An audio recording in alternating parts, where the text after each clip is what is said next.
Welcome to night 4 of the Democratic National Convention. The program is about to begin, so please take your seats.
Delegates and guests, please take your seats. The program is about to begin.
Please welcome 2024 Democratic National Convention Permanent Chair, Mignon Moore, and Convention Co-Chair, Representative Veronica Escobar.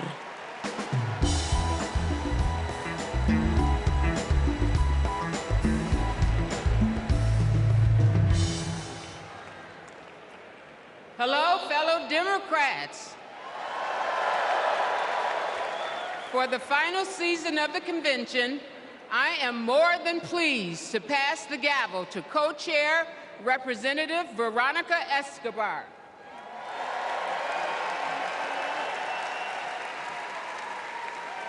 Thank you, Madam Chair. The fourth season of the 49th Quadrennial National Convention of the Democratic Party will now come to order.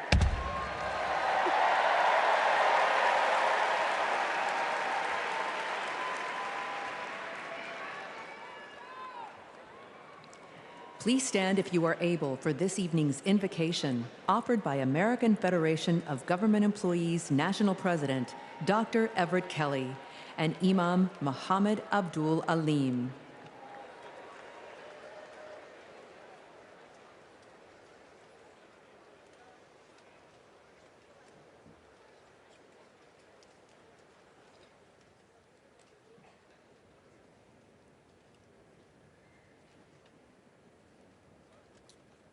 Let us pray. Eternal God, our Father, creator of the universe, help us to rise together in unity and love. The work ahead is monumental. We must heed our call to feed the hungry, heal the sick, and comfort all who suffer. We must conquer fear, injustice, and despair. Our great democracy's foundation is our knowledge that all are equal in God's eyes, that righteous truth, your gift of freedom and equality, are being questioned once again. They're what our forefathers and mothers fought and died for.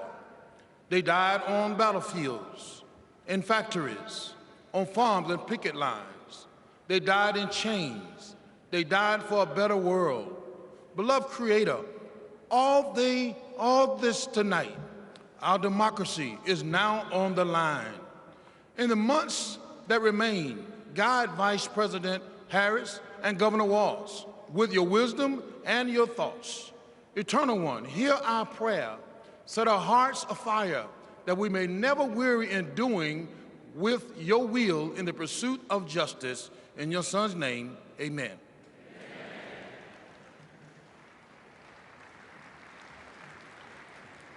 Our merciful benefactor, the Creator Redeemer, who opens the way to us to have a good conscience and life. Grant that we continue as a nation out of many one, a people of faith, taking pride in caring for our common humanity. Let us pray that this great nation inspire nations to advance social and economic progress. O God, make us among those who seek justice for all. O God, help us stand with humanity against hate. O God, bless us to approach each day with a feeling of gratitude and remembrance of you. Bless our homes and our schools. Bless us to never be without hope.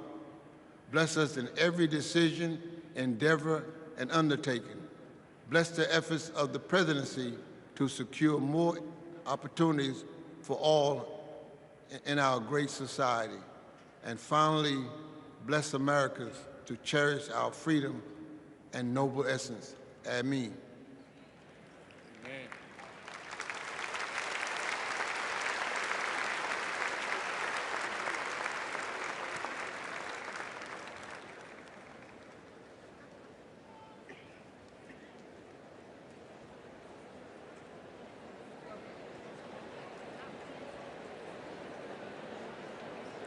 Please remain standing for the presentation of colors by the Illinois State Police Honor Guard.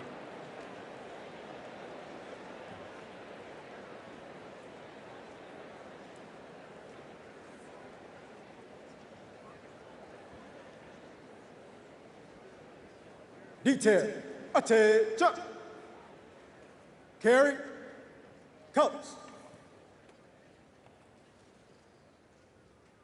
Forward, march. Left, left, left, left, left, left. Colors, color stern.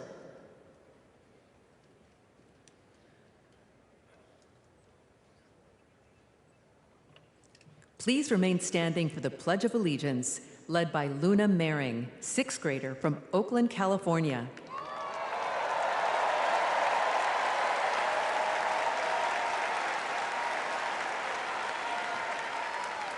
I pledge allegiance to the flag of the United States of America and to the republic for which it stands, one nation, under God, indivisible, with liberty and justice for all.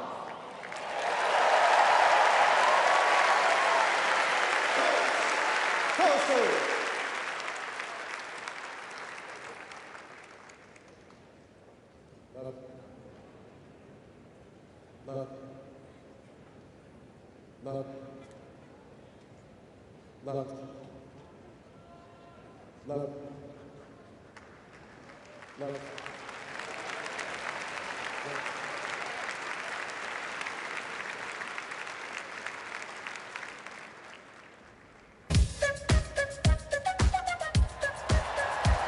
She's a fighter for the American people, committed to our values, our hopes, our dreams, bringing joy back across our nation. It's about damn time. Turn up the music. Turn down the lights. Where did this strength and passion come from in this daughter of middle-class Oakland?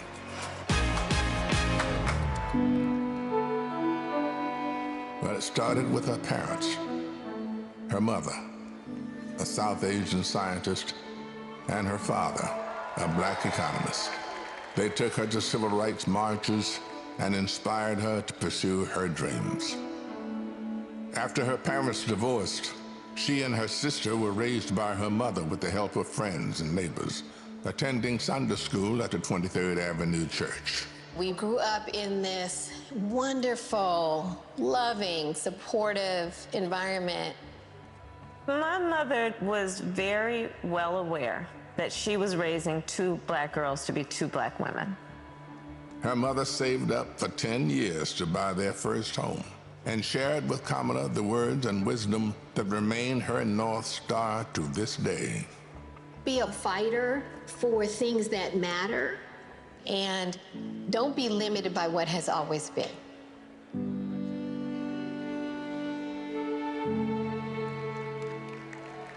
And then came a moment that changed Kamala Harris's destiny, that lit the fire within.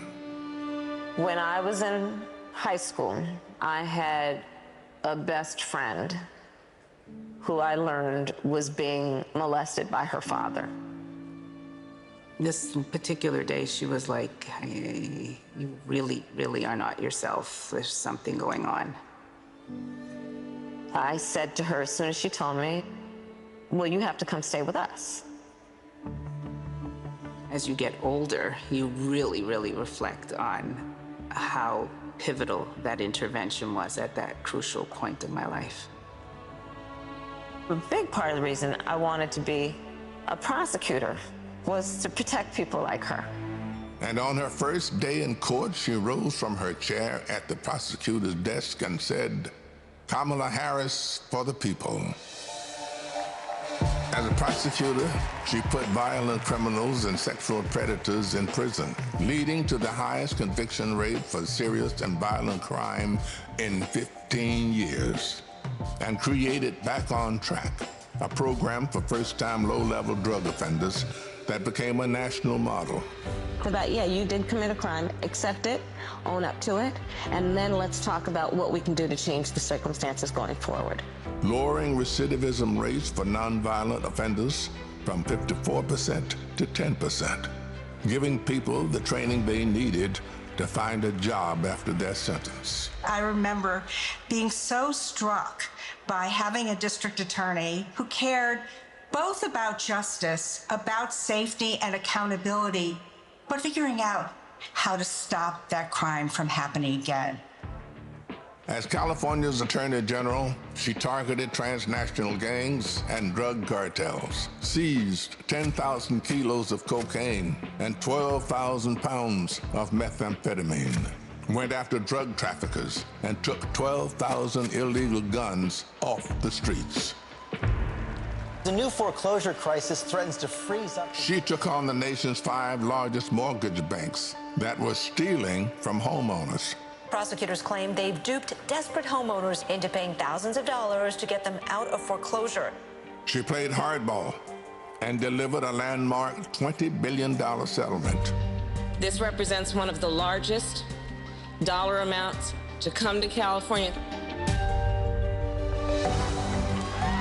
And in 2016, the people of California sent her to represent them in Washington, D.C. In the Senate, she earned a reputation for taking on the tough fights on the Judiciary and Intelligence Committees. Kamala hit the ground running. She came in with confidence. She was always respectful, but she would not let a witness off easily. I wouldn't. Yes or no? And if an argument didn't hold water, she could spot that flaw and get at it. I do want you to be honest. I'm not able to be rushed this fast. It makes me nervous. And when Joe Biden went looking for his vice president, I wanted someone who was strong and who was ready to be president on day one.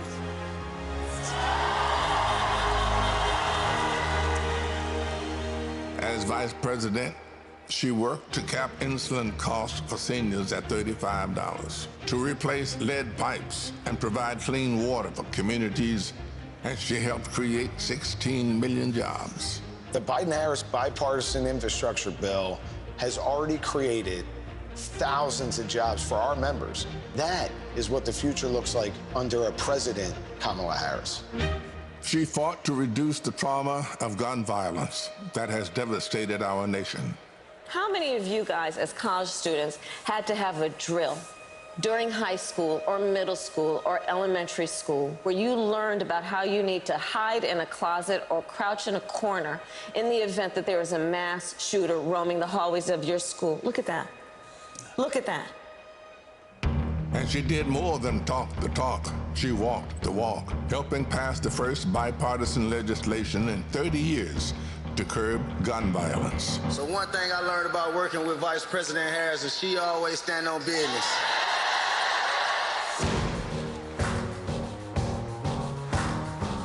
She has traveled the world to strengthen our national security and restore our global leadership, meeting with more than 150 heads of state. She stood shoulder to shoulder with our allies and stood up to dictators, helping to unite NATO behind Ukraine and impose punishing costs on Russia. She's led the fight for reproductive freedom. We have worked too hard and fought too long to see our daughters grow up in a world with fewer rights than our mothers. The first vice president to visit an abortion clinic, she built a nationwide grassroots movement to ensure that access to abortion, IVF, and birth control will always be protected. In the halls of power, she's a tough prosecutor, an effective policymaker, a powerful leader. And at home, she's the center of her family. I'm not knocking it out. She's the best godmother, auntie. She's honest, she's loving, incredibly reliable. She's one of the most loyal people you'll ever meet. That is why I believe she is so prepared to be our next president. This love she has for her family, being there for all of us, That's how she will lead this country, being there for everyone. She's a proud graduate of Harvard University. Hey, you know! Her campaign is a force of nature, generating the excitement we've all been yearning for. A campaign of joy, of love, of care. I am so fundamentally inspired. Kamala Harris will be our next president because you know there's too much on the line to stay on the sidelines. Thank you, Madam Vice President. Thank you for bringing back the joy. Sometimes people will open the door for you and leave it open. Sometimes they won't. And then you need to kick that door down. We are not going back.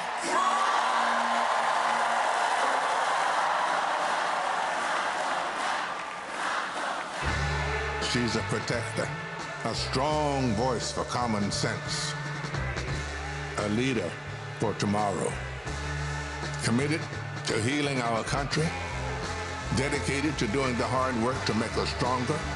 I now declare you spouses for life. Someone who truly understands the struggles of everyday Americans, forged by the challenges of the past, ready for any challenge that may arise. Now is the time, America. The joy is back, the pride is back, the hope is back. She's doing the work. She's fighting for us. She's the new way forward, our way forward. She is the next President of the United States of America, Kamala Harris.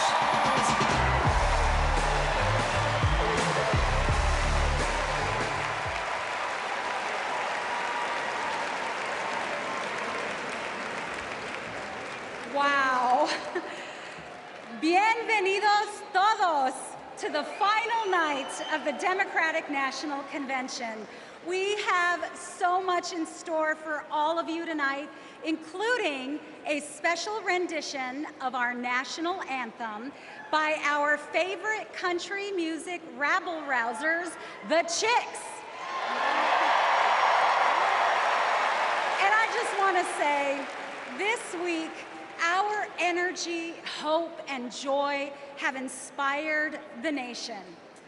Meanwhile, Donald Trump has been a small man, speaking in small venues, talking about small ideas. Our ideas, our vision for America brings us together. Our vision for America embraces every community and everyone. Kamala Harris and Tim Walz are working hard because they know our country is great. They know that we can build a future for all of us, and they're earning our votes by laying out a plan that puts the American dream not just within reach, but so we can fully grasp it.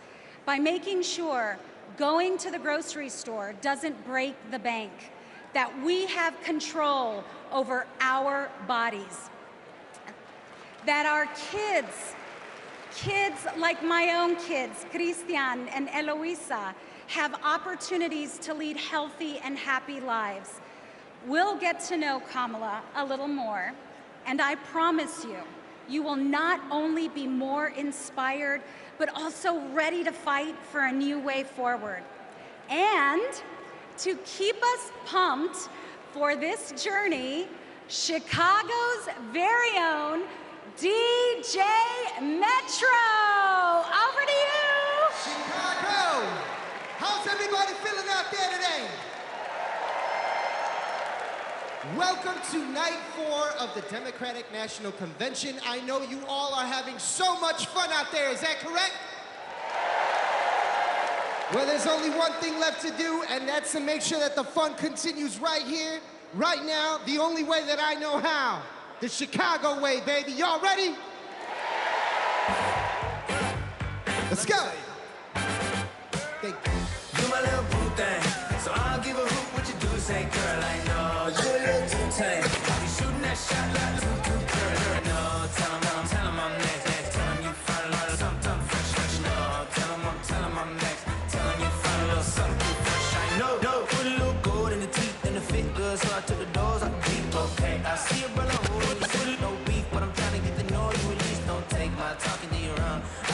chill like the Soviet blunt. I'ma keep it real when your man long gone. If you're looking for a friend, everybody hands up, hands up. What's good? What's richer? If you book tonight, that's fiction. I'm outside, no pictures. You want me? Go figure. To the back, to the front. You a 10, baby girl, but I know I hate. To the back, one time, to the front. everybody, hands up in the air, let's go.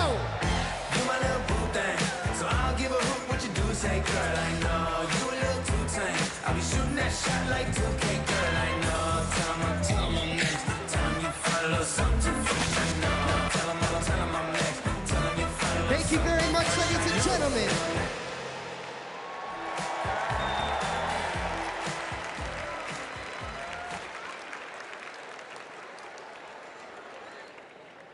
Please welcome National Education Association President Becky Pringle and American Federation of Teachers President Randy Weingarten.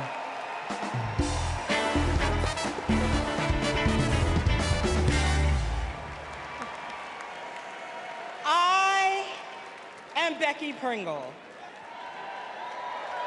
President of the largest labor union in this country, the National Education Association. As an 8th grade science teacher for over 30 years, I can tell you that Kamala Harris and teacher Tim Walz understand when our public schools are strong, our nation is strong. They know expanding free school meals, investing in healthcare, and keeping our communities and our schools safe creates opportunity for everyone. They will strengthen our schools, support our educators, and help our students live into their brilliance. Donald Trump and J.D. Vance are not just wrong, they're dangerous. It's all right there in Project 2025. They will shut down the Department of Education, end Head Start, and make educators pay a higher percentage in taxes than billionaires. But we are coming together to say, not on our watch. Not on our watch. So we will organize, and we will mobilize, and we will win all the things. So come this January, we will have a president who sees us, who believes in us, and who knows the beauty and the power of this diverse democracy. And her name is Kamala Harris.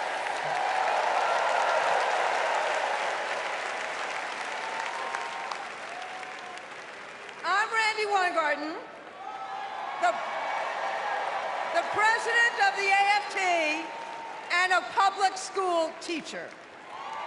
One of my first lessons I taught my students was about the social contract, how both individual freedoms and mutual responsibility are essential in our democracy.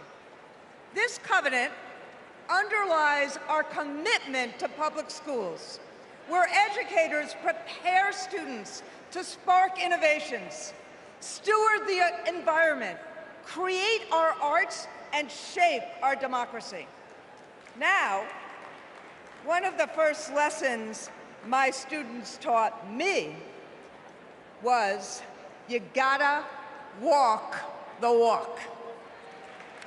That means Donald Trump and J.D. Vance can't claim they're pro-child while gutting funding for public schools. That means that being pro-family means we support access to good union jobs, affordable housing, health care, and higher education. That's what Kamala Harris and Tim Walz are fighting for, and we are all in. They've spent their lives making the promise of America real in the classroom and the courtroom. America, with Kamala Harris as our president, our best days are ahead.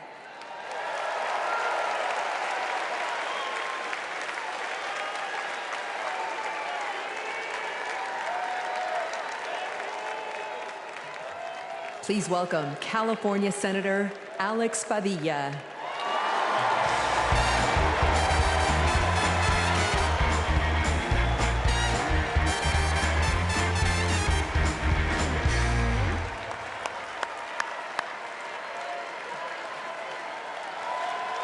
Good evening, Democrats. Buenas noches, demócratas. My name is Alex Padilla, and I am so proud to represent the great state of California in the United States Senate.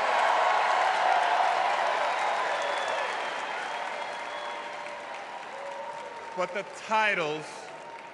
titles I'm most proud of are husband to my beautiful wife, Angela, and father to 3 young gentlemen.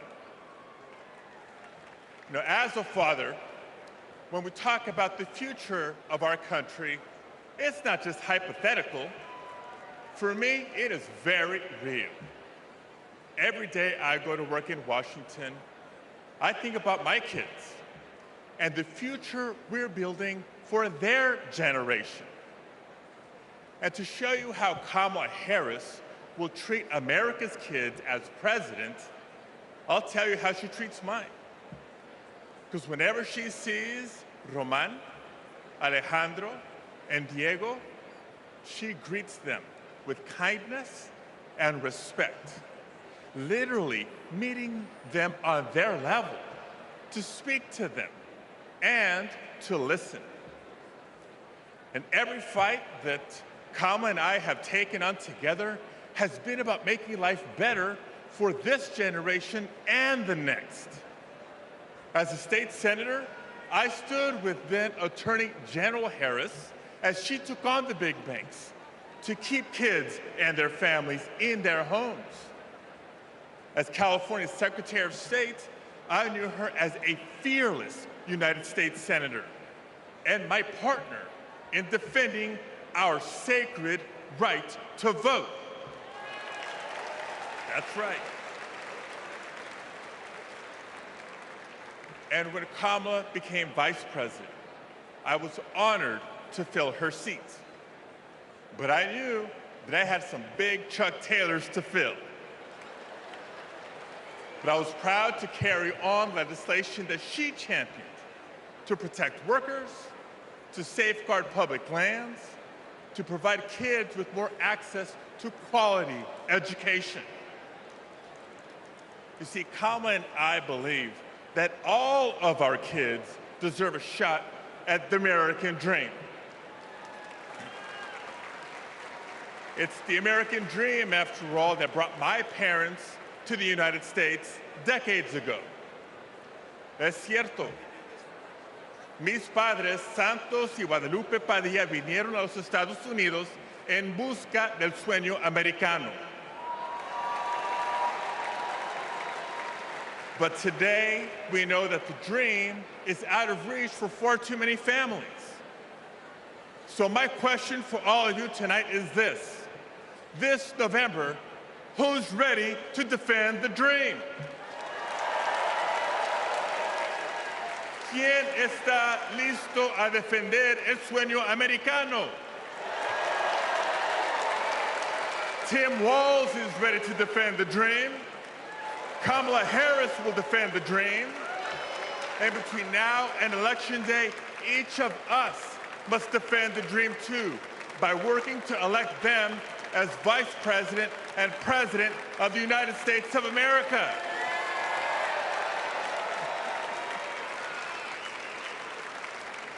So I want to thank you. May God bless you. Now let's go win this thing.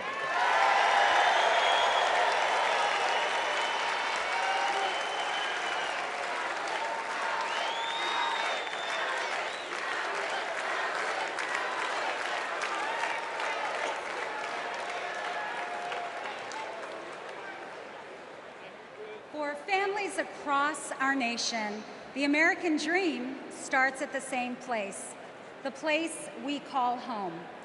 A home is more than four walls and a roof.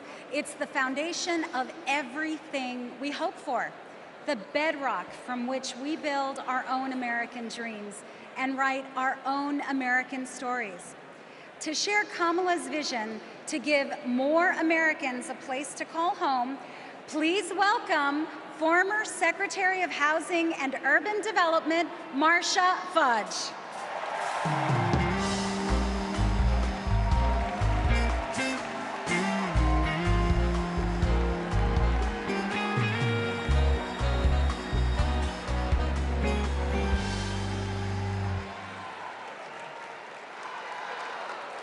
OH.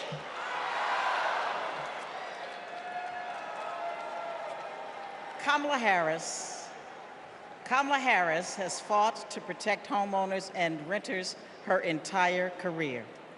As Attorney General, she held big banks accountable for their role in the foreclosure crisis and won billions of dollars for California homeowners. As Vice President, she and President Biden helped over 400,000 homeowners at the risk of foreclosure during the pandemic.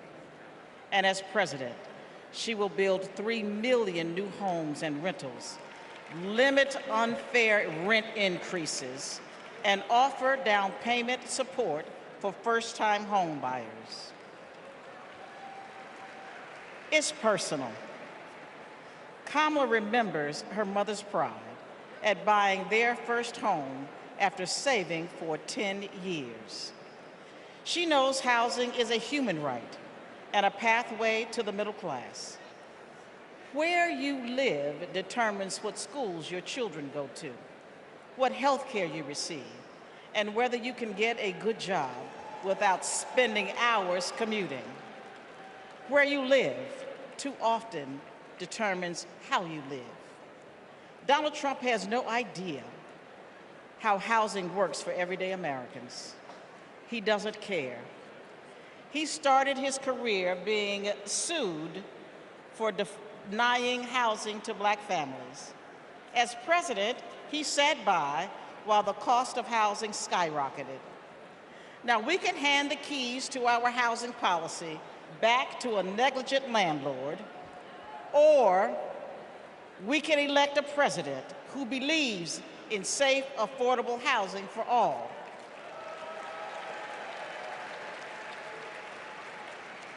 Let's ensure we have an opportunity economy by voting for Kamala Harris. Thank you. Don't know why, but I feel like I'm Matt, and I'm a former Trump voter. Hi, my name is Dave from Pennsylvania. I'm a two-time Trump voter, 2016 and 2020. I voted for Trump before, but I'm not going to do that again. I think his agenda has really been awful for America. He doesn't care about ordinary people. He's never been one, never known any. I'm extremely worried about Donald Trump getting into the White House again. People are working. All these people who weren't working under the Trump administration, they now have jobs. One thing I like about Kamala Harris is she talks about the issues. She talks about the economy. She talks about women's rights. I'm going to vote for Kamala Harris.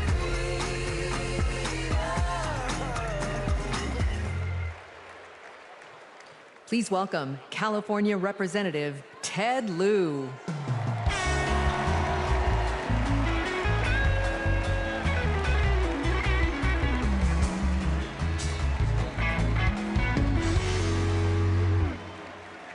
As a computer science major, I am so impressed with how large this AI-generated crowd looks tonight. I first got to know Kamala Harris during the Great Recession when I was a California state legislator. Millions of hardworking families were facing foreclosure. My constituents told me stories about predatory and unfair loan terms and about how hard they were fighting to keep the homes that they loved. Thankfully, they had someone fighting just as hard for them, Attorney General Kamala Harris. She led an investigation of the mortgage industry to root out fraud. She helped pass the Homeowners Bill of Rights, and she held the big banks accountable, bringing back $20 billion to homeowners. Since those days, I've seen her continue to fight for affordable housing as vice president, and as president, she's going to cut red tape so we can build more houses, help new homeowners afford a down payment, and take on corporations that unfairly hike up rent. Kamala Harris fights for affordable housing because she gets it. You know, when her mom was raising 2 girls, she did what so many parents do: work early hours and work late nights, pay the bills, and put on a brave face so her girls did not know how hard it really was. It shouldn't be this hard in America, and President Kamala Harris will make sure it's not. She'll fight to lower housing costs so that everyone, everywhere, can find a place to call home.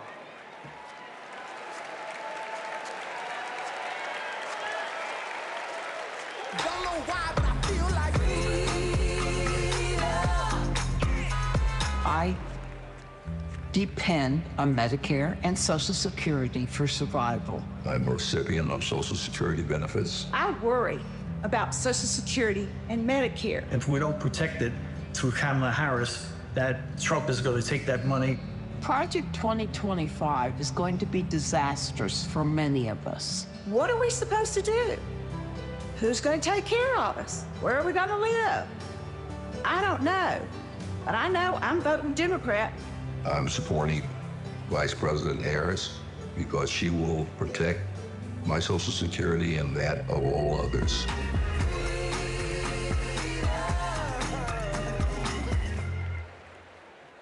Please welcome Wisconsin Senator Tammy Baldwin.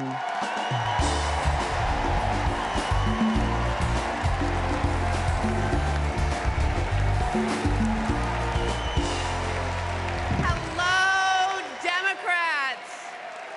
And hey, Wisconsin. Tonight, I want to talk about family. We know that all families don't look alike. My mother was a teenager when I was born, and she struggled with addiction. I never met my father, but I had 2 incredible grandparents who stepped in and raised me, David and Doris Green. Everything I know, I learned from them. In every way a child needs, my grandparents were there for me. And as they grew older, it was my privilege to be there for them. So when I work to protect Medicare and Social Security, I do it with a personal knowledge of what those big programs meant in small but deeply meaningful ways to my grandparents. And I know what they mean for your parents and grandparents. But let's be clear. That is all at risk today. Donald Trump was asked what he would do about Social Security and Medicare, and he said, and I quote, "There's a lot you can do in terms of cutting." Cutting? He's talking about cutting Social Security and Medicare while giving a huge new tax break to billionaires and corporations? Well, Kamala Harris is not going to let that happen. And Tim Walz is not going to let that happen. We are not going to let that happen. You know, They've got it backwards. We Democrats, we honor our elders and ask the wealthiest to pay their fair share. Wisconsin's state motto is forward, and my friends, that's where we're headed.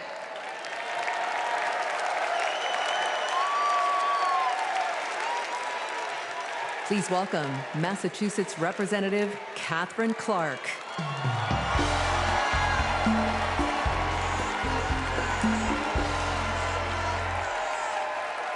I am a proud mom of 3. And when my kids were young, I sat down with my husband to go over our bills. We realized that my entire income went to paying for childcare. We asked ourselves, how on earth will we make this work? So many parents will tell you a similar story. They'll tell you that preschool can cost as much as rent, or that they drive over an hour just to find childcare. They'll tell you that the workers who watch their children have it even worse. When parents have to choose between their kids and their jobs, businesses are hurt too. We shut out talent. We lose the prosperity parents could create. Childcare makes our economy run. And yet, Donald Trump's Project 2025 will eliminate Head Start, close classrooms, raise the cost of care. And J.D. Vance says affordable childcare is class war against normal people. You know what normal people want? A president who understands this shouldn't be so damn hard. That's Kamala Harris. She's seen this firsthand. You've all heard Kamala talk about her mother. She was both a brilliant scientist and a devoted mom. She had to fight to make it all work, to raise her daughters, to pay the bills, to keep the career she loved. Kamala and Tim know that when everyone can find and afford childcare, our kids and our communities will thrive. Our middle class will grow. So let's put childcare at the top of the agenda. Let's build a future worthy of our children. Let's elect Kamala Harris and Tim Walz.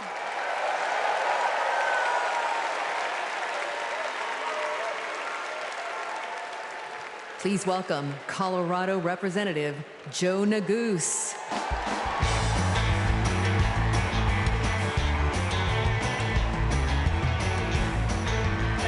Thank you. Good evening, Chicago. My name is Joe Neguse, and I represent the great state of Colorado in the U.S. Congress. My parents immigrated here from a place torn apart by war. They worked hard every day, made tremendous sacrifices, and taught me to never take for granted the educational opportunities that we have in this incredible country. It's because of them and because of those opportunities that tonight their son stands before you as Assistant Democratic Leader of the U.S. House of Representatives. My fellow Americans, let me say this clearly.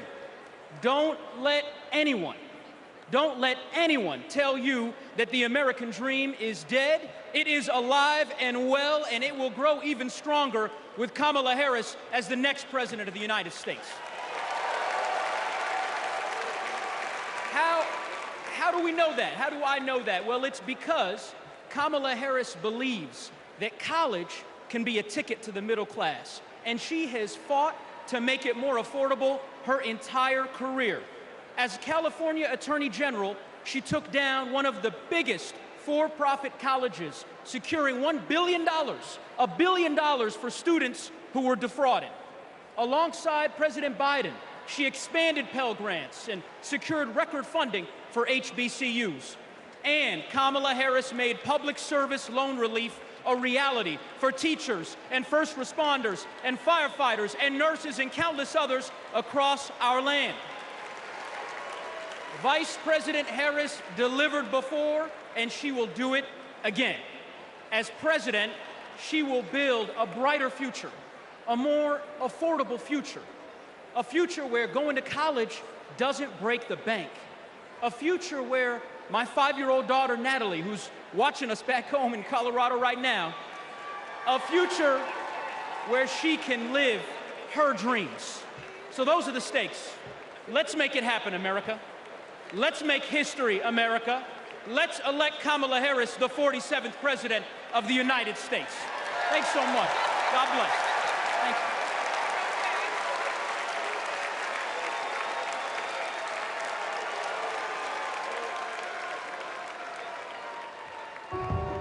I basically worked in public service my entire adulthood, over 27 years. Seeing my mom work in the public service sector, it was actually inspiring me, and I'm like, she gives more to the community than she is for her own self. As a single mother, I knew I wanted my daughters to have a better life than I did. So I said, you know, going to school will help me. I would see her move like the bills to the side, but I know she was mounting. I know she was drowning in student loan debt. Then eventually my loans got to $800 a month. I paid it. I did what I was supposed to do. But I was like, oh my God, I'm gonna be in debt until the day I die. When the Biden-Harris administration first announced the public service loan forgiveness, and I'm wrestling to my mom, like, apply for this, apply for this. I'm sitting at my desk, opening up my mail. It says, thank you, Kelly, for public service. Your loans now have been forgiven. Took a deep breath, and I screamed. I had to pinch myself. I had to see if this was really happening. Seeing my mom finish her higher education was life-changing. I don't think anything can ever stop me from my goals, because I saw her do it as a single parent with twin girls, with life pushing her down so many ways, but she continued to rise up. She has been the force, the motivation for me to want to continue to work in the public service agency. With this loan forgiveness, I can plan for my future. I was able to purchase my very first home.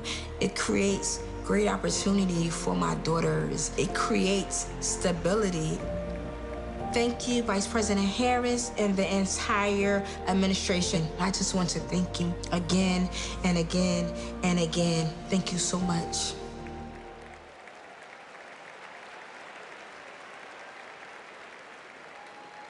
Our party's not over, Chicago! Let me see you just rock with me once. This shit that ice cold, Michelle fight for that white gold. This one for them hood girls, them good girls, straight nasty. Styling, wildin', living it up in the city. Got Chuck's on with Saint Laurent, gotta kiss myself, I'm so pretty. I'm too what? Too hot. Call the police and the fireman, I'm too hot. Make a dragon wanna retire, man, I'm too hot. Say my name, you know who I am, I'm too hot. And my band bout that. Everybody just clap. Girls hit you hallelujah. Girls hit you hallelujah. Girls hit you hallelujah. Cause Uptown Funk don't give it to you. Cause Uptown Funk don't give it to you. Cause Uptown All right, Chicago, let me see you just. Let me see you just. Don't believe it, just rock. Come on.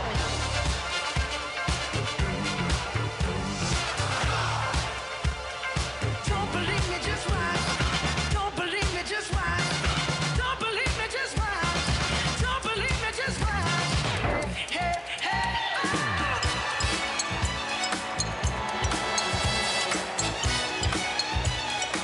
Anybody here ready to have a great time with me tonight? Let me hear you make some noise. I'm DJ Metro from Chicago. Let's go.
I'm DJ Metro. I'll be back for more later.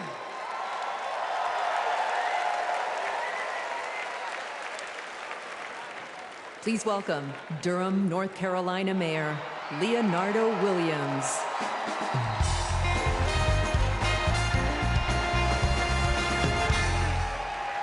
Hailing from the Tar Heel State, home of Duke University and North Carolina Central University, I am Mayor Leonardo Williams from Durham, North Carolina. You know, several years ago, my wife Zweli and I started cooking for our community. We drove to schools, doctors' offices, just to give out a few samples. And eventually our friends asked, "Where's the restaurant, y'all?" But you know, it takes capital. It takes capital to chase a dream. And during the Trump administration, they did not make it easy. Not for folks like us. So what I thought was, I guess not everybody can have a multi-million-dollar loan from their father. So I'll tell you what we did.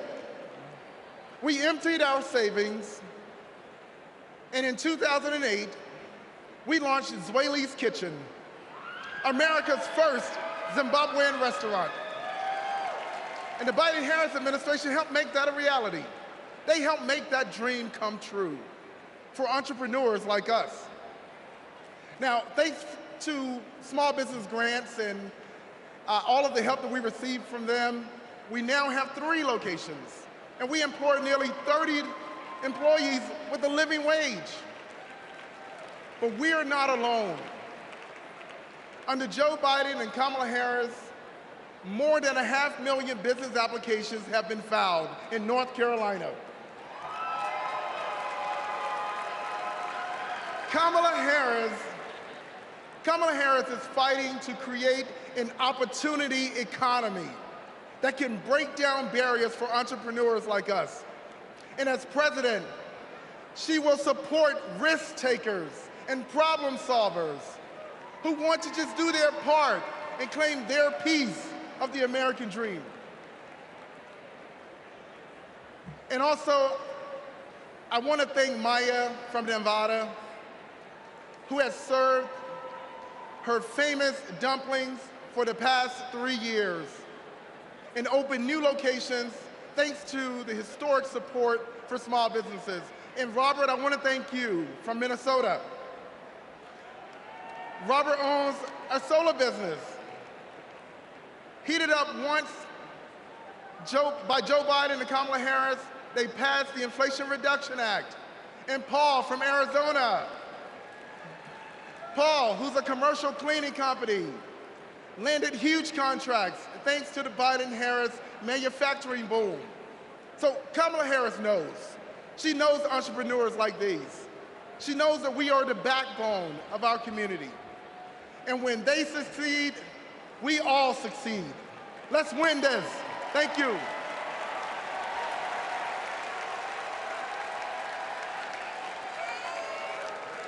Please welcome Illinois Representative Raja Krishnamurthy.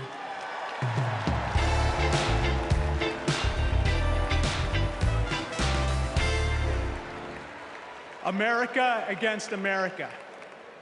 It's the title of a book by one of China's highest-ranking leaders, and it's how they think they'll win. They know the only way they'll beat America is if we beat ourselves. In Congress, my job is to study China's economy.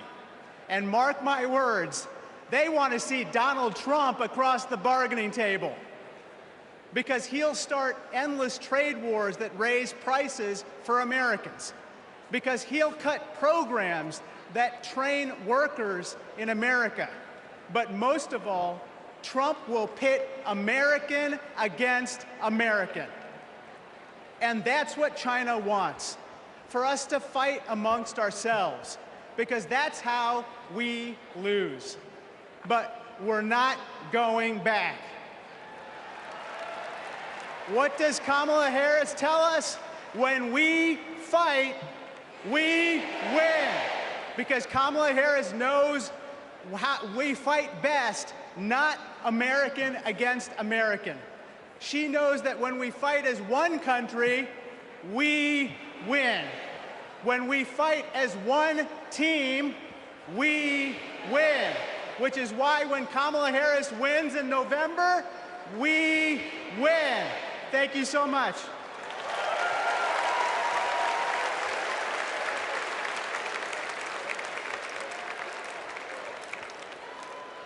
We believe in a future where every person has the opportunity to build a business, to own a home, to build intergenerational wealth, a future with affordable health care, affordable child care, paid leave, and all of this is to say, building up the middle class will be a defining goal of my presidency.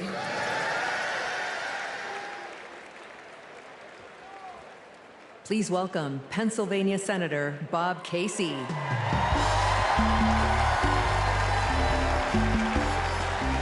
Pennsylvania.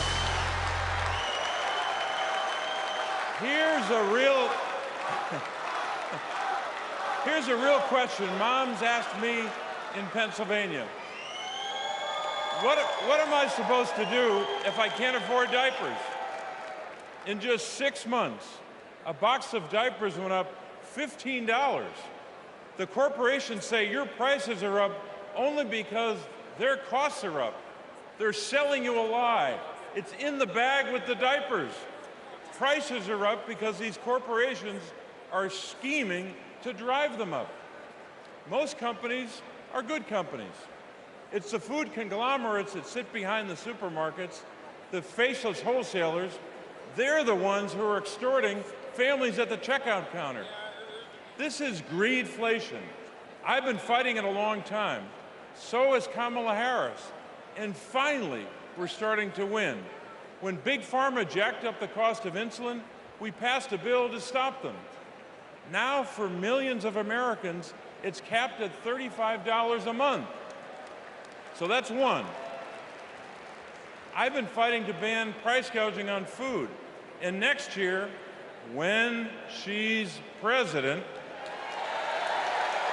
Kamala Harris will sign a bill to do just that. So that's another. And when corporations take advantage of a crisis, like toilet paper during the pandemic, we'll hit them with harsher fines when Kamala Harris is president. Now, Americans don't expect stuff to be free, but we do expect it to be fair. The people I'm talking to, from Allentown to Erie, they don't tolerate being ripped off. Americans are hardworking, honest people. And that's what we've been fighting for. We're fighting for honesty. I'm fighting for it. Kamala Harris is fighting for it. Will you fight for it? All right, let's go out and win this thing. Thank you.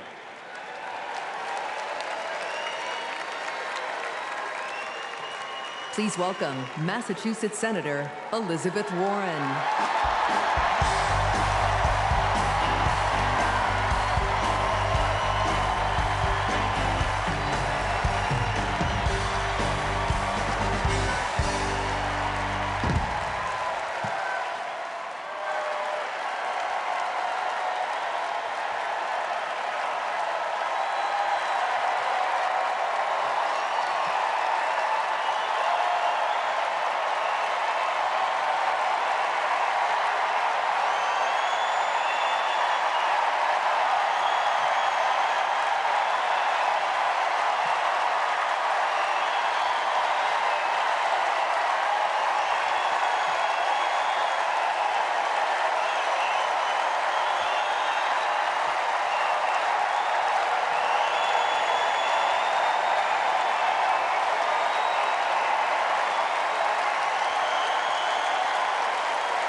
best about Kamala Harris. Kamala Harris can't be bought, and she can't be bossed around. Now, I first met Kamala in the aftermath of the 2008 financial crash. The banks had flat out broken laws, cheated people, and stolen homes. Millions of Americans had lost their jobs, their savings, their homes. Now, I was setting up the Consumer Financial Protection Bureau. Go CFPB!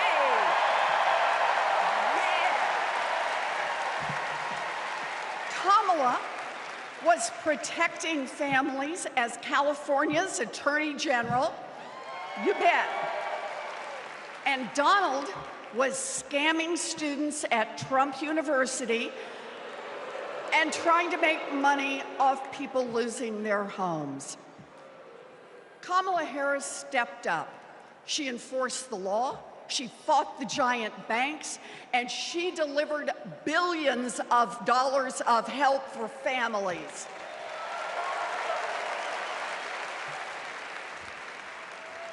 And that is the difference between a criminal and a prosecutor.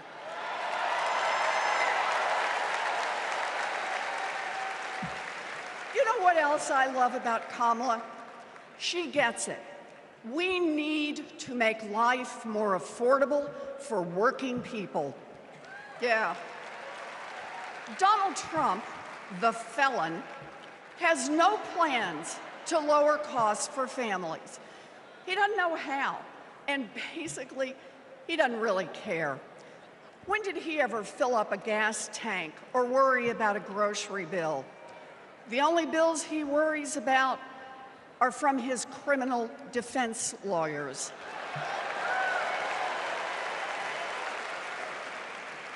But Kamala, she cares deep down, and she will take on the giant corporations that are squeezing American families.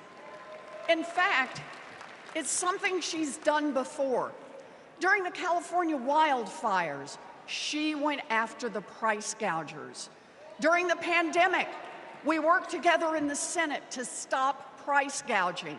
And as president, she will lower costs for your family. She'll take on the Wall Street firms that buy up millions of houses and apartments and then jack up the rent. She'll take on drug companies that charge an arm and a leg for prescriptions. She'll take on corporate monopolies that rip off consumers and billionaires who don't pay taxes.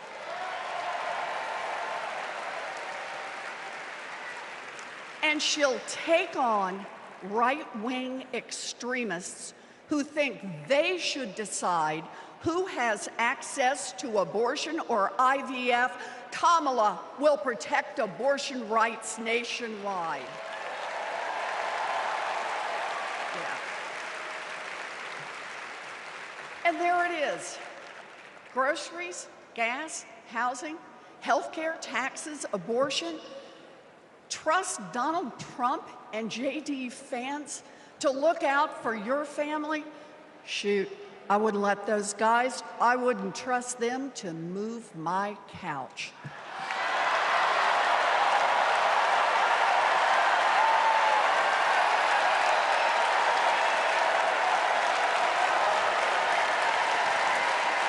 We need Kamala Harris. This election is about your family and your future. I've seen Kamala Harris fight. I've seen her win. And when it comes to our families and our futures, Kamala Harris is someone we can trust. So here it is, with joy in our hearts. Let's elect Kamala Harris, the next president of the United States.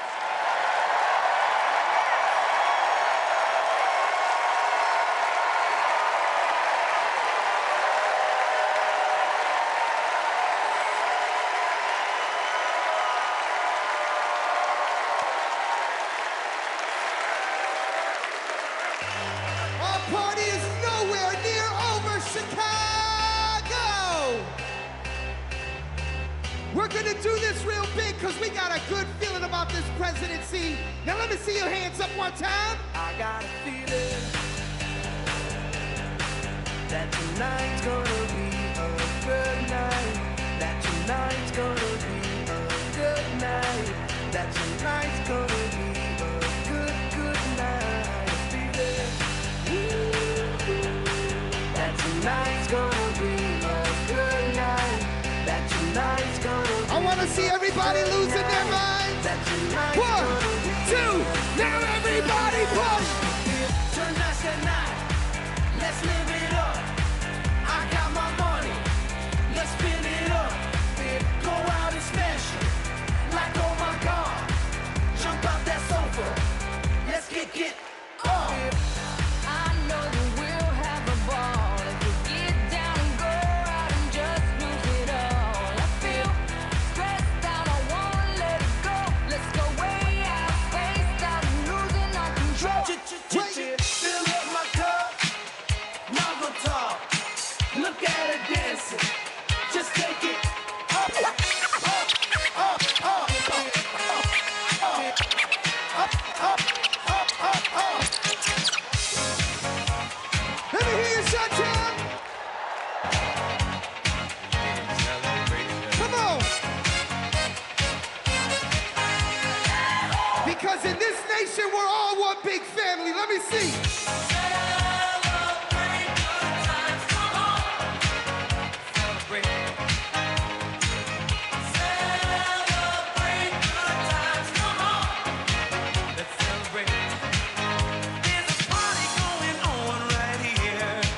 A celebration to last throughout the years. So bring your good times and your laughter too. We gon' celebrate your party with you. Come on now. Celebration. Let's all celebrate and have a good time. Celebration. We gon' celebrate and have a good time. It's time to come together. It's up to you. What's your pleasure? Everyone around the world. Come on. Ladies and gentlemen, I'll see you guys in just a little while. Thank you.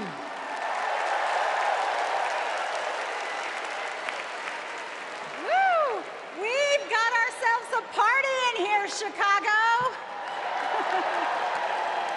All right, Democrats, we know that a secure future depends on strong global leadership.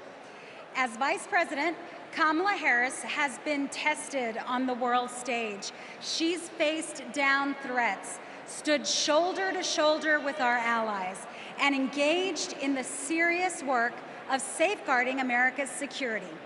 Please welcome to the stage an Army Ranger, my colleague, Congressman Jason Crow.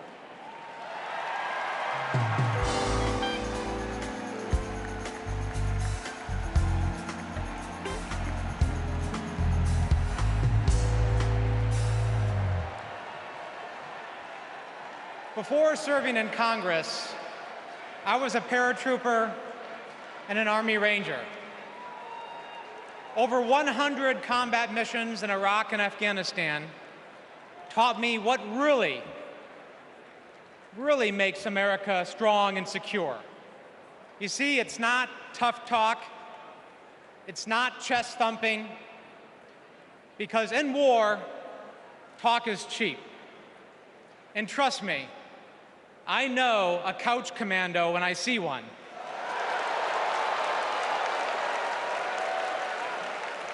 Real strength and security come from our people, from our allies.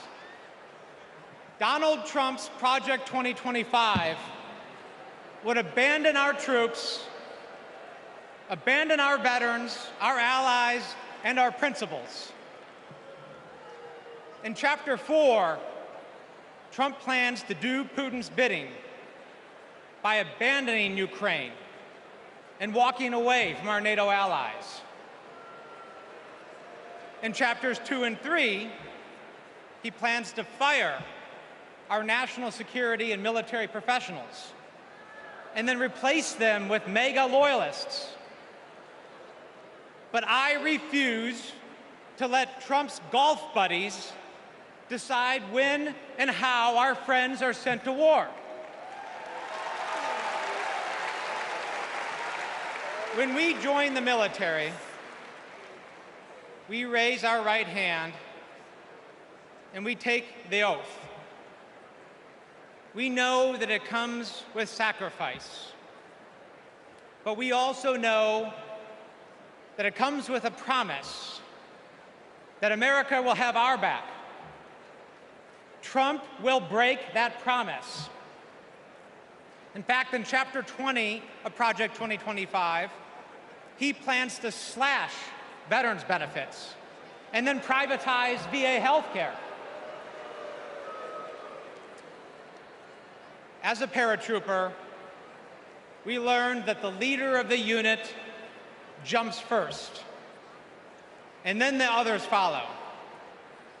Leaders always go first. But Trump, he would push your son or daughter out of the plane and then abandon them when they come home. Our troops deserve a commander-in-chief who will always have their back. That leader is Kamala Harris. And together, we will make Kamala Harris our next commander-in-chief.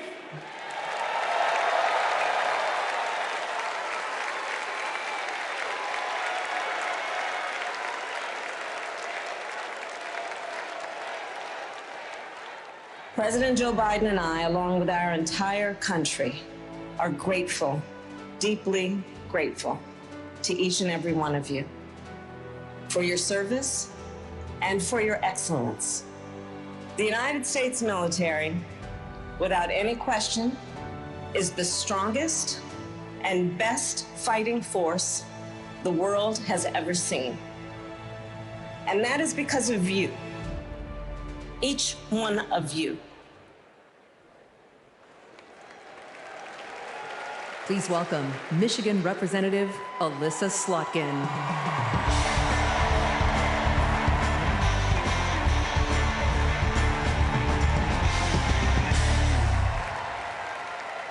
Good evening. I'm Alyssa Slotkin. I am honored to be your U.S. Senate nominee from the great state of Michigan. Go blue, go green, my peeps from Michigan. My life and service began in New York City on September 11th. As the smoke cleared, I knew my career would be spent protecting the country we all love.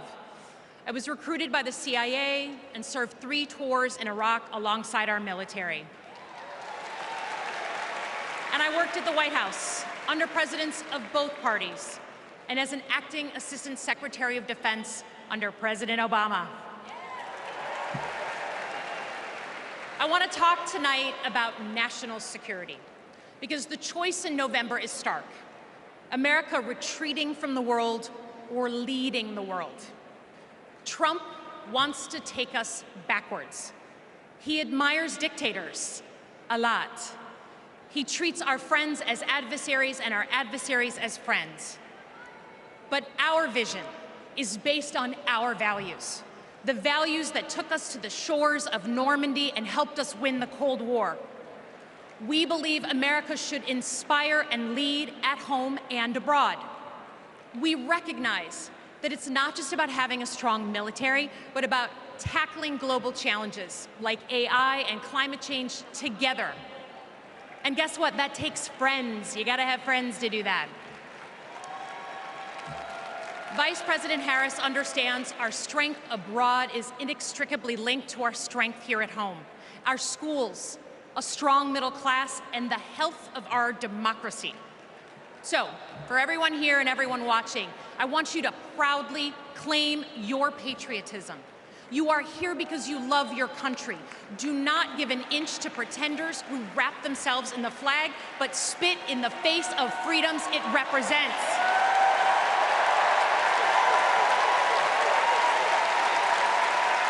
this November, let's elect a president who will lean forward to embrace the future. Because America doesn't follow. We do not retreat. We are the damn United States of America. We lead.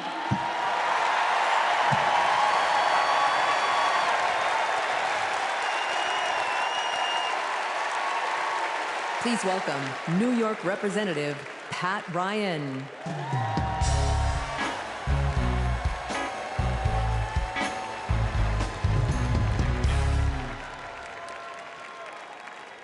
Among the Americans I proudly represent in Congress are the 4,400 cadets at West Point, my alma mater. Last year, I welcomed Vice President Harris when she delivered the commencement address. I watched as she shook the hand of every single cadet. That's the thing about West Point. The day you take the oath to defend our country, you get to look the person in the eye who may one day, God forbid, send you to war and take their measure. And every time, Kamala Harris looked back with respect, with reverence. That day, I saw our next Commander-in-Chief. At West Point, you learn the honor code. A cadet will not lie, cheat, steal, or tolerate those who do.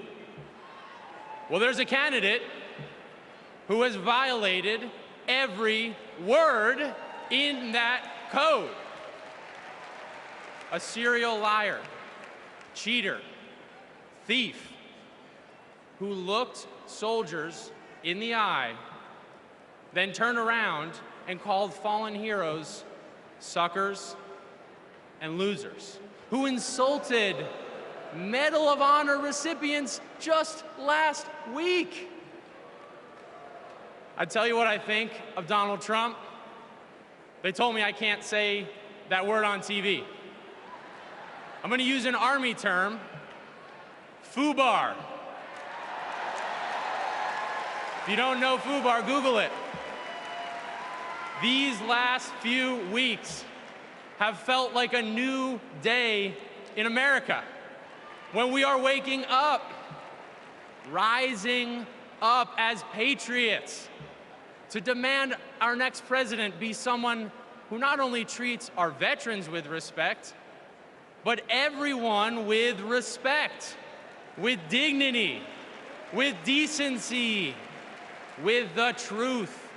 Someone like Kamala Harris, our next Commander-in-Chief.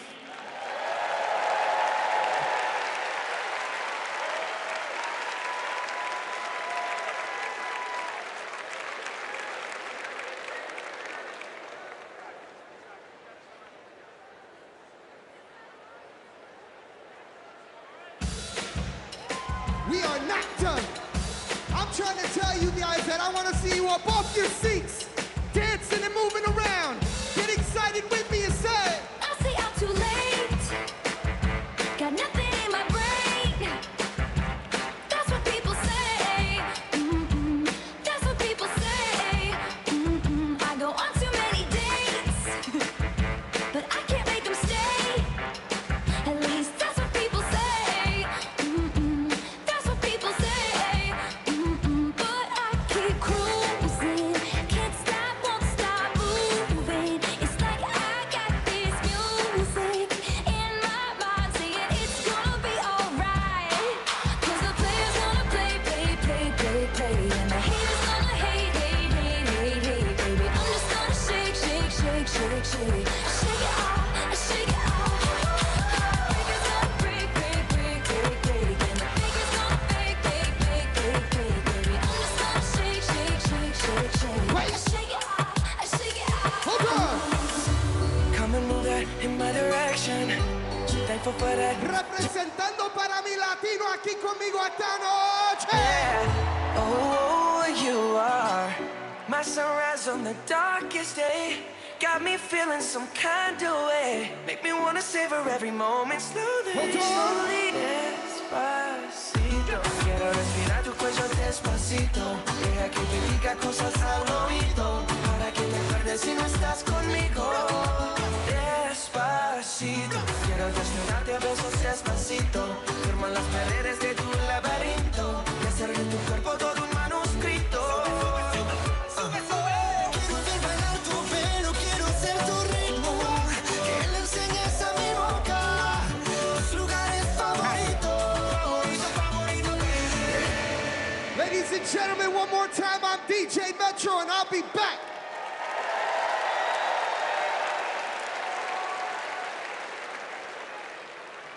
Please welcome the president of the National Action Network, Reverend Al Sharpton.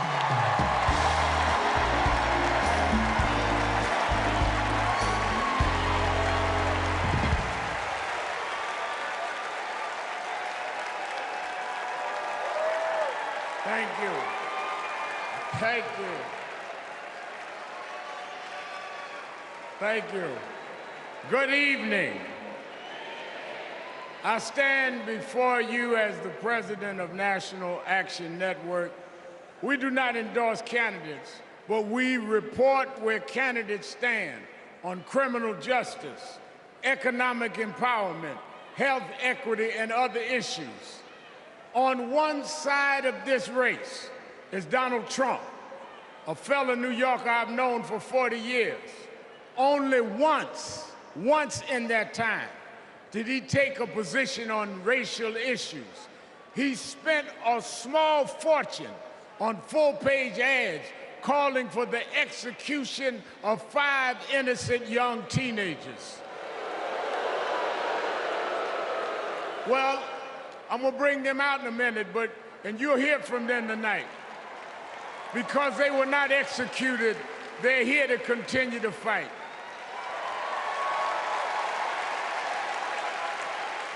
But it was there that I saw Trump love to fan racial flames. On the other side is a woman that I've walked with in Selma, Alabama to commemorate the 59th anniversary of Bloody Sunday. Kamala Harris spoke to me that day about unity and passing bills. All I ever heard from Donald Trump was how he can get an advantage. I see one candidate who wants to protect the right to vote, while the other has tried to cook up 11,000 votes in Georgia. I see a candidate who, with Joe Biden, brought leaders to the White House to confront violent hatred, running against a man who said neo-Nazis in Charlottesville were fine people. I see a candidate who has sought to reform and uphold the law, and a man who wrongly assumes his mugshot appeals to Black Americans. I worked with Kamala Harris. In every job she's had, she has consistently committed to making government work for those of us who've been disadvantaged. All Donald Trump has been consistent about is making himself richer and sowing division to get that done. This man sat right here in Chicago a few weeks ago, refusing to apologize for claims that migrants were taking Black jobs. Well, in November, we're gonna show him when Blacks do their job.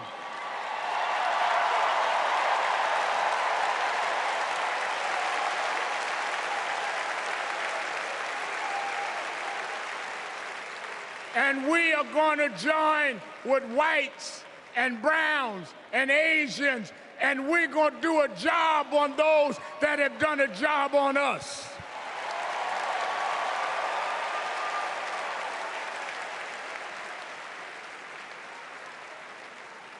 Tonight, we are going to realize Shirley Chisholm's dream.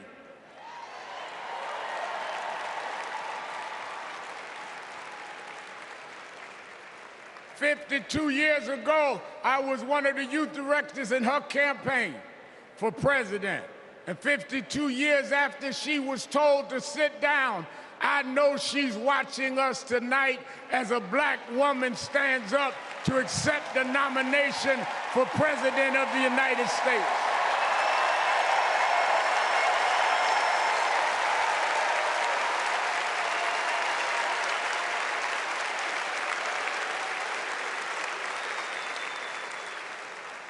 We have fought too hard for women to be told to get out of the kitchen.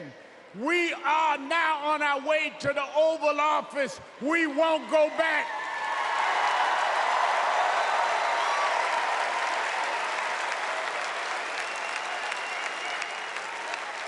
We fought hard. We fought hard for LGBTQ loved ones to get out the closet. We won't go back.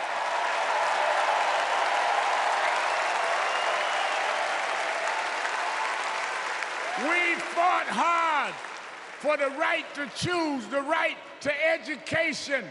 We suffered and died and bled, went to jail to get the right to vote. We won't go back.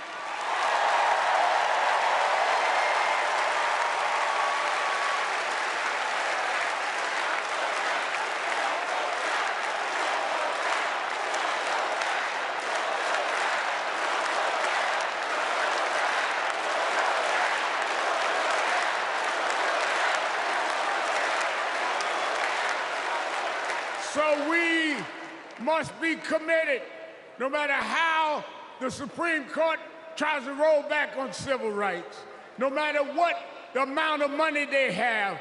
We are here because others fought and suffered for us, and we vowed tonight we won't go back.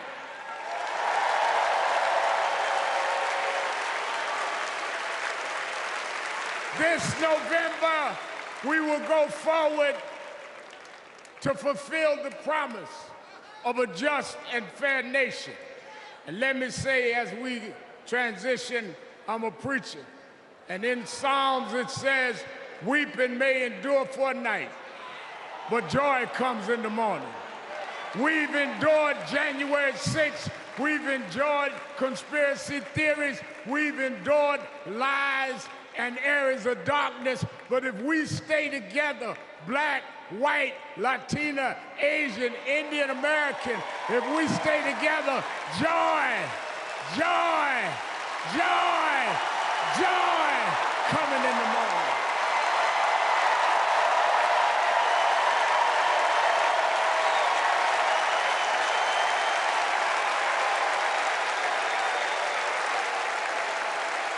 I want to now, since I was a teenager, I was mentored by Reverend Jesse Jackson. And Reverend Jackson taught us to fight for what's right. And now I want to bring out some young men that I fought for. I referred to them then, they were known as the Central Park Five. Now they're the Exonerated Five. Raymond Santana, Kevin Richardson, Yusef Salam, Corey Weiss, the Exonerated Five.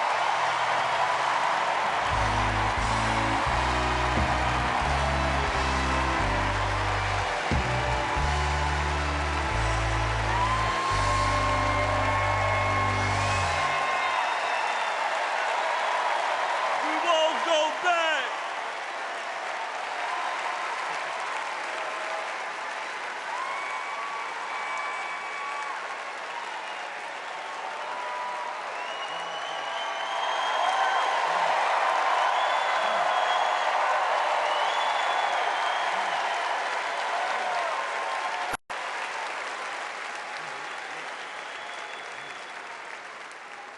Good evening, people. My name is Corey Wise. 35 years ago, my friends and I were in prison for a crime we did not commit. Our youth was stolen from us. Every day, as we walked into courtroom, people screamed at us, threatened us, because of Donald Trump. He spent $85,000 on a full-page ad in the New York Times calling for our execution.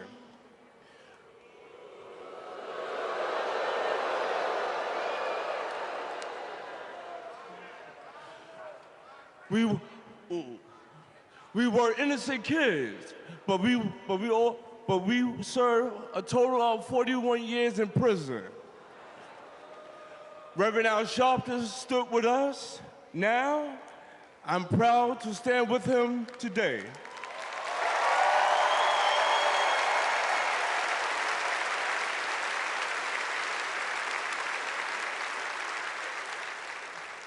Vice President Kamala Harris has also worked to make things fairer. I know she will do the same as president. Now prove that message.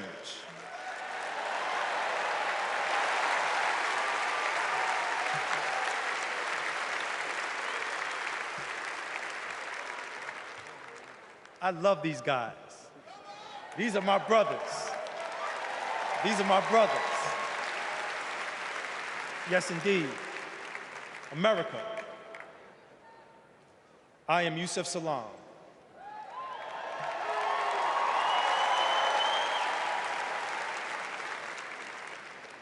A New York City councilman representing my hometown of Harlem. That's right.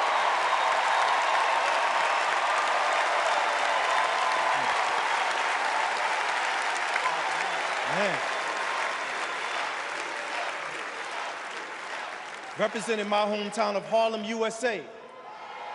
And listen, as my friend Corey Wise just said, 45 wanted us unalive. He wanted us dead. Today, we are exonerated because the actual perpetrator confessed, and DNA proved it. That guy says he still stands by the original guilty verdict.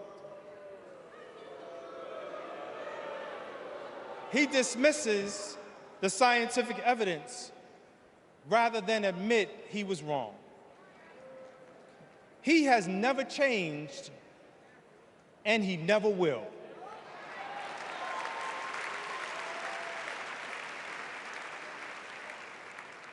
That man thinks that hate is the animating force in America.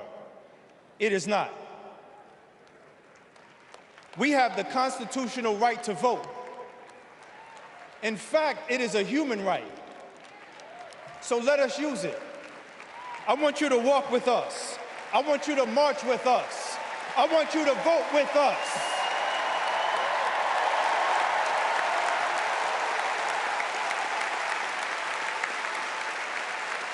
And together, and let me tell you, this is going to be so beautiful. And together, on November 5th, we will usher in Kamala Harris and Tim Walz into the White House.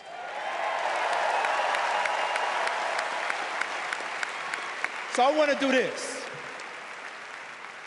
When I say one day, I want you to say, see us. When they see us. When they see us. When they see us, America will finally say goodbye to that hateful man.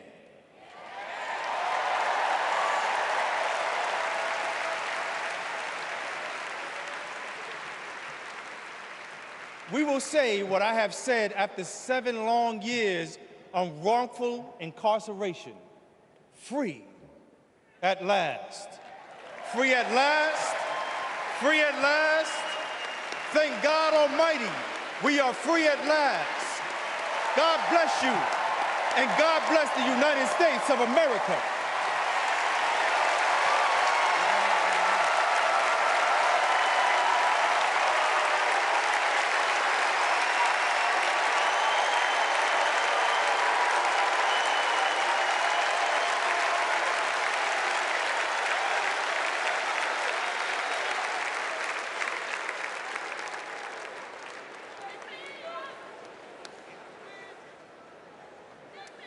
Wow. Our country is built on justice, and people's lives, as we just heard, can be harmed when we fail to do justice. But Kamala Harris fights to do justice. No one knows that better than the prosecutors who fought alongside her. These are their stories.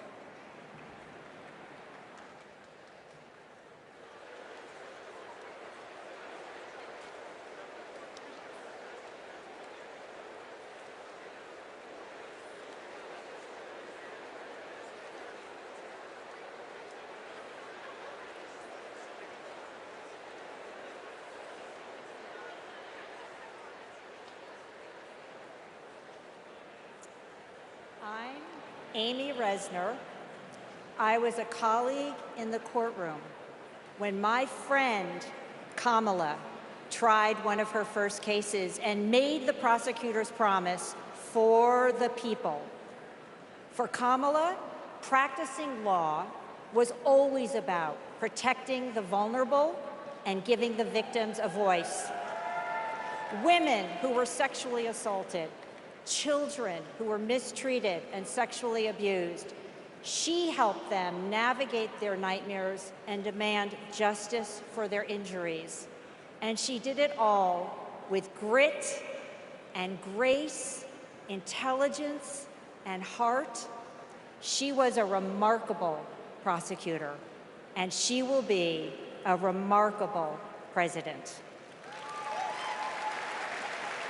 Survivors of sexual assault struggle to be heard over the cacophony of voices demeaning, discrediting, and vilifying them. When powerful offenders are allowed to manipulate public opinion by attacking their victims' credibility, all victims suffer. Those words are from the 2021 amicus brief filed by RAINN, the nation's largest anti-sexual violence organization, in the case of E. Jean Carroll versus Donald J. Trump. As a legislator and lifelong advocate against sexual violence, I urge all of us to stand together to support survivors, believe them, and hold perpetrators accountable.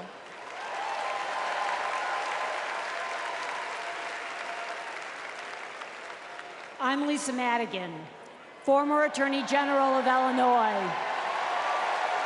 I worked with Kamala Harris during the Great Recession to protect homeowners from foreclosure.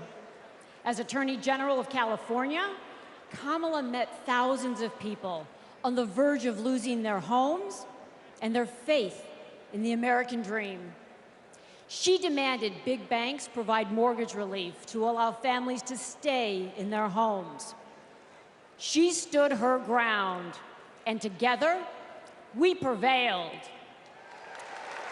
For as long as I have known her, Kamala Harris has always taken principled positions and never wavered. Thanks to Kamala's determination, countless Americans have a home they can call their own.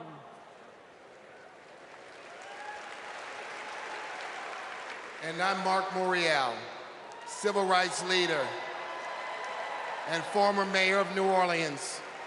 In the 1970s, Donald Trump was sued for refusing to rent his apartments to African Americans. His employees were told, put those applications in a drawer and leave them there. It was straight up housing discrimination. It was racism, and civil rights advocacy put an end to it. Kamala Harris has a plan to build more housing, keep rent prices fair, and help more people own homes. Donald Trump, you denied black people the American dream, and Kamala Harris is creating a future where every family, yes, every family has a place to call home. I'm Nathan Horns. In 2010, I went to college in California to pursue my dreams, but ended up with a nightmare.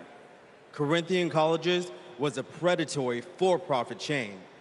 They defrauded more than 500,000 students and burdened us with loans we could never repay. Then, Kamala Harris stepped in. As Attorney General of California, she stuck up for students. She prosecuted Corinthian, and as Vice President, she stuck with us. As we fought and we organized for debt relief, the Biden-Harris administration came in, canceled all Corinthian student debt, and gave us back our futures. My name is Tristan Snell, and I prosecuted Trump University.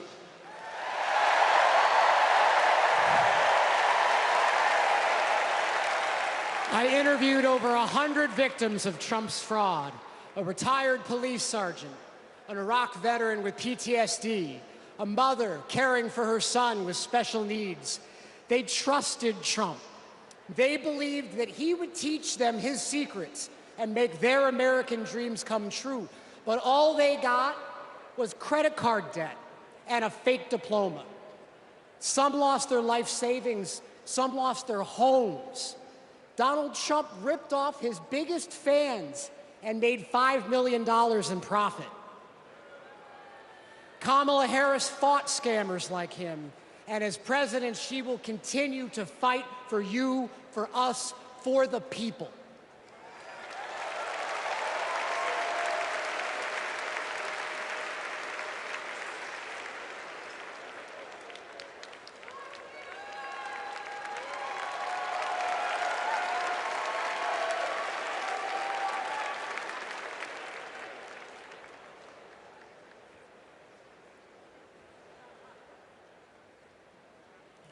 Please welcome Massachusetts Governor Maura Healey.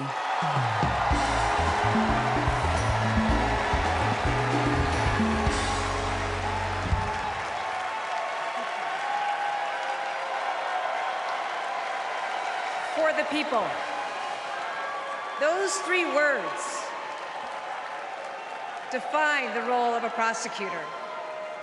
To serve not only our clients in the courtroom, but our community and our country. To give people a sense of security and safeguard the principles that hold our nation together. To stand up to abusers and bullies, and stand up for the voiceless and the vulnerable. In other words, exactly what Kamala Harris has done her whole life. When she was DA, mothers of children who'd been murdered, whose cases had gone cold, would come to her office saying, "I'll only speak to Kamala," because they knew she would listen, because they knew she would help them find justice. And she did. That's the Kamala Harris I know. A few weeks ago in Massachusetts, I watched a little girl meet the vice president. Her eyes were so wide, as open as the future. Kamala asked her about the summer, her basketball camp, and what position she likes to play. The little girl said to her, "Anything but defense." Kamala put her hand on her shoulder and replied, "Me too. I love offense." That's what it means to be for the people. Kamala Harris fights for all Americans. She stays on offense and she wins. And I know that she'll fight with the same passion, the same determination as President of the United States. I can't wait to see her prosecute the case against Donald Trump on the debate stage in September. We face a stark choice in this election: a felon and con man, or a dedicated prosecutor. The contrast between Donald Trump and Kamala Harris is clear. He obstructs justice. She upholds it. He swindles people. She serves them. He thinks he's above the law. She actually understands the law.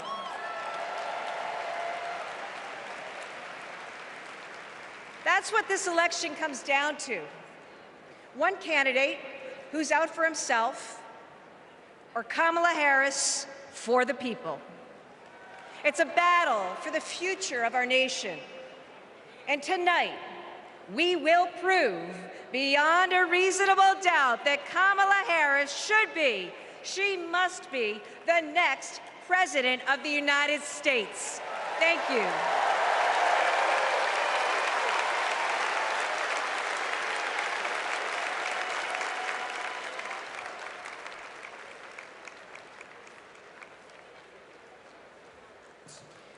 Please welcome survivor and advocate Courtney Baldwin.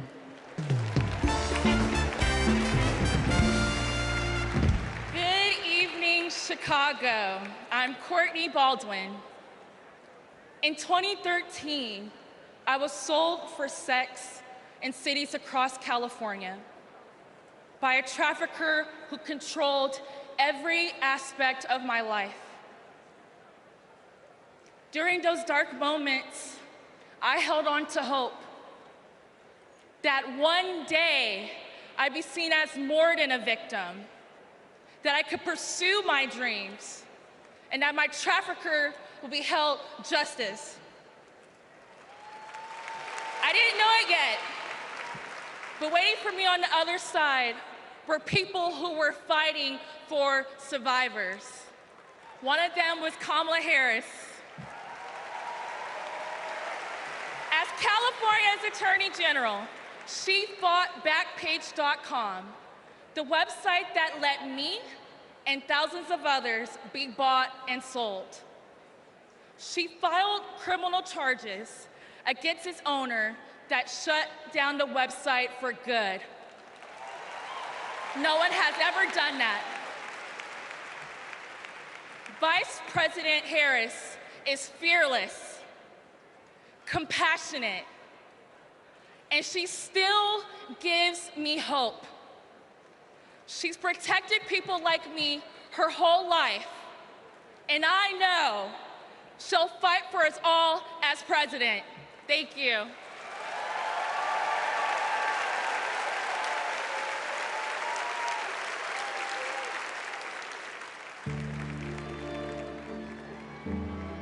We have to wake up at 2 a.m. in the morning.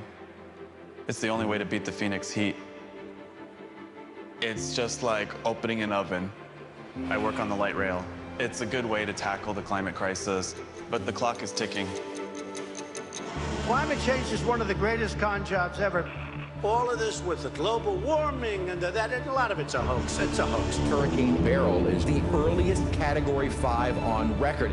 Climate change isn't a hoax, and it's not happening in the future. It's happening right here, right now. Here in Phoenix, the most consecutive 110-plus degree days in a row. Trump is pouring gasoline on the fire. He proceeded to solicit $1 billion from the fossil fuel companies because, if elected, he would roll back environmental rules and repeal regulations. Trump's Project 2025 agenda gives tax breaks to big oil and completely tramples the middle class. Trump would gut clean energy jobs like mine. This work gives us security and economic freedom. Trump would rip that away. Kamala Harris sees the future differently. She's a clean energy champion. She took on big oil that gouged Americans. Harris was the deciding vote that passed Democrats' epic clean energy investments. Kamala will fight for climate and clean energy policies that protect our health and hold big polluters accountable. The clock is not just ticking, it is banging. And that is why President Biden and I made the largest climate investment in America's history. We are not going back. I was raised to care for my community. That means jobs for my guys and a clean energy future.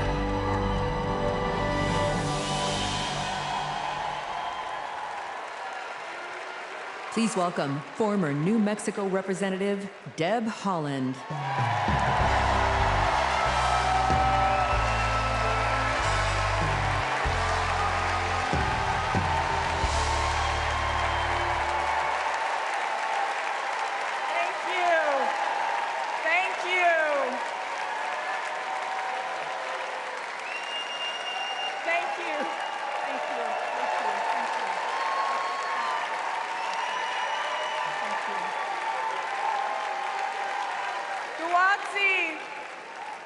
Guwatsi Halpa, Duhinamet Etsaktuitsa Shuimi Hanu.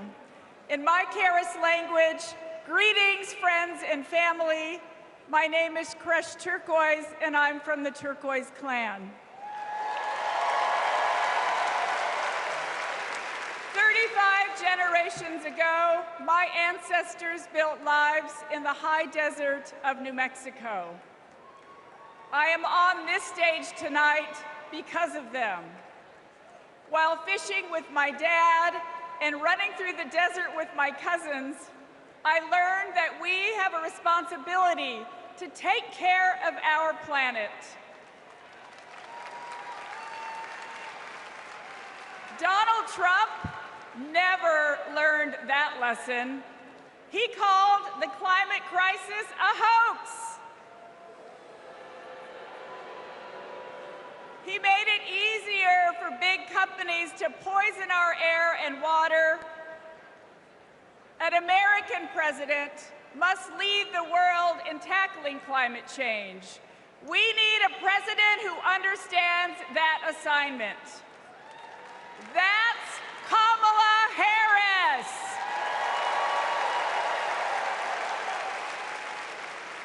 I know her record. She held polluters accountable for spilling oil into the San Francisco Bay. She defended President Obama's Clean Power Plan in court. And as Vice President, she cast the tie-breaking vote for the most ambitious climate action plan in our nation's history.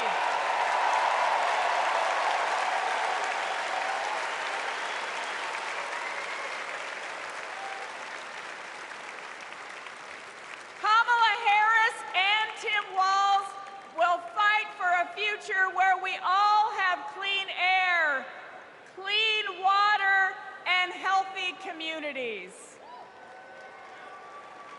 Let me go back to the lesson I learned in the desert Southwest. We all have a role in protecting our Earth for future generations. So let's all be fierce, and let's make Kamala Harris the next President of the United States. Thank you all so much. Thank you. Thank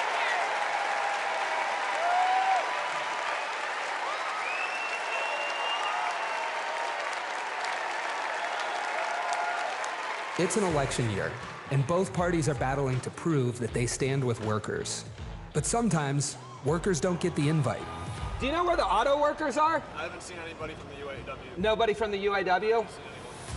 After we struggled to find any auto workers at Trump's Rally for Auto Workers, we hit the road to find out what Democrats have been up to. The Inflation Reduction Act, helping to fuel a boom in clean energy. Creating 9 million new clean energy jobs over the next 10 years, once-in-a-generation investment. I thought that American manufacturing was supposed to be dead. Here I am looking at one of the biggest auto mega plants being built.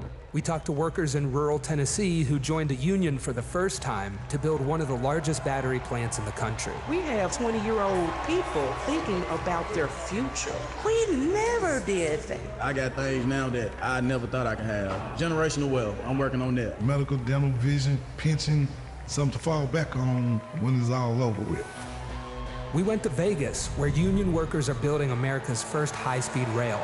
To Lordstown, Ohio, where auto workers who lost their jobs under Trump returned to work at a new battery plant. This could be the future. This could bring industry back to Lordstown. We saw it in its heyday, and here we are. We have the opportunity to make the battery. And Milwaukee, where workers are replacing every lead pipe in the city. It helps with the struggle. You don't have to struggle with 2, 3 jobs. You know, you can maintain with one job. This is my own neighborhood. This is your own neighborhood? Yes. Makes me feel good because I'm giving back something. It's easy for stories like these to get drowned out by fake worker rallies at non-union plants. Does anybody know that there's a Donald Trump event just an hour away from here? Yes? No? No. Was anybody invited to it? But over the last 4 years, only one party has invested trillions in clean energy, bringing back manufacturing and rebuilding infrastructure, putting workers at the center of it all. And this is just the start. Please welcome John Russell.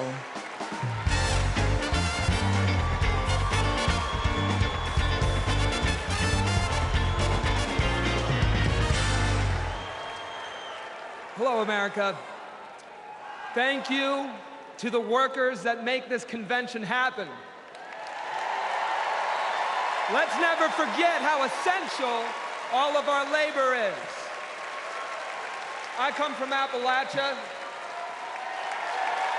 We kept the lights on in this country for generations. But the wealth made by our broken backs and our black lungs never did trickle down. And Washington listened to rich men demanding that we stick with dirty energy at any cost. Across the country, working class people are looking for a political home after years of both parties putting profit above people.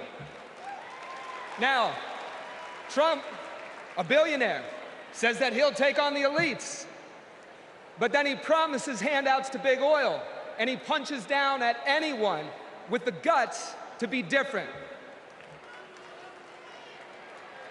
But populism that insists we are too different to get along is just divide and conquer by a different name. There's another sort of populism with roots in this party that we in West Virginia know well. They called us rednecks back in the 1920s because striking workers from all different races wore red bandanas around their necks as they fought and died for respect and a living wage. Their fight yesterday is our fight right now, right now. It is our choice to build on this progress and to create a political home for the mass of working Americans fighting for control over their government, their workplaces, and their planet. And it is our moment to live up to. Let's get after it. Thank you very much.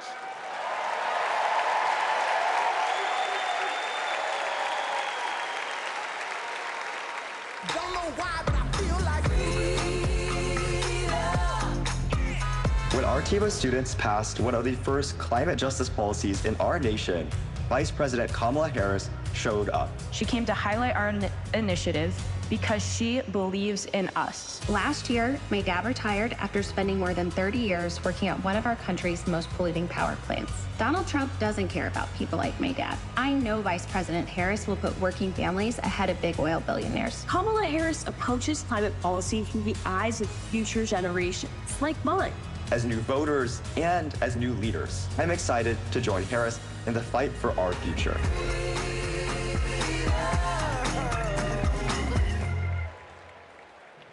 Please welcome Florida Representative Maxwell Frost.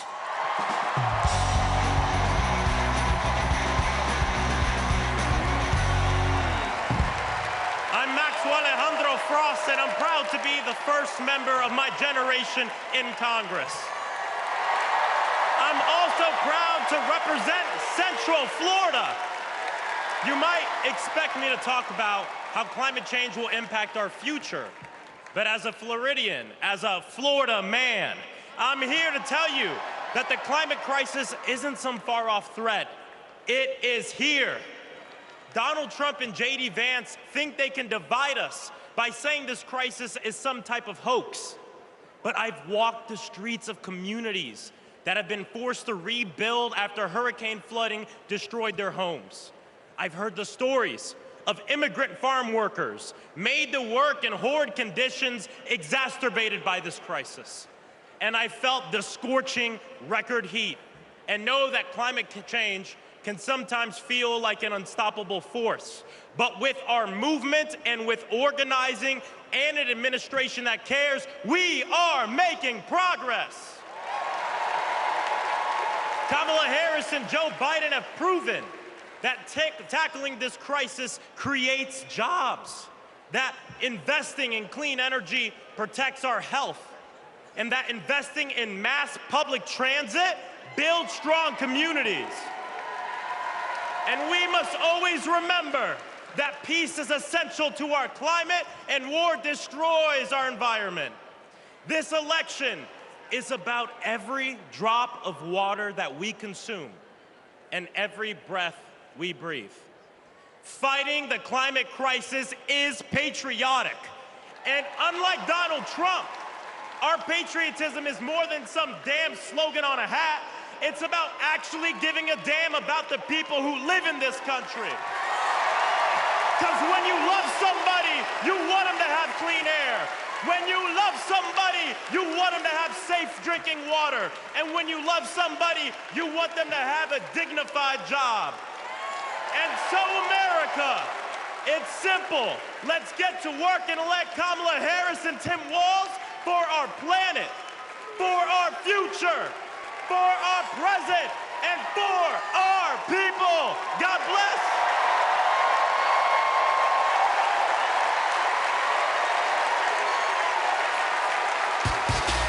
Ladies and gentlemen, if y'all are ready to set Madam Vice President and keep her in the White House, let me hear you make some noise!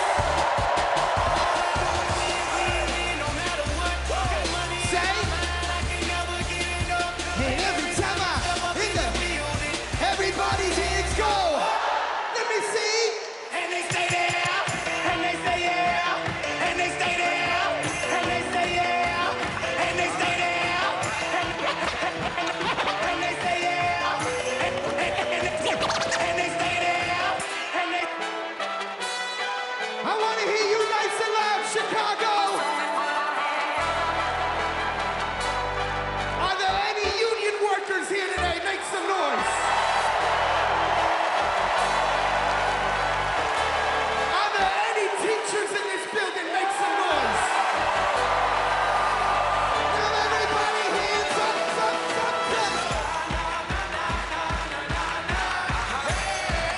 Whoa. Thank you, ladies and gentlemen. I'm DJ Metro. We'll be back for more.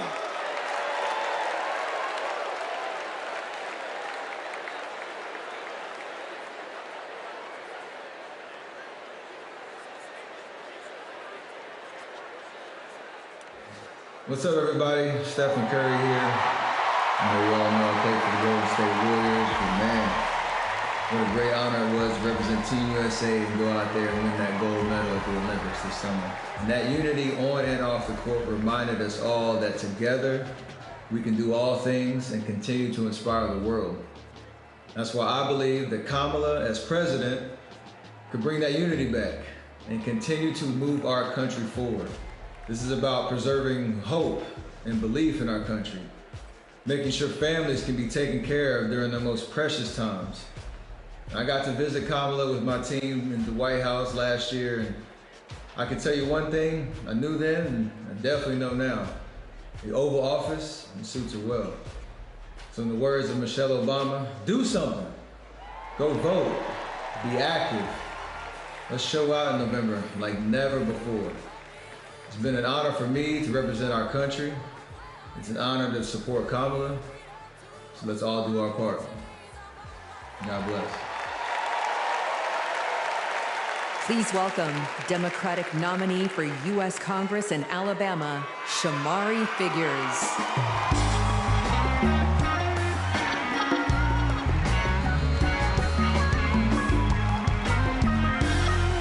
Good evening, America. And hello, sweet home Alabama. I am running for Alabama's 2nd Congressional District. This is the district that gave America the Tuskegee Airmen, Rosa Parks, Fred Gray, and it is the birthplace of the civil rights movement in Montgomery, Alabama. And of course, this district is home to Mr. Good Trouble himself, Congressman John Lewis. Look, my pathway to this stage was paved by a legacy of fighters. Fighters that include my mother, Alabama State Senator Vivian Davis Figures, who is here at her 11th DNC.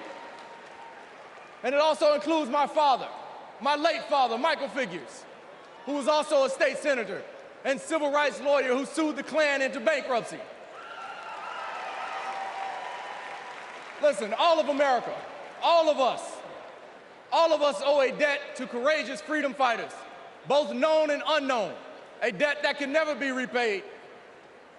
But what we can do is ensure that the work of those fighters who came before us continues, and that our sacred right to vote is always protected. Kamala Harris gets this. She's working to protect our freedoms every single day. And that's why she will sign into law the John Robert Lewis Voting Rights Act once it is introduced again by Congresswoman Terry Sewell.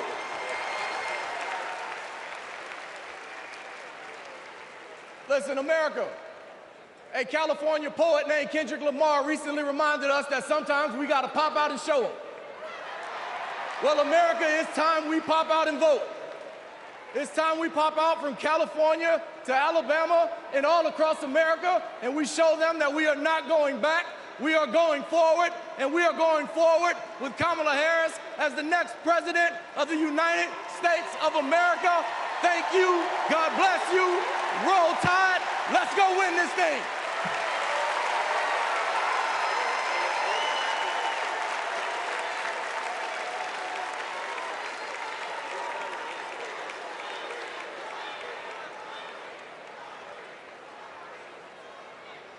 As I close out my segment tonight, I gotta send a quick message.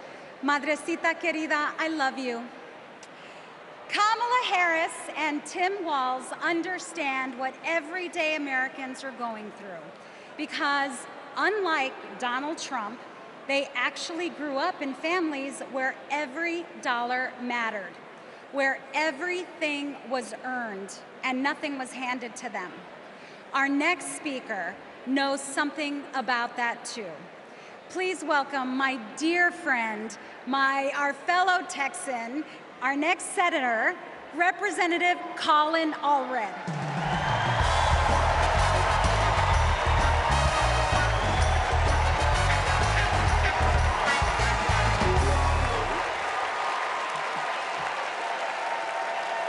All right.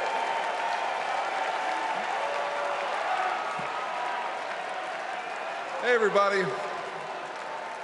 I'm Colin Allred, a congressman from Dallas, dad to two perfect little boys. And this November, I'm gonna beat Ted Cruz.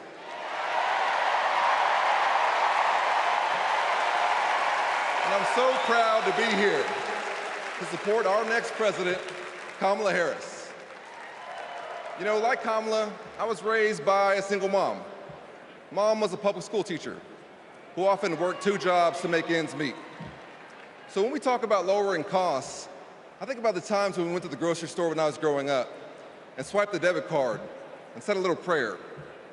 But my mom and my community in Texas gave me a chance to chase my version of the American dream. I played football at Baylor and in the NFL before becoming a civil rights lawyer and representing my hometown in Congress. Now I'm the guy who's going to turn Texas's Senate seat blue.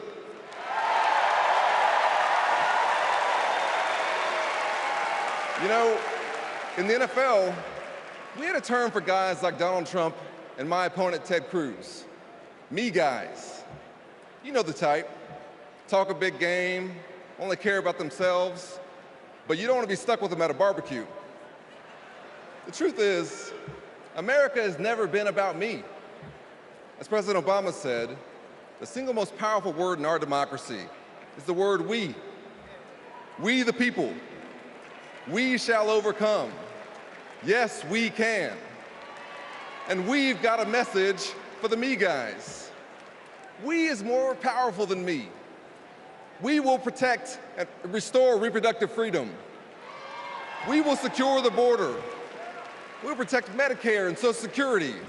And we'll turn the page and write a new chapter for this country and elect Kamala Harris to be the next president and beat Ted Cruz. Thank you all so much. God bless you, and may God bless Texas.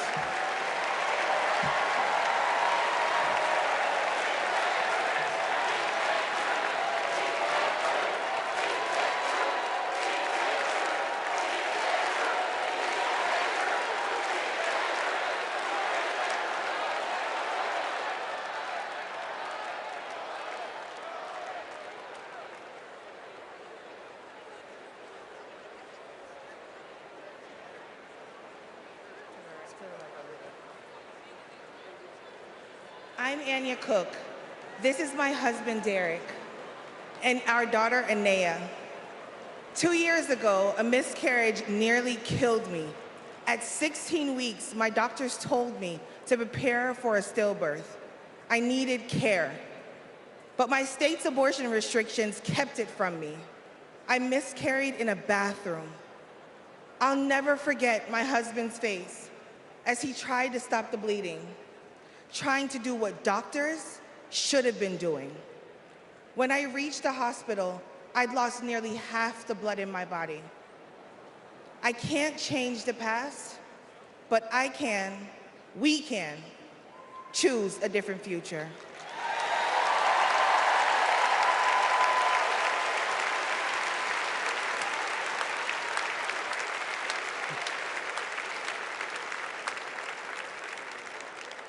I'm Craig Sicknick, and this is my mother, Gladys. My brother was a U.S. Capitol Police officer, Brian Sicknick, a hero who died after defending our country on January 6th.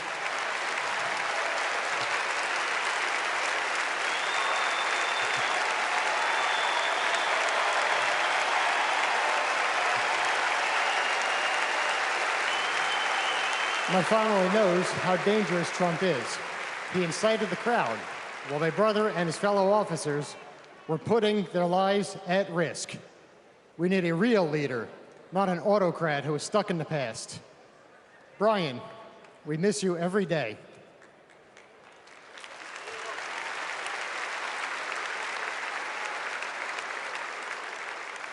I'm Gail DeVore. I've had type 1 diabetes since I was 11. Stressing about insulin cost has been a constant in my life. President Biden and Vice President Harris have moved mountains to help. Medicare can finally negotiate prescription drug prices.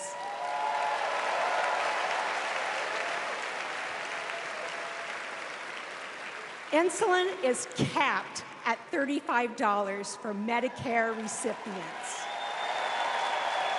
And when elected, Kamala Harris plans to extend that cap to the rest of us. That's the future I want. That's the future I am voting for.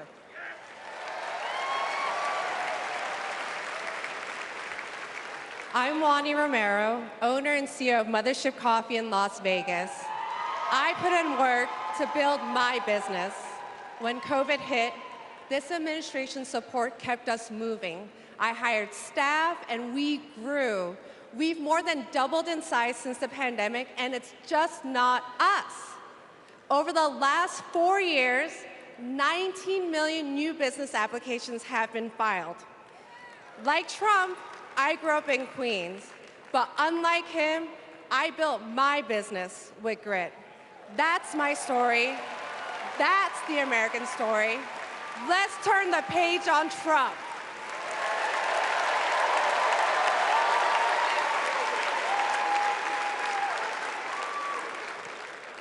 I'm Eric Fitz, and these are my sons, Christian and Carter.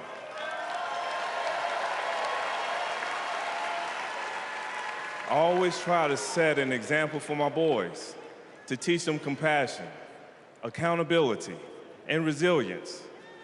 I want those values to be reflected in our leaders.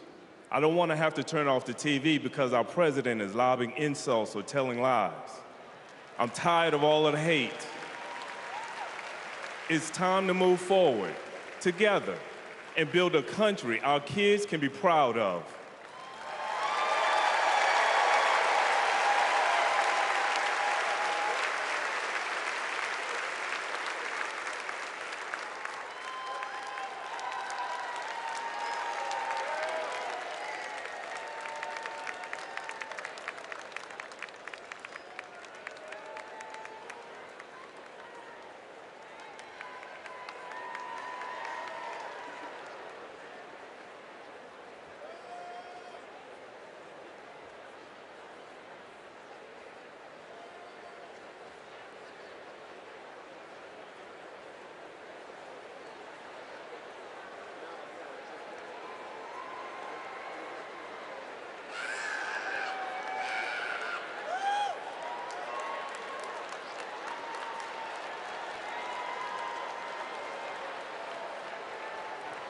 Please welcome the Bulls' official drumline, Chicago's own Pack Drumline.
Party's not over, Chicago!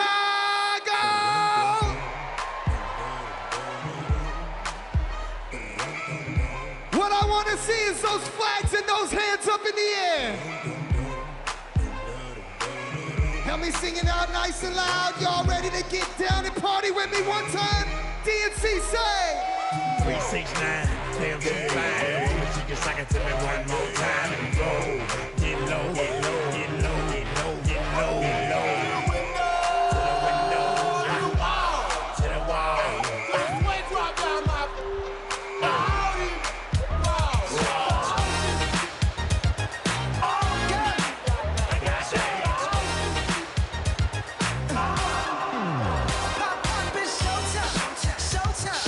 Guess who's back again? Say,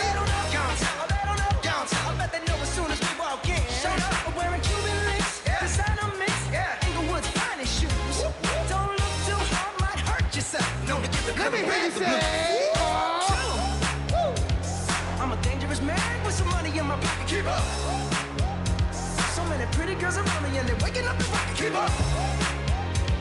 Why you mad? Fix your face. Ain't my fault they all be jacking. Keep up. Players only. Come on, put your pinky rings up to the moon. Girls, what y'all trying to do? 24 karat magic in the air. Head to toe so bad. Look out. Look out. Look out. This ain't Texas. No hold'em. So lay your cards down, down, down, down. Say. Pocket Lexus. Throw your keys up. Stick around, round, round, round. Nice and loud. And I'll be damned if I can't slow dance with you. Come pour some sugar on me, honey, too. It's a real live boogie and a real live hold down. Don't be a come take it to the floor now. Woo! There's a tornado. In my city. At the basement. That ain't pretty. Rugged whiskey. We're surviving. A break of kisses, sweet redemption, passing time, yeah. Ooh, one step to the right. We headed to the dive bar we always thought was nice. Ooh, run me to the left, then spin me in the middle, boy. I can't read your mind. This ain't Texas, ain't no hold'em. So lay your cards down, down, down, down. So pocket Lexus, throw your keys up, stick around, round, round, round, round. One more time, nice and loud. And I'll be damned if I can't slow dance with you. Come pour some sugar on me, honey, too. It's a real live boogie and a real live hold down. Don't be a take it to the, take it to the.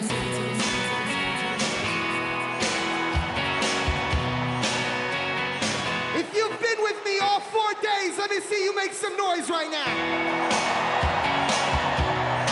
And if this is your first convention, let me hear you make some noise. I was born in a small town,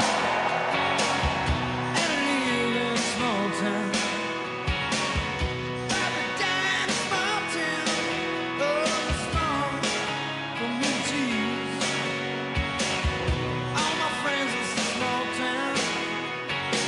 My parents live in the same small town.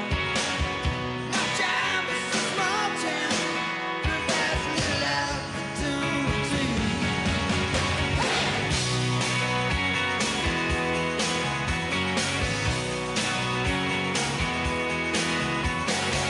Educated in a small town, taught to fear Jesus in a small town. Used to daydream in that small town, another boring romantic, that's me. But I've seen it all in a small town, had myself a ball in a small town. Met an LA dollar, brought her to this small town. That small town, just like me. Hold on this side. No, I cannot forget where it is that I come from. I cannot forget the people who love me. Yeah, I can be myself here in this small town, and people let me be just what I want to be.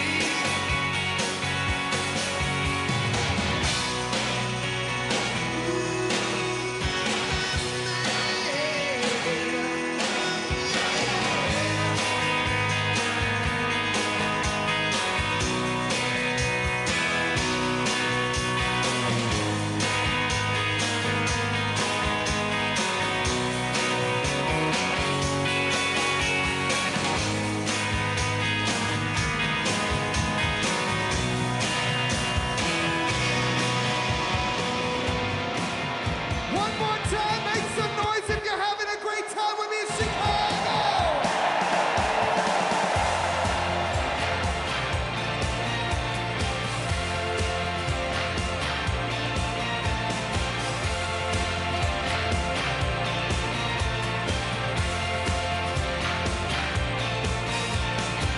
Heaven knocking on the door that holds the throne. I've been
gentlemen, I hope you enjoyed yourself with me. My name is DJ Metro from Chicago. Thank you for having me.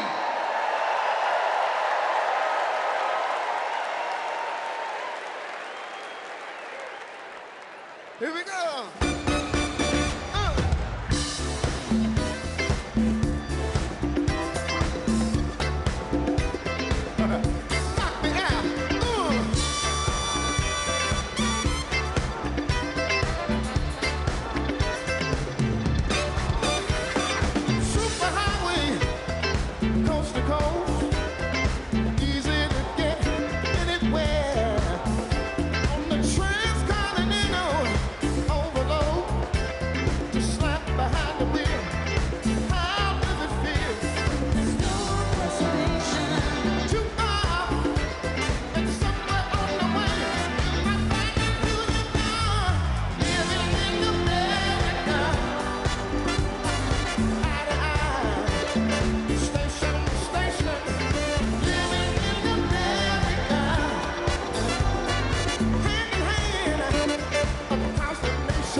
Please stand if you are able and welcome winners of 13 Grammy Awards and the biggest selling U.S. female group of all time, the Chicks.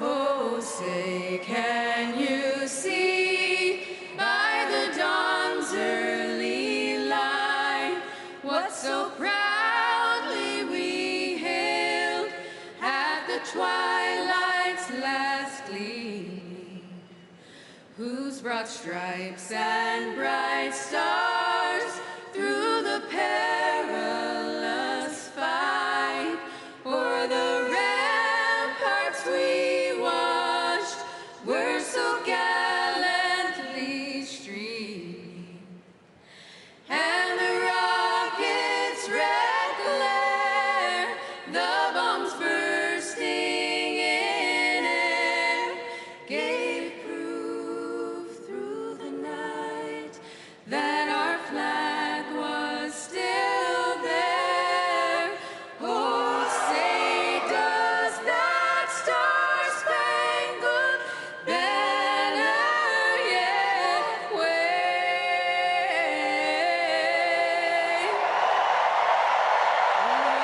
Land of the free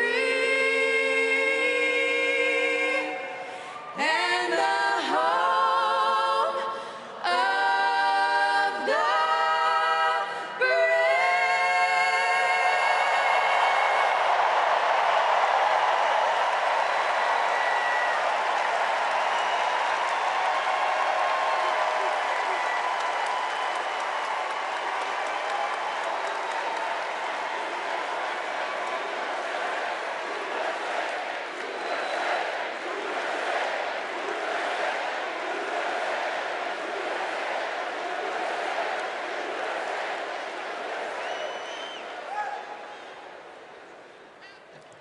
Please welcome Kerry Washington. Welcome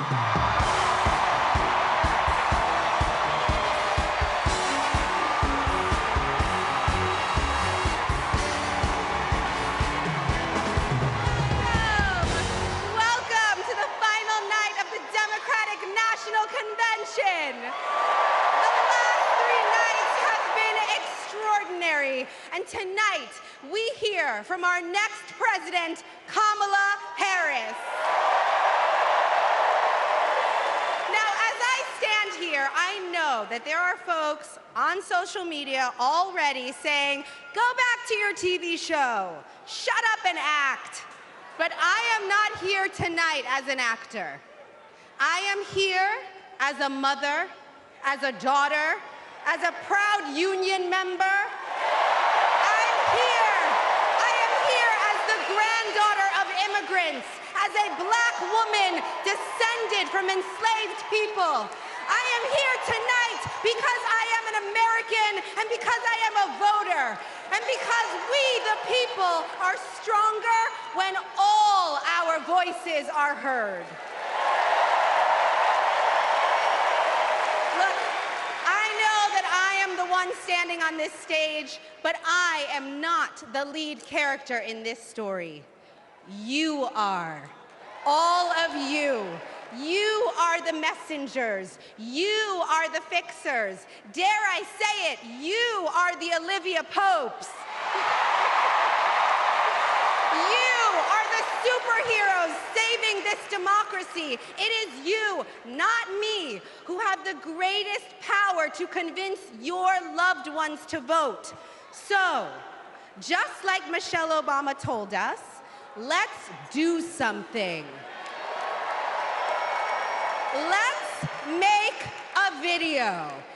Everybody take out your phones. Everybody take out your phones. We're gonna make a moment. Can somebody bring me my phone? I wanna capture this historic moment and share it with the people that we love. Oh, hi!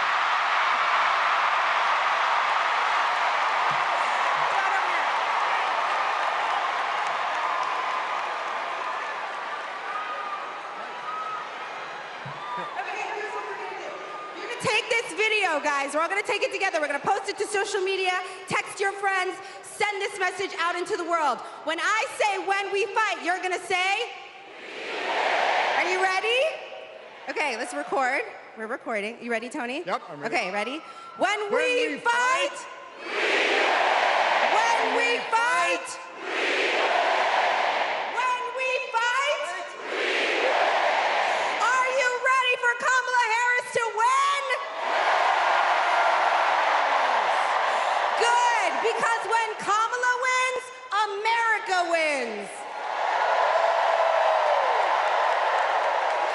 We did it! We did it, Joe.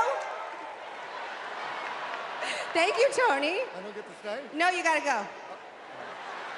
Bye, everybody. Tony Goldwyn, ladies and gentlemen. Okay, so listen. It's come to my attention that there are some folks who struggle or pretend to struggle with the proper pronunciation of our future president's name. So, hear me out. Confusion is understandable. Disrespect is not. So tonight, we are going to help everyone get it right. Here to help me are some very special guests.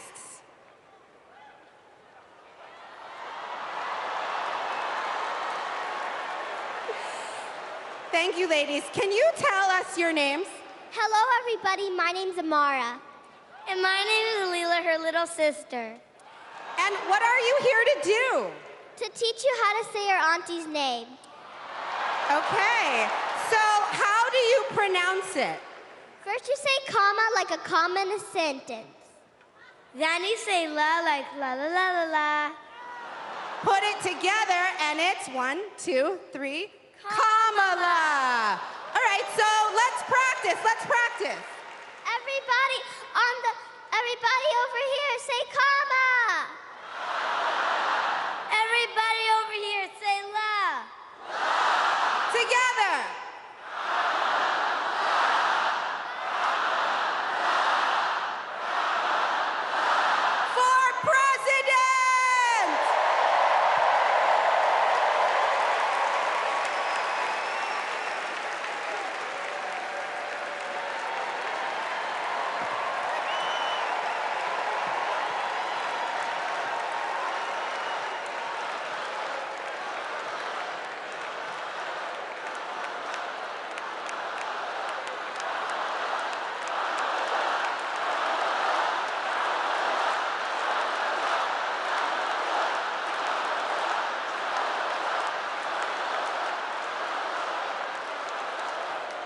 Please welcome Mina Harris, Ella Emhoff, and Helen Hudlin.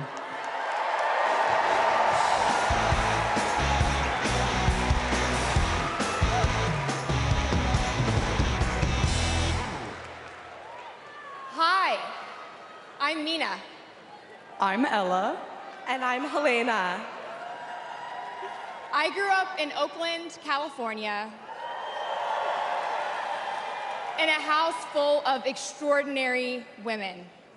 My mom, my grandma, and my auntie, who showed me the meaning of service, helping her sister, a 17-year-old single mom, fighting for justice for the American people, and still cooking Sunday family dinner. She guided me, now she's guiding my own children, and I know she'll guide our country forward. Kamala came into my life when I was 14. Famously a very easy time for a teenager. Like a lot of young people, I didn't always understand what I was feeling. But no matter what, Kamala was there for me. She was patient, caring, and always took me seriously. She's never stopped listening to me, and she's not going to stop listening to all of us.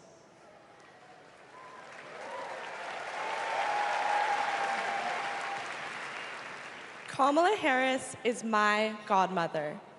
To me, her advice means everything. Whether it's pursuing my passions, making an impact, or finding hope when the world doesn't feel so hopeful. She taught me that making a difference means giving your whole heart and taking action.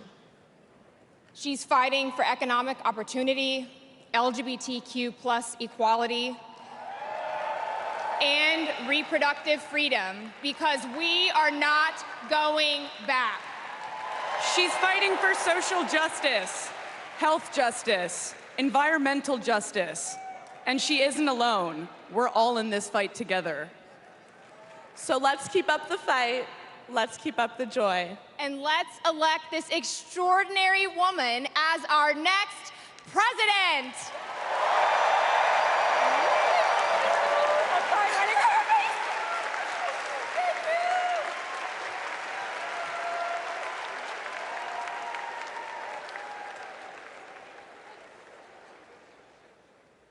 Please welcome actor and comedian D.L. Hughley.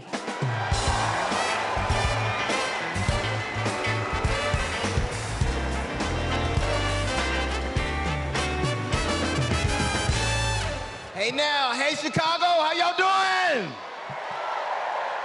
What's happening, California? Now, wait, where those AKAs at? Where they at? You know what? In 3 months, ain't gonna be no living with y'all. I can tell you this, I don't blame Donald Trump for not wanting to debate Kamala. I've been married to a black woman for 40 years and I ain't won one debate. I'm owing $93,000. Now, of course, Trump is saying that Kamala isn't black. I guarantee you this, Kamala's been black a lot longer than Trump's been a Republican.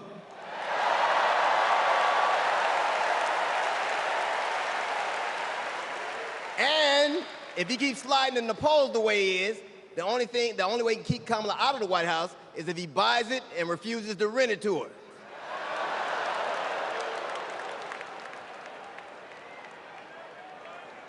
Of course, Kamala's getting broad support. They got black men for Kamala, white men for Kamala, Latinos and Asians for Kamala. They even have Republicans for Kamala. Republicans for Kamala. I guess Donald Trump will finally know what it's like when you get left for a younger woman.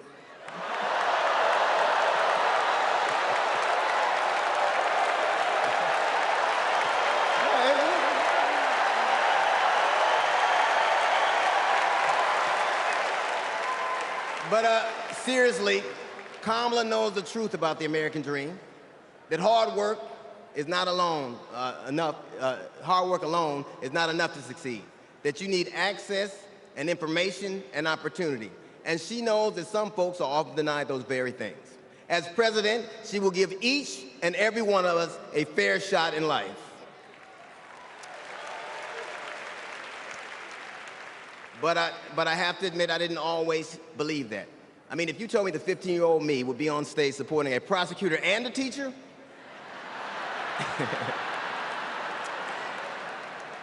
there is no way that I would have believed you.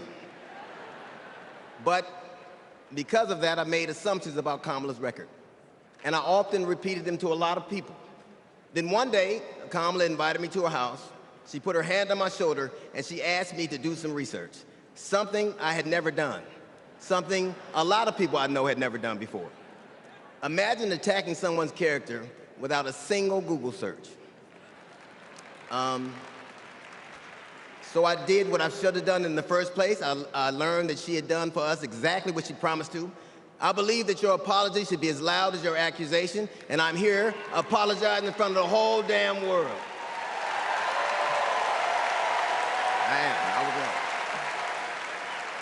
I was wrong, and I'm so very glad I was wrong because, Kamala, you give me hope for the future, a future where my grandchildren, Nola and Stevie, had the freedom to control their own bodies, where they have the opportunity to go as far as their wits and their talents would take them.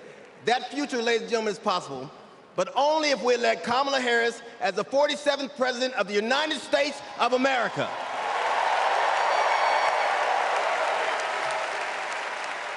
I will say this to you. The best piece of advice I've ever gotten in my entire life is you don't have to know what you will do, just know what you won't. And we won't go back.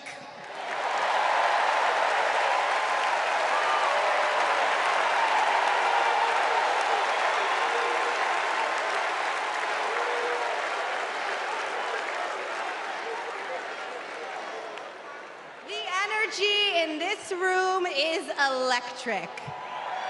And you can feel it everywhere, all over the country. In the coming weeks, I want us to find ways to maintain this energy and this joy and this commitment, because there will be days when the work ahead seems impossible. And when that happens, I know what I do. I get involved, I get engaged, I ask myself, how can I be of service to my community? Because community is why we do this, am I right? Yes, we do this for our children, for our parents, for our teachers and care workers who treat our loved ones like their own. We do this for working families who make this country thrive. We do this for the planet and for each other. We do this for justice and for peace and for democracy. And as we are about to hear, we do this for the safety of our communities.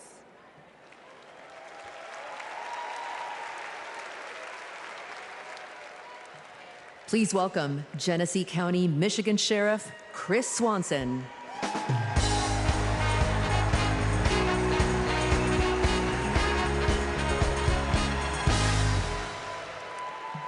My job is to protect people, all people.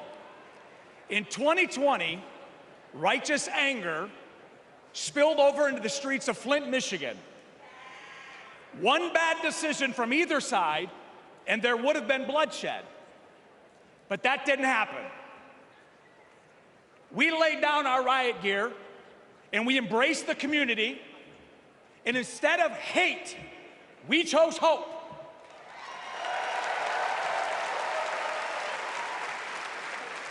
On January 6th, the opposite occurred. That day was paved with division, deceit, and denigration. Police officers were attacked that day. It could have been stopped. We need a leader who will embody what's affixed to all three sides of my sheriff patrol cars: protect, serve, and unify. Kamala Harris is that leader. As a prosecutor, Kamala Harris protected us by putting violent criminals and sex offenders behind bars. If I was in a courtroom, she's exactly the tough prosecutor that I'd want to see. As vice president, she served America by keeping us safer. And I can testify firsthand, where I come from, crime is down and police funding is up. As president, Kamala Harris will unify our country. She will bring us together because our country needs a leader who will go toe-to-toe with drug cartels and bullies. One who has already taken the oath, raised her right hand to advocate for the people. I can tell you in 2020, we were able to turn a protest into a peaceful movement by walking together. One city, one community, and one country. America, let's walk. Let's walk. Let's walk together and let's elect Kamala Harris and turn hate into hope yet again. Thank you.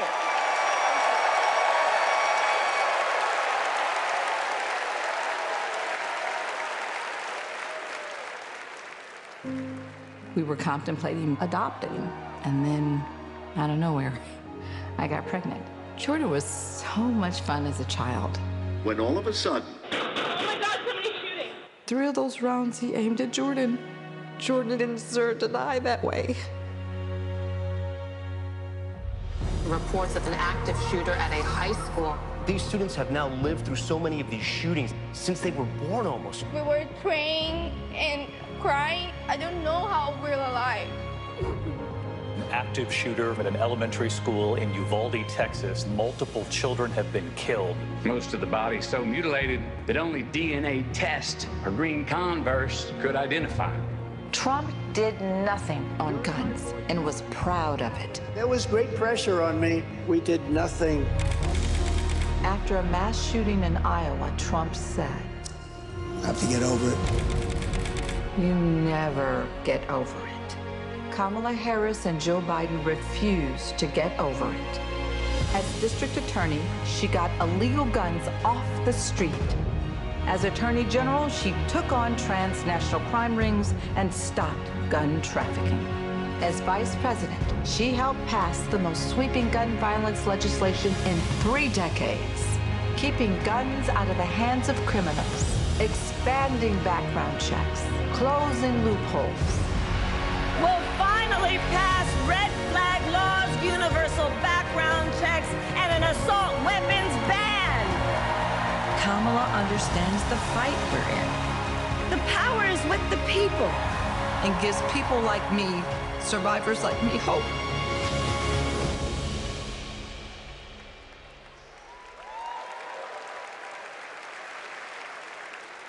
When I worked for Every Town Please for Gun welcome Safety. Georgia Representative Lucy McBath.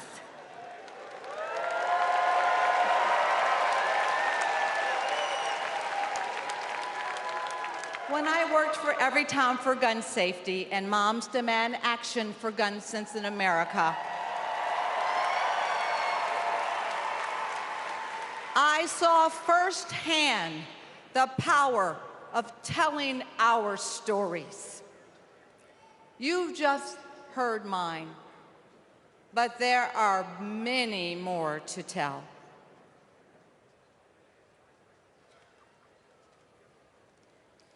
On December 14th, 2012, I walked into Sandy Hook School. I stopped at the office, chatted with my principal, then started my day with my second graders. Suddenly, a loud crash, like metal folding chairs falling. 154 gunshots blaring.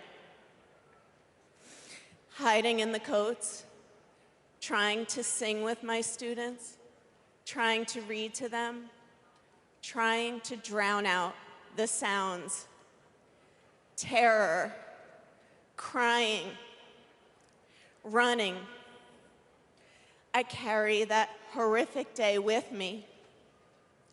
20 beautiful first grade children and 6 of my beautiful colleagues were killed. They should still be here.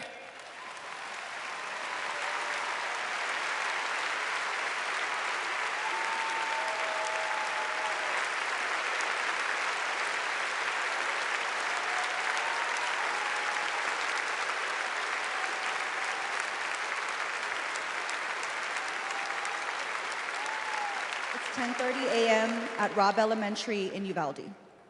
The school is recognizing my 10-year-old daughter, Lexi, for receiving all A's.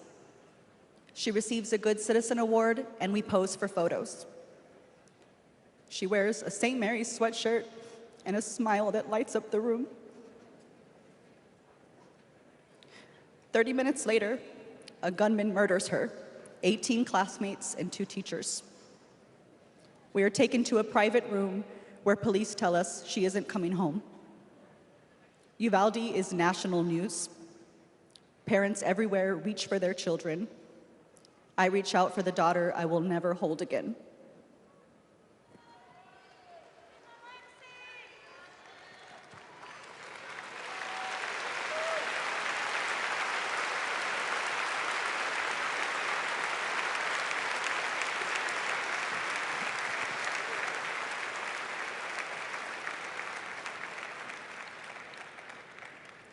My niece, Sandy Patrice, was 22. She drove to Myrtle Beach for sun and fun and motorcycle parades. Hours later, my phone rang. Shooting on the beach. No one can find Sandy. I stayed calm. You see, my mother, Patricia Ann, had been shot and killed by an abusive partner. I was calm then, too. I got to handling business. I called relatives, the police, hospitals, and I kept calling, voice steady, heartbeat pulsing. Then I was connected to the coroner. 10 years of waiting, and Sandy's murder is still unsolved. I'll keep calling, and I'll keep fighting.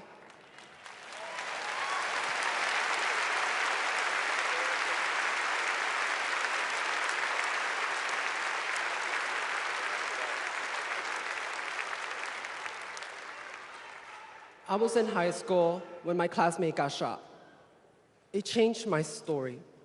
Instead of worrying about taking a test, I started worrying about living to take another test. They say schools are for learning, and I did learn a lot that day. I learned how to run, how to hide and drop, that what happens in the news can happen to me. But I learned something else too, that we can write and must write a new story if we choose to.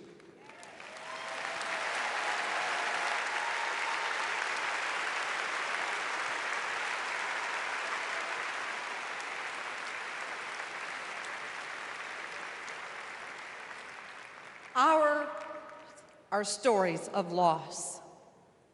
But make no mistake, our losses do not weaken us. They strengthen our resolve. We will secure safer futures that we all deserve. We will organize. We will advocate. We will run for office.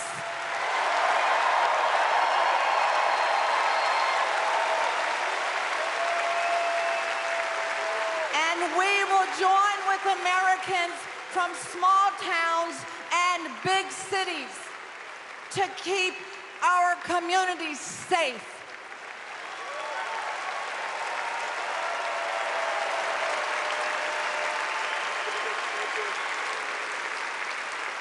And we will elect leaders like Kamala Harris, who won't just empathize, but will act.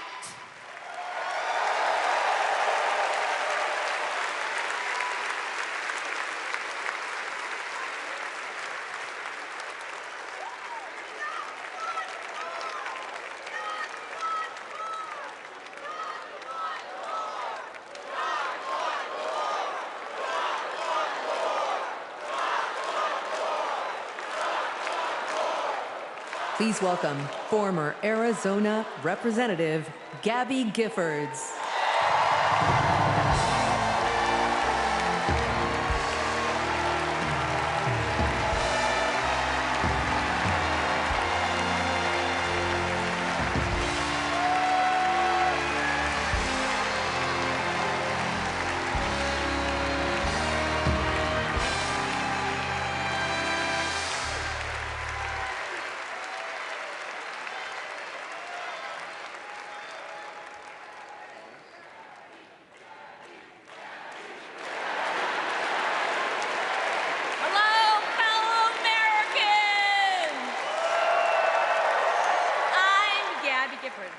I was born in the great state of Arizona! I was born with grit. I grew up racing motorcycles, mucking stalls, and exploring the beautiful desert. I fell for an astronaut.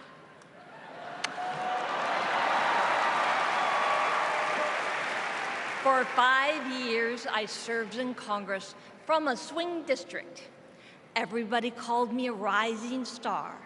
Then on January 8th, 2011, a man tried to assassinate me. He shot 19 people. He killed 6. Terrible, terrible day. I almost died, but I fought for my life and I survived.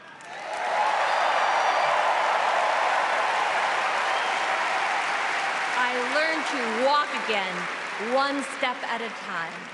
I learned to talk again, one word at a time. So many people helped me as I worked hard to recover, including a decent man for Delaware who always checked in. He still does. Thank you, Joe Biden. Thank you for everything. Joe is a great president. My friend Kamala will be a great president. She is tough. She has grit.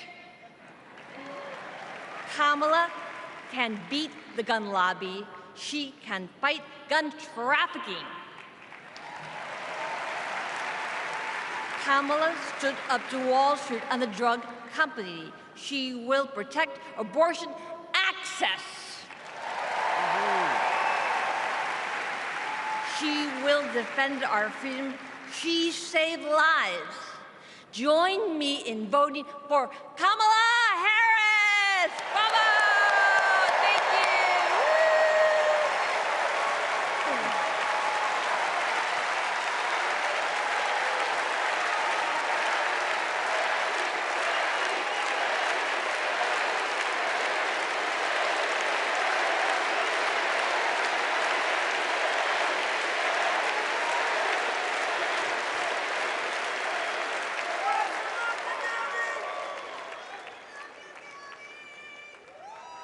Don't know why, but I feel like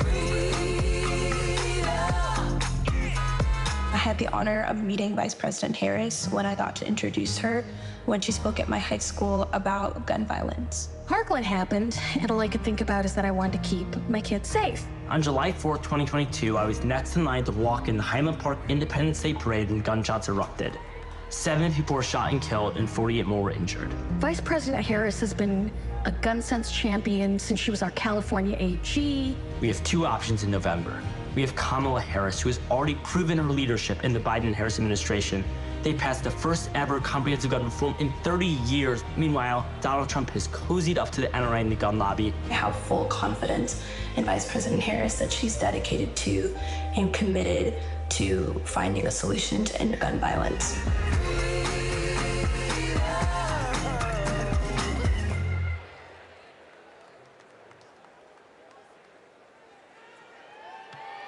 Please welcome 3-time Grammy-winning singer-songwriter and global pop icon, Pink.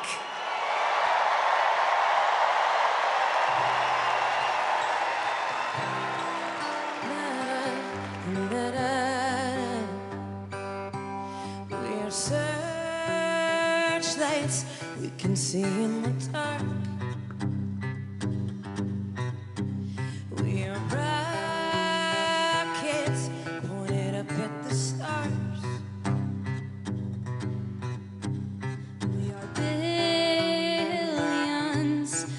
beautiful hearts. You sold us down the river too far. What about us? What about all the times you said you had the answer? What about us? What about all the broken happy ever afters? Oh, what about us? What about all the plans that ended in disaster? What about love? What about trust? What about us? We are problems that want to be solved. We are children that need to be loved. We were willing, we came when you called. But man, you fooled us. Enough is enough. Oh, what about us? What about all the times you said you had the answer? What about us? What about all the broken happy ever afters? What about us? What about all the plans that ended in disaster? What about love? What about trust? What about us? Sticks and stones, they may break these bones, but then I'll be ready. Are you ready? I don't want control, I want to let go. I'll be ready. 'Cause now it's time to let them know. What about us? What about all the times you said you had the answers? So what about us? What about all the broken happy ever afters? What about us? What about all the plans that ended in disaster? What about love? What about trust? What about us? What about us? What about us? What about us?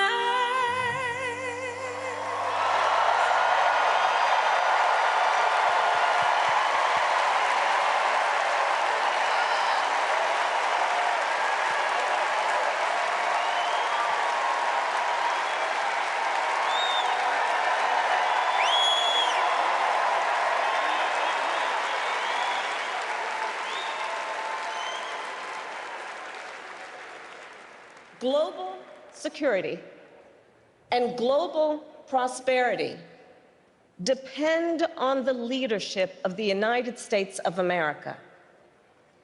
And a strong America remains indispensable to the world.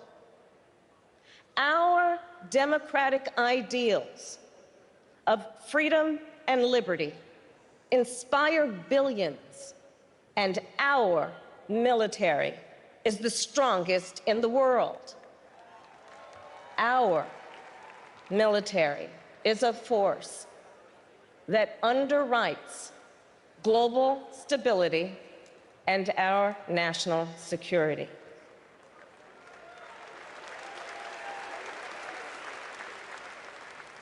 Please welcome Arizona Senator Mark Kelly.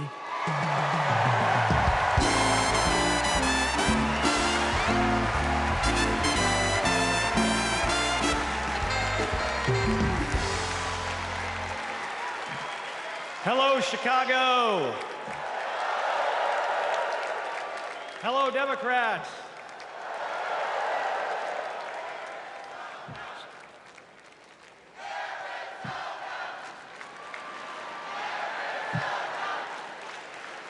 So, President Obama had to follow Michelle.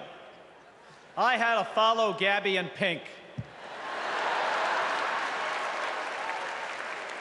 Gabby amazes me every single day. She was able to walk out and address you tonight because she's a fighter. And thanks to a team of doctors, nurses, and especially her speech therapist. We all need a team. I've flown into space 4 times. I've flown into combat nearly 40 times. Not once did I do that by myself. It took a team to accomplish a mission. It always does. I flew in the Navy during the first Gulf War. America rallied our allies to kick out a tyrant who invaded a neighbor. Today, Vladimir Putin is testing whether we're still that strong. Iran, North Korea, and especially China watch closely. What's Trump's answer? He invited Russia to do, and these are his words, not mine, whatever the hell they want.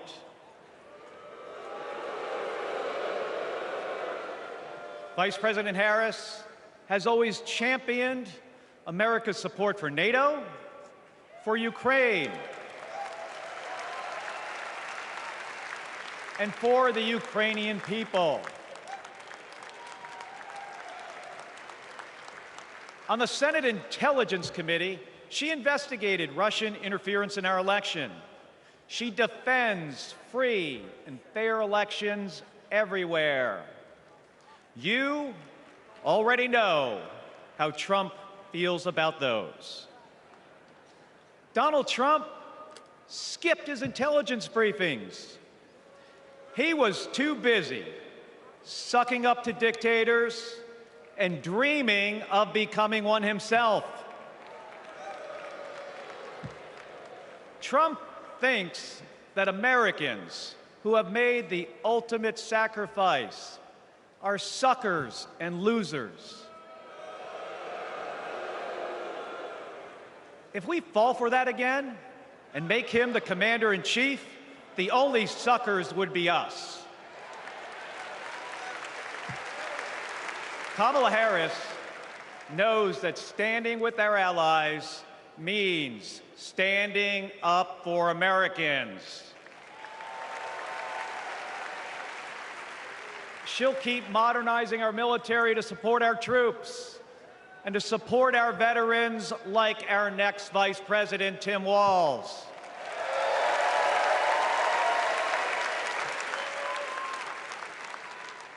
The world laughs at Trump, literally. But folks, it is not funny. When he was president, that meant the world was laughing at us. The threats we face are too serious. The sacrifices our service members make are too sacred. The alliances we've spent decades building are too critical. That's what's at stake now. And the choice isn't even close. But in Arizona and nationwide, this election will be.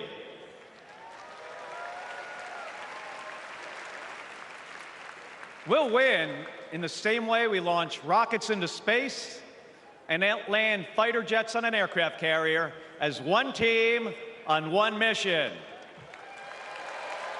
State by state, voter by voter, coming together. No country is better than ours at solving big problems. So, on November 5th, Let's prove that America is still the leader the world needs today by electing the leader we need right now, Kamala Harris. Thank you, everybody. Thank you.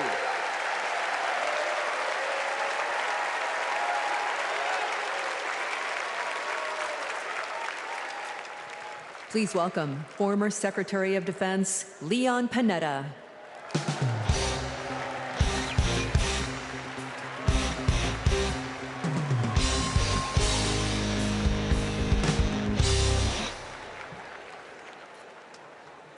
My fellow Americans, I'm proud to have served in the Army, the Congress, the White House, Chief of Staff, CIA Director, and Secretary of Defense.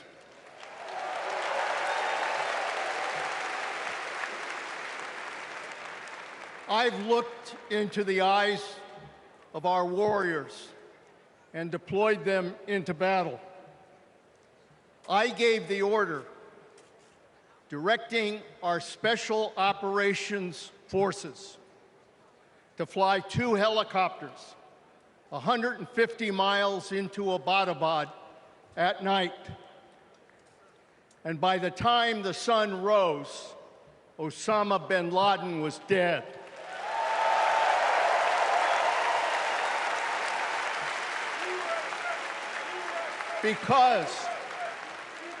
Because nobody attacks our country and gets away with it. Nobody.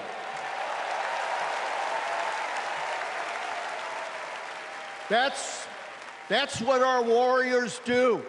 That's what our warriors do. Our warriors need a tough, cool-headed commander-in-chief to defend our democracy from tyrants and terrorists.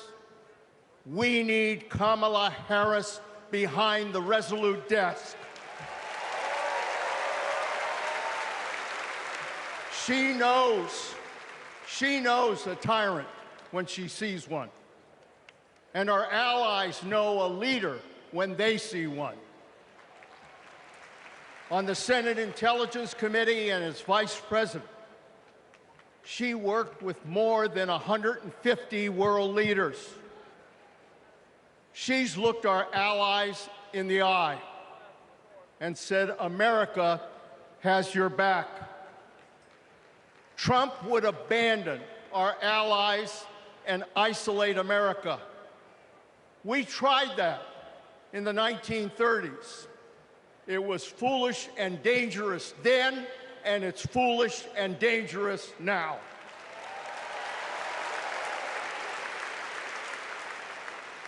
Listen to President Reagan. President Reagan. Isolationism never was and never will be an acceptable response to tyrannical governments. Never. Trump tells tyrants like Putin they can do whatever the hell they want. Kamala Harris tells tyrants, the hell you can, not on my watch. She's worked with President Zelensky to fight back against Russia. She knows that protecting their democracy protects our democracy as well. Look, Donald Trump does not understand the world, and he does not understand the service and sacrifice of our military.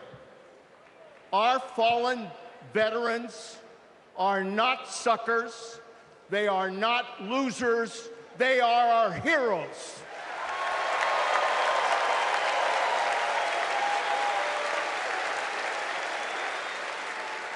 Kamala Harris will honor our veterans.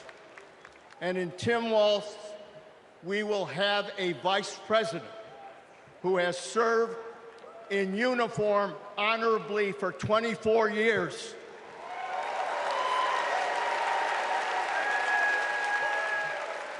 Kamala Harris understands this moment. It is a moment of danger and a moment of opportunity. She'll keep America's military the strongest in the world, the strongest ever known. And she understands what our military is for.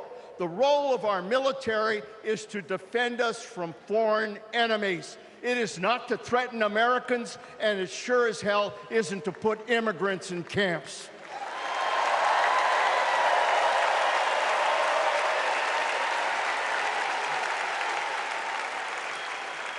Every president since World War II, Republican and Democrat, has shared the belief that America must protect democracy in the world.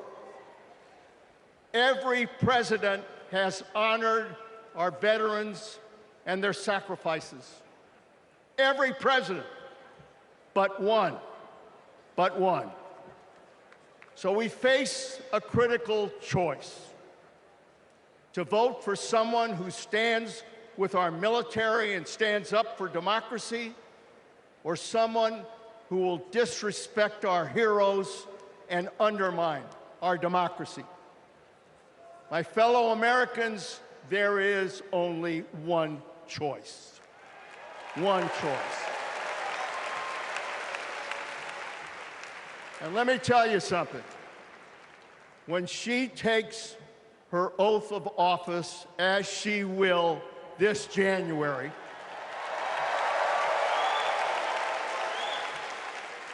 our allies will cheer, our enemies will fear, and we will have a commander-in-chief that we can trust. God bless our veterans, and God bless our country.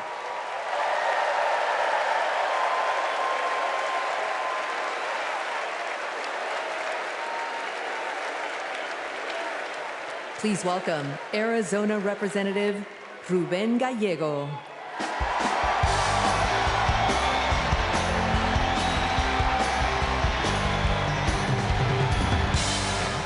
I'm a dad, husband, congressman, and the proudest Arizonan you'll ever meet. But I am even prouder to be a Marine. Rah! My mom raised us alone on a secretary's salary. I slept on the floor. I worked every job I could: meat packing, construction, making pizzas. I made it to Harvard with no money or connections. Other kids were happy because they were at Harvard. I was happy because I finally had a mattress. Then I enlisted, fought alongside my brothers with Lima 325 in Iraq. They called us Lucky Lima, but our luck ran out. We saw some of the heaviest combat of the war. And when we got home, the government failed to help us readjust. We have a duty to care for our patriots who serve our nation.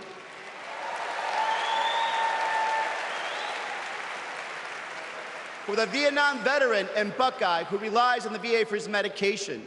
For the Afghan veteran in Pittsburgh who finally got treatment for his PTSD.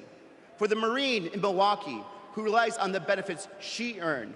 For my Navajo brothers and sisters who serve the Marines with me, I remember you too. Kamala Harris and Tim Walz are fighting for them.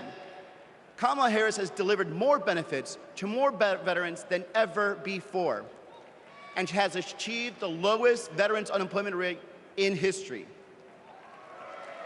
Vice President Harris has stood up for us and our families always.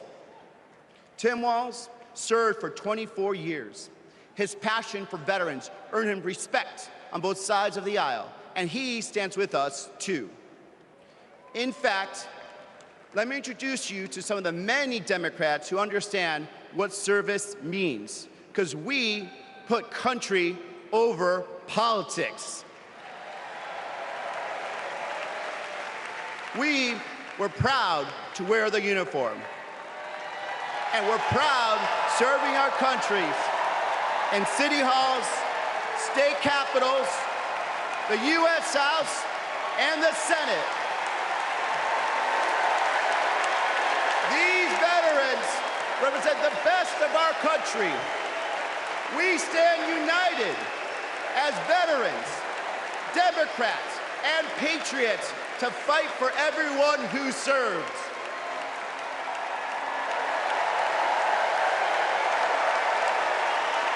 But politicians like Donald Trump, they don't stand with us. They call patriots like Senator McCain losers. John McCain was an American hero. Show some respect. Trump's Project 2025 will slash veteran benefits and force VA hospitals to close across the nation. Show some respect. So, for the 18-year-old who decides to enlist, for the families like mine who prayed every night that their loved one would come home, for our troops stationed thousands of miles away, for my Marines of Lima Company, let's elect Kamala Harris and Tim Walz, who don't just respect our service, but revere it. Because the veterans who defended this country aren't just the reason we can sleep at night. They're the reason we can dream. And together, we'll fight for our veterans and everyone who served our country. Thank you.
Please welcome Michigan Governor Gretchen Whitmer.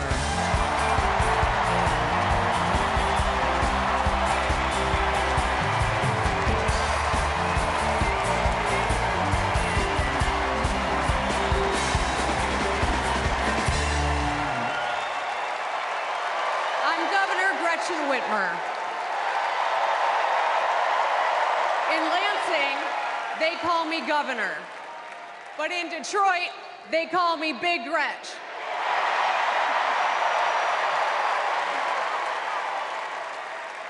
Donald Trump called me that woman from Michigan as an insult. Being a woman from Michigan is a badge of honor.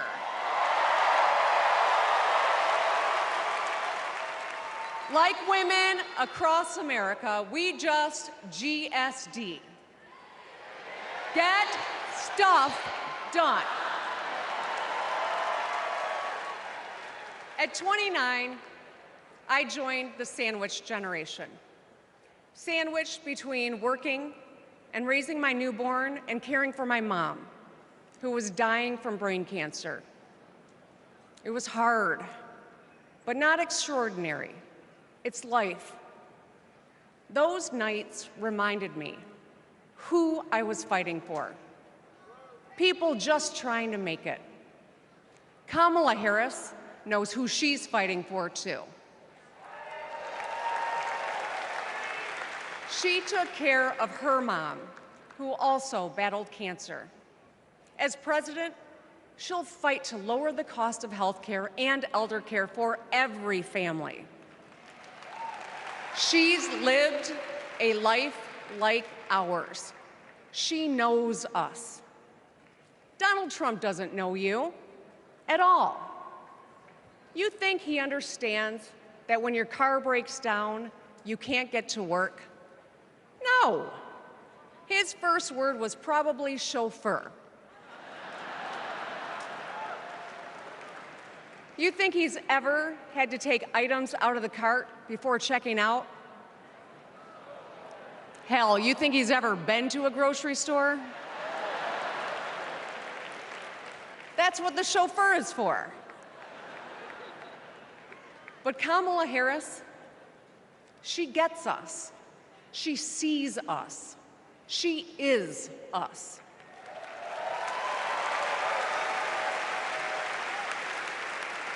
Look, we've all lived through a lot of history over the past few years. Floods and fires, an attempted coup, a plot, and a pandemic. It's exhausting. We don't know what the next 4 years will bring, but what we do know is this. Through it all, your life won't stop. You're gonna have to get to work, pick up the kids, and pay your bills. And then one day, when you're just trying to get everyone out the door, a news alert goes off. Something happened. Something hit the fan. You'll ask, is my family gonna be okay? And then you'll ask, who the hell is in charge? What if it's him? What if it's that man from Mar-a-Lago?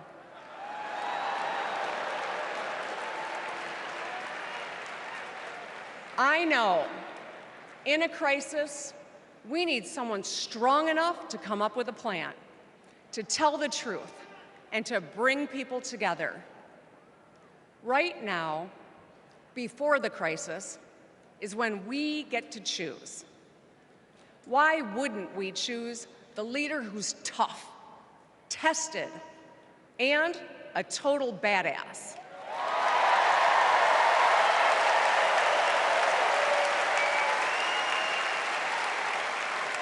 I know who I want as our commander-in-chief. America, let's choose Kamala Harris.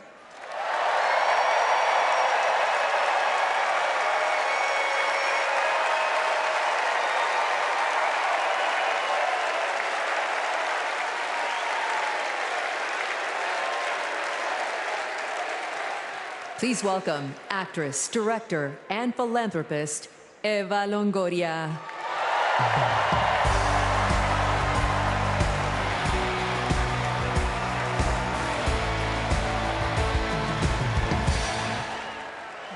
Hello, Chicago! Yes! I am so excited to be here tonight. What an honor to be part of this historic moment, and y'all are part of it. Look, I have known Kamala Harris for more than a decade, and she comes from a family a lot like mine, and I'm sure a lot like yours. We were both raised knowing that no one was gonna hand us anything, especially as women. That we were gonna have to touch every rung of the ladder to get ahead. We were gonna have to work really hard. Now, she worked at McDonald's, but I worked at Wendy's. And look at us now. You see, Kamala and I were able to see beyond the horizon because our families supported our big dreams. Well, guess what? As Americans, we're all part of one big family. Somos familia. And as familia, we have to have each other's back. We have to support each other's dreams because Kamala's success is our success. And she supports us to dream big too. So let me tell you, in the Latino community, in our community, we have a saying, "Sí se puede," which means yes. It means yes, we can. But tonight, I'm here to tell you, yes, she can. So we're going to say, "She se puede." So when someone asks you, is she ready to lead this country forward, we're going to say, "She se puede." When somebody says, is she qualified for the job, we're going to say, "She se puede." When somebody asks, is she going to be the first female president of the United States, we're going to say, "She se puede." Our voices, our vote, we're going to decide this election. And let me tell you, the energy tonight isn't just here in Chicago, it's all across the country. People are gathered at watch parties everywhere to celebrate Kamala Harris. Say hello. Yes. All right. We know how to work, so let's get to work. Let's turn all of this enthusiasm and joy into action between now and November 5th. Let's go. She se puede. She se puede.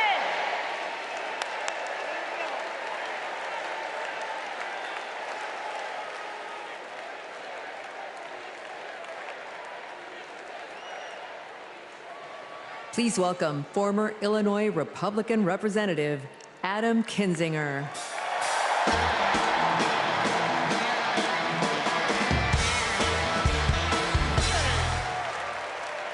Hey, good evening. Good evening. Thank you, thank you, thank you. I'm Adam Kinzinger, and I am proud to be in the trenches with you as part of this sometimes awkward alliance that we have to defend truth, defend democracy, and decency. I was just a kid when I was drawn to the party of Ronald Reagan, to his vision of a strong America, the shining city on a hill. I was a Republican for 12 years in Congress, and I still hold on to the label. I never thought I'd be here, but listen, you never thought you'd see me here, did you? But I've learned something about the Democratic Party, and I want to let my fellow Republicans in on the secret. The Democrats are as patriotic as us.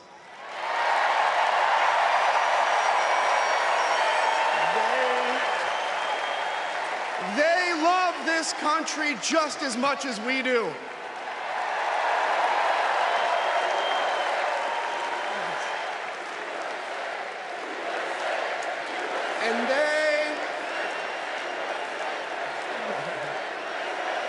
And they are as eager to defend American values at home and abroad as we conservatives have ever been. I was relieved to discover that because I've learned something about my party too, something I couldn't ignore. The Republican Party is no longer conservative. It has switched its allegiance from the principles that gave it purpose to a man whose only purpose is himself.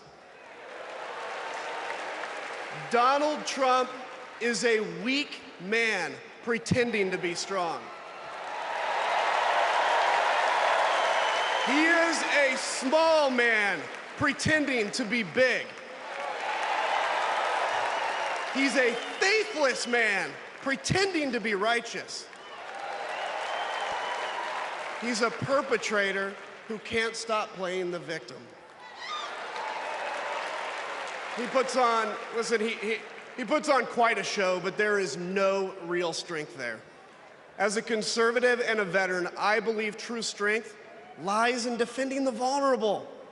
It's in protecting your family. It's in standing up for our Constitution and our democracy. That is the soul of being a conservative. It used to be the soul of being a Republican, but Donald Trump has suffocated the soul of the Republican Party. His fundamental weakness has coursed through my party like an illness, sapping our strength, softening our spine, whipping us into a fever that has untethered us from our values. Our democracy was frayed by the events of January 6th, as Donald Trump's deceit and dishonor led to a siege on the United States Capitol.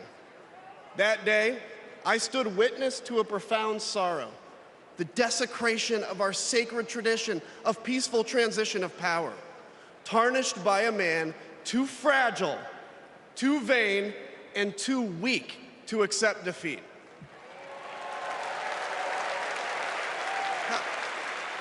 How can a party claim to be patriotic if it idolizes a man who tried to overthrow a free and fair election? How can a party claim to stand for liberty if it sees a fight for freedom in Ukraine, an attack pitting tyranny against democracy, a challenge to everything our nation claims to be, and it retreats, it equivocates, it nominates a man who is weirdly obsessed with Putin, and his running mate who said, quote, "I don't care what happens in Ukraine." Yeah, and he wants to be vice president. Yeah. How can a party claim to be conservative when it tarnishes the gifts that our forebears fought for? Men like my grandfather, who served in World War II, who believed in a cause bigger than himself, and he risked his life for it behind enemy lines. To preserve American democracy, his generation found the courage to face down armies. Listen, all we're asked to do is to summon the courage to stand up to one weak man.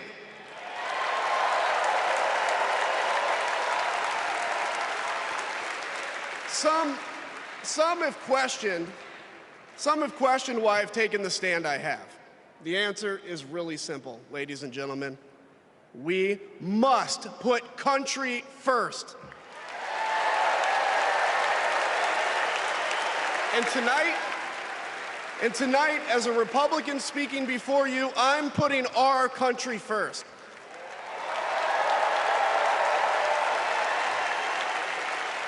Because the fact is, I do belong here. I know Kamala Harris shares my allegiance to the rule of law, the Constitution, and democracy. And she is dedicated to upholding all three in service to our country. Whatever policies we disagree on pale in comparison with those fundamental matters of principle, of decency, and of fidelity to this nation.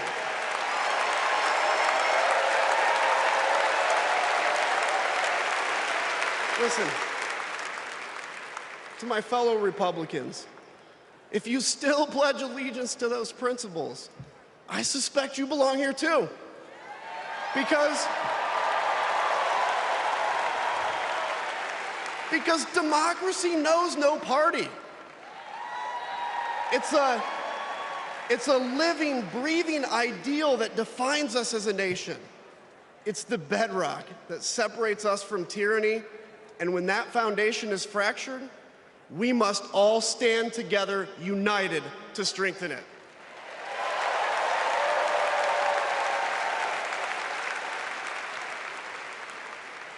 If you think those principles are worth defending, then I urge you, make the right choice.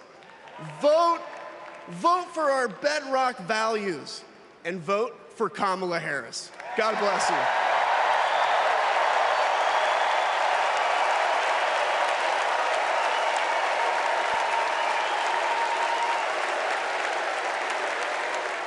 Please welcome lawyer, policy advocate, and sister of the Vice President, Maya Harris.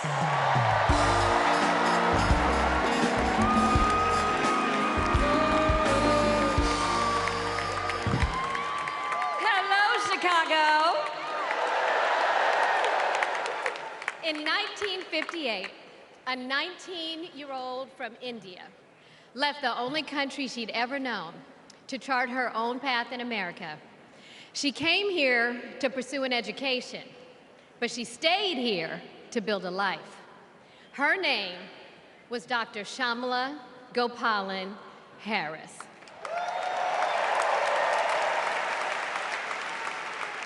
but we called her Mommy. Mommy was so many things to so many people. A civil rights activist, a scientist, a devoted mother to her 2 little girls. But most of all, Mommy was a trailblazer who defied the odds and defined herself. And when it came to Kamala and me, Mommy had great expectations for us, but she had even greater expectations of us. She raised us to believe that we could be and do anything. And we believed her. You see, Mommy understood the power and the possibility that come with knowing and showing who you truly are. She knew we could be the authors of our own stories, just as she'd been the author of her own. Mommy's journey and the opportunity that she wanted for Kamala and me, that's a distinctly American story. We may all have different histories, different struggles, or different perspectives, but what binds us together is the fervent desire to be free, to fulfill our God-given potential. Kamala's entire life has been about fighting for each of us to have that freedom. And like so many Americans, Kamala knows what it's like to be underestimated and be counted out. She knows what it's like to be the underdog and yet still beat the odds. And now, she has created so much electricity, so much optimism, so much joy throughout the nation, and it is why we need her leadership in this historic moment.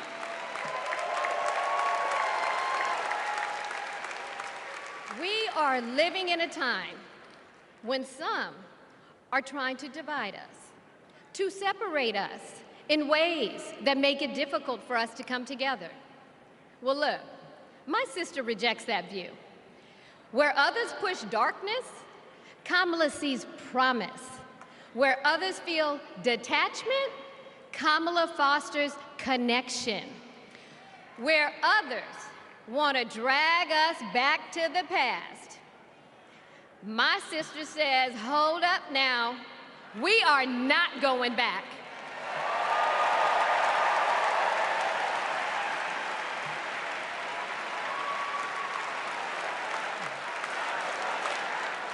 Because Kamala understands we have so much more in common than what separates us. She knows the measure of our success isn't just winning an election. It's about who we bring along and lift up in the process.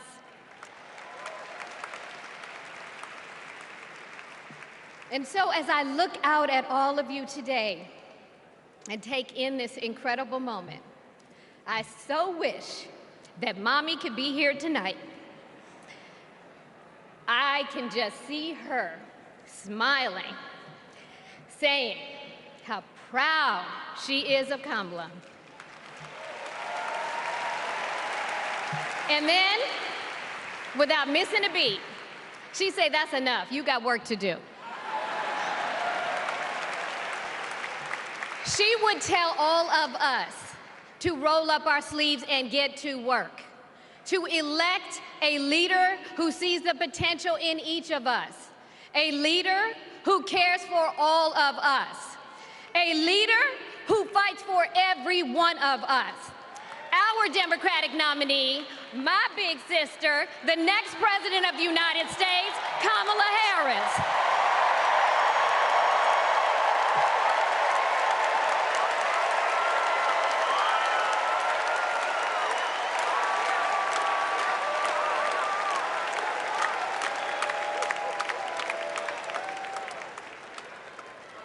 Please welcome North Carolina Governor Roy Cooper.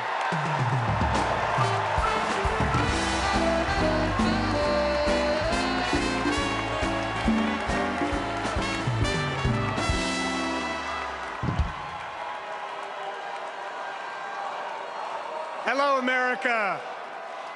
I'm Roy Cooper, the last guy standing between you and the moment we're all waiting for. So I'm going to get right to it.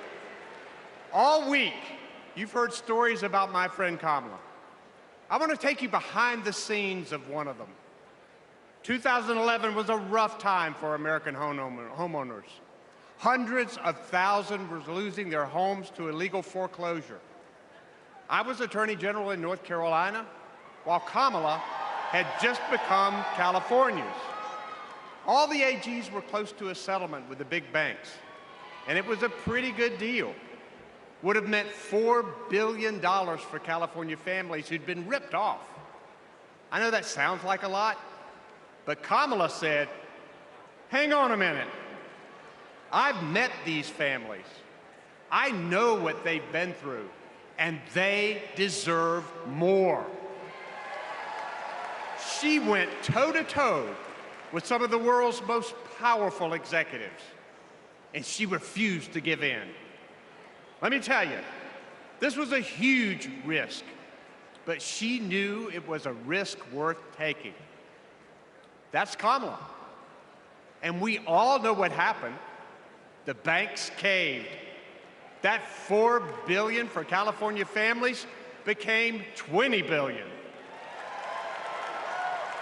That was the first time I witnessed Kamala in action. And what I saw was a leader who does exactly what she says she's going to do, who never will settle for less. America, we got a lot of big fights ahead of us, and we've got one hell of a fighter ready to take them on. I know that because I know her. And tonight, I want the American people to know, even if you don't agree with her on everything, Kamala Harris will fight for you to the very end. For families who need better health care or a safer place to live, Kamala will fight for you. For parents who want better schools for their kids, for workers worried about a secure retirement for themselves, Kamala will fight for you. For any one of our allies, anywhere in the world, wondering if America still has your back, remember this: Kamala will fight for you.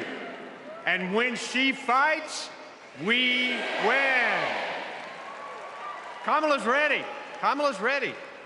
The question is, are we? Are we going to stand up and fight for Kamala like she'll stand up and fight for us? All right. If you're ready, my home state of North Carolina, stand up. Stand up, Pennsylvania. Stand up, Michigan. Stand up, Wisconsin. Stand up, Georgia. Stand up, Nevada. Stand up, Arizona. Stand up, America. Are we going to stand up? Are we going to fight? Are we going to vote? Are we going to win? You bet we are. Let's go get them.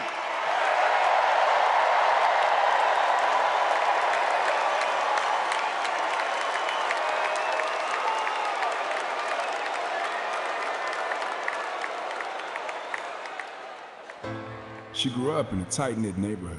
It was the kind of place where your neighbor would look after you when school let out, where your first grade teacher would show up at your law school graduation. It's where Kamala Harris learned what it means to be in the middle class, making every paycheck count. She was raised by a working mom who taught her about standing up for what's right and protecting the people you love. Kamala carries the lessons of our mother, the fighting spirit of our mother, the compassion. She was all of 5 feet tall. If you met her, you would have thought she was 7 feet tall. And our mother, if I'd ever come home complaining about anything, she wouldn't have it. The first thing she'd say is, well, just stop the complaining. Just tell me what you're going to do about it. And since she was a young girl, Kamala Harris has been fighting for families like the ones she grew up with. That is Kamala. She can't help herself from standing up for people and standing up for what she thinks is right. She has been that way our whole lives. Being a protector is what led her to become a prosecutor. Looking back now, I could say it was her calling. As a courtroom prosecutor, she went after predators who targeted women and children, and fraudsters who ripped off working families. And she put dangerous gang members and human traffickers behind bars. We didn't have partnerships with DOJ or FBI or DEA or any of those law enforcement agencies. Now, we all work collaboratively. She was the person who built the foundation in how we do criminal justice in America. As Attorney General of California, she held the big Wall Street banks accountable for fraud, winning $20 billion for California families. She took on one of the largest for-profit colleges that was scamming students. And in the Senate, she fought for her constituents with the determination of a prosecutor, standing up for reproductive freedom. Can you think of any laws that give the government the power to make decisions about the male body?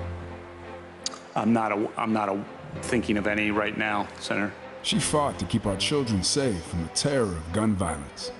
How many of you guys had to have a drill where you learned about how you need to hide in a closet or crouch in a corner in the event that there is a mass shooter? Look at that. Look at that. On the Intelligence Committee, she defended our nation against foreign adversaries. And in 2020, she made history as the first woman to be elected Vice President of the United States. She cast the tie-breaking vote to deliver urgent relief to the American people during the pandemic. She beat Big Pharma to lower prescription drug costs and cap the cost of insulin, and led the fight to restore reproductive rights after Roe v. Wade was overturned. We have worked too hard and fought too long to see our daughters grow up in a world with fewer rights than our mothers. Because she's never been afraid to stand up to powerful interests. Sometimes people will open the door for you and leave it open, sometimes they won't. And then you need to kick that door down.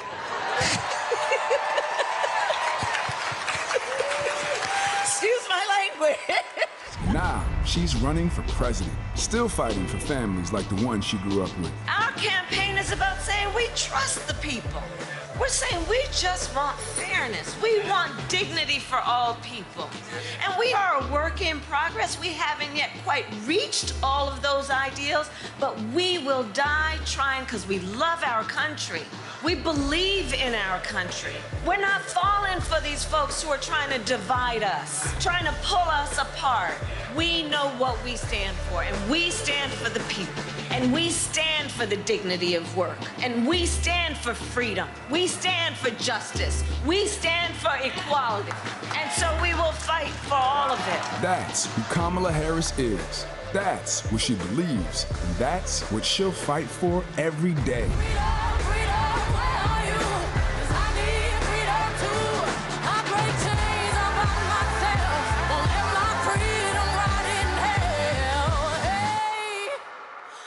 Keep on running, cause the winner don't quit on themselves.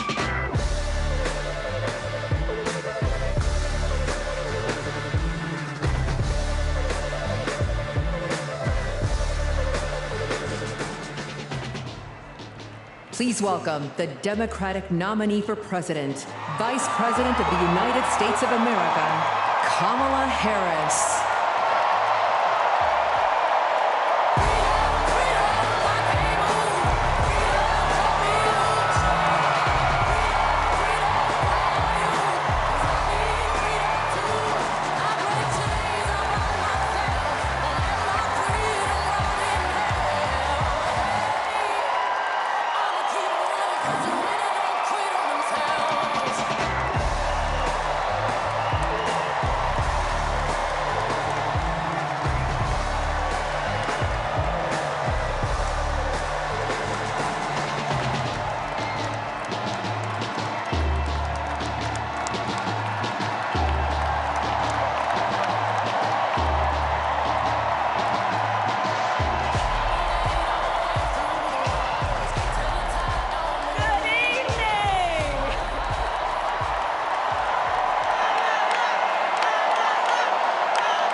Thank you, thank you, thank you, thank you, thank you, thank you, thank you, please, thank you, please, thank you so very much.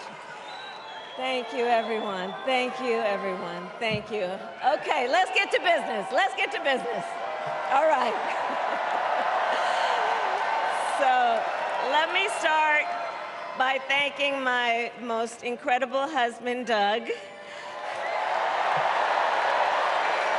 for being an incredible partner to me, an incredible father to Cole and Ella, and happy anniversary, Dougie.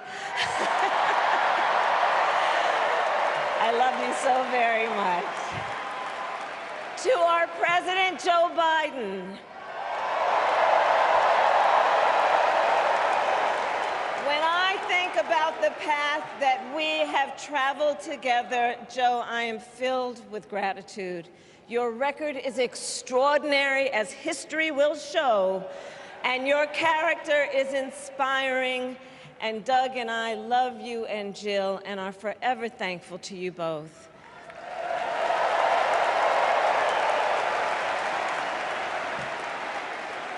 And to Coach Tim Walz,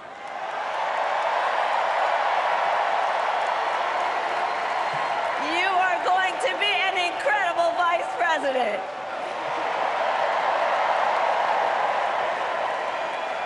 To the delegates and everyone who has put your faith in our campaign, your support is humbling. So, America, the path that led me here in recent weeks was no doubt unexpected. But I'm no stranger to unlikely journeys. So, my mother, our mother, Kamala Harris, had one of her own. And I miss her every day, and especially right now. And I know she's looking down, smiling.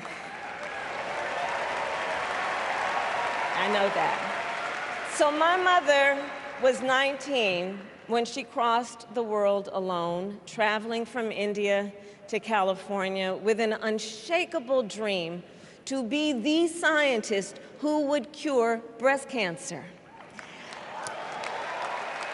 When she finished school, she was supposed to return home to a traditional arranged marriage.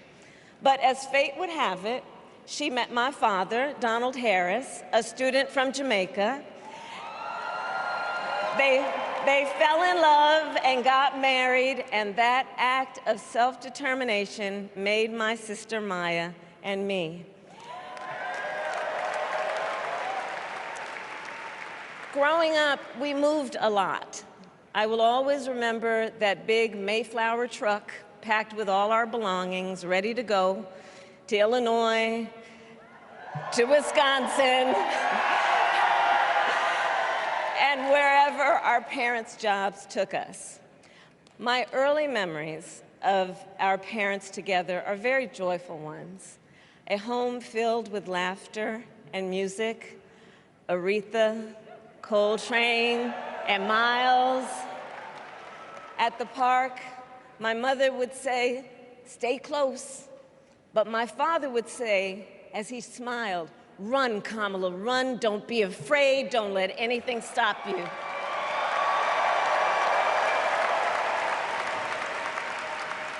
From my earliest years, he taught me to be fearless. But the harmony between my parents did not last. When I was in elementary school, they split up, and it was mostly my mother who raised us. Before she could finally afford to buy a home, she rented a small apartment in the East Bay. In the Bay, you either live in the hills or the flatlands. We lived in the flats, a beautiful working-class neighborhood of firefighters, nurses, and construction workers, all who tended their lawns with pride. My mother, she worked long hours, and like many working parents, she leaned on a trusted circle to help raise us. Mrs. Shelton, who ran the daycare below us and became a second mother. Uncle Sherman, Aunt Mary, Uncle Freddie, Auntie Chris. none of them family by blood, and all of them family by love.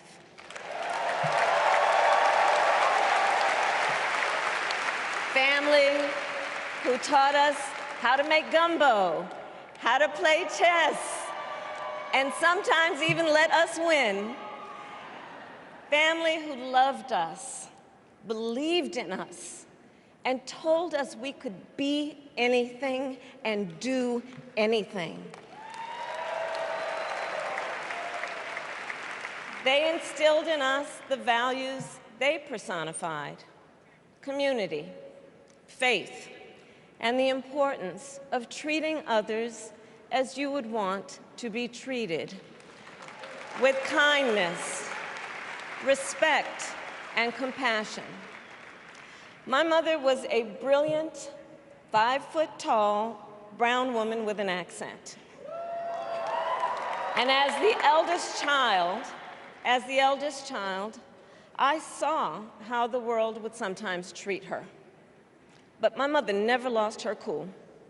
She was tough, courageous, a trailblazer in the fight for women's health, and she taught Maya and me a lesson that Michelle mentioned the other night. She taught us to never complain about injustice, but do something about it. Do something about it. That was my mother. And she taught us, and she also taught us, and never do anything half-assed. And that is a direct quote. A direct quote. I grew up immersed in the ideals of the civil rights movement. My parents had met at a civil rights gathering, and they made sure that we learned about civil rights leaders, including the lawyers like Thurgood Marshall and Constance Baker Motley, those who battled in the courtroom to make real the promise of America. So at a young age, I decided I wanted to do that work. I wanted to be a lawyer. And when it came time to choose the type of law I would pursue, I reflected on a pivotal moment in my life. You see, when I was in high school, I started to notice something about my best friend, Wanda. She was sad at school, and there were times she didn't want to go home. So one day I asked if everything was all right, and she confided in me that she was being sexually abused by her stepfather. And I immediately told her she had to come stay with us, and she did. This is one of the reasons I became a prosecutor, to protect people like Wanda, because I believe everyone has a right to safety, to dignity, and to justice.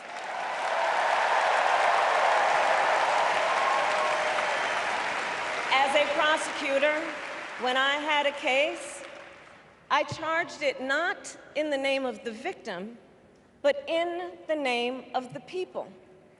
For a simple reason. In our system of justice, a harm against any one of us is a harm against all of us.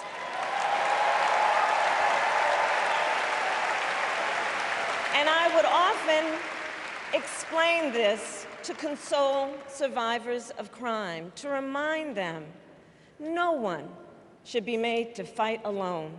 We are all in this together.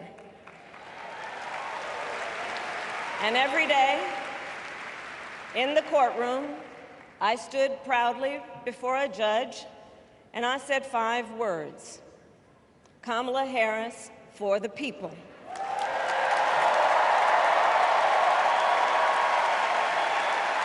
And to be clear, my entire career, I've only had one client, the people. And so, on behalf of the people, on behalf of every American, regardless of party, race, gender, or the language your grandmother speaks, on behalf of my mother and everyone who has ever set out on their own unlikely journey, on behalf of Americans like the people I grew up with, people who work hard, chase their dreams, and look out for one another, on behalf of everyone whose story could only be written in the greatest nation on earth, I accept your nomination to be President of the United States of America.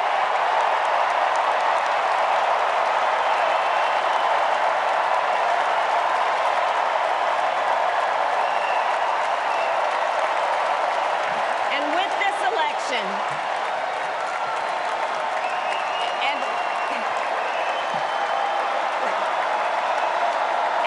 this election,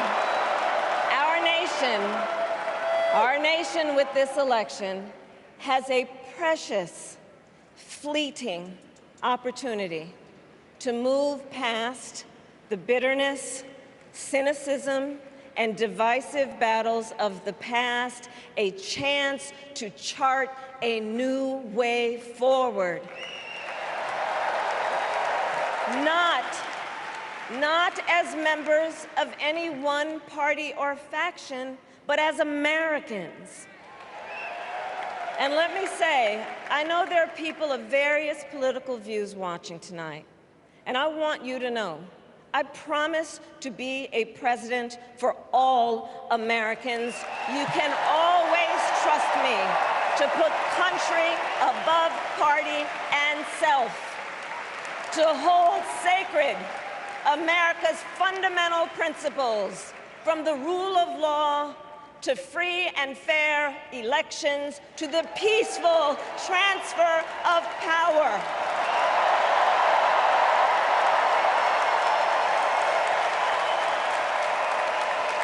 I will be a president who unites us around our highest aspirations, a president who leads and listens, who is realistic, practical, and has common sense, and always fights for the American people.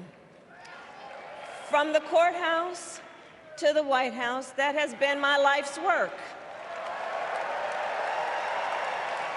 As a young courtroom prosecutor in Oakland, California, I stood up for women and children against predators who abuse them.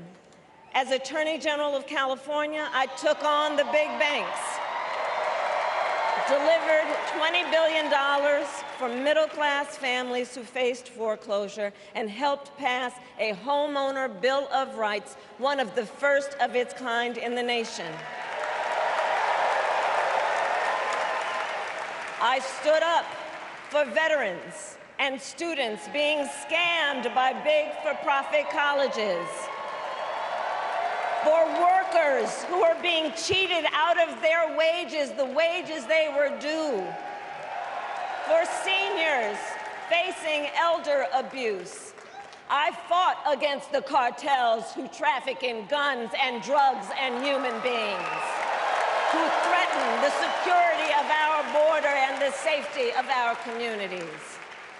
And I will tell you, these fights were not easy, and neither were the elections that put me in those offices. We were underestimated at practically every turn, but we never gave up, because the future is always worth fighting for.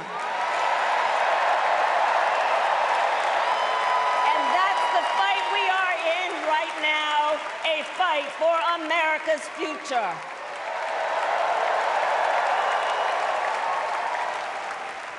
Fellow Americans, this election is not only the most important of our lives, it is one of the most important.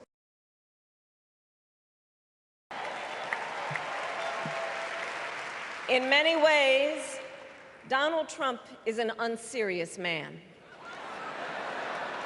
But the consequences of putting Donald Trump back in the White House are extremely serious. Consider not only the chaos and calamity when he was in office, but also the gravity of what has happened since he lost the last election. Donald Trump tried to throw away your votes. When he failed, he sent an armed mob to the United States Capitol, where they assaulted law enforcement officers. When politicians in his own party begged him to call off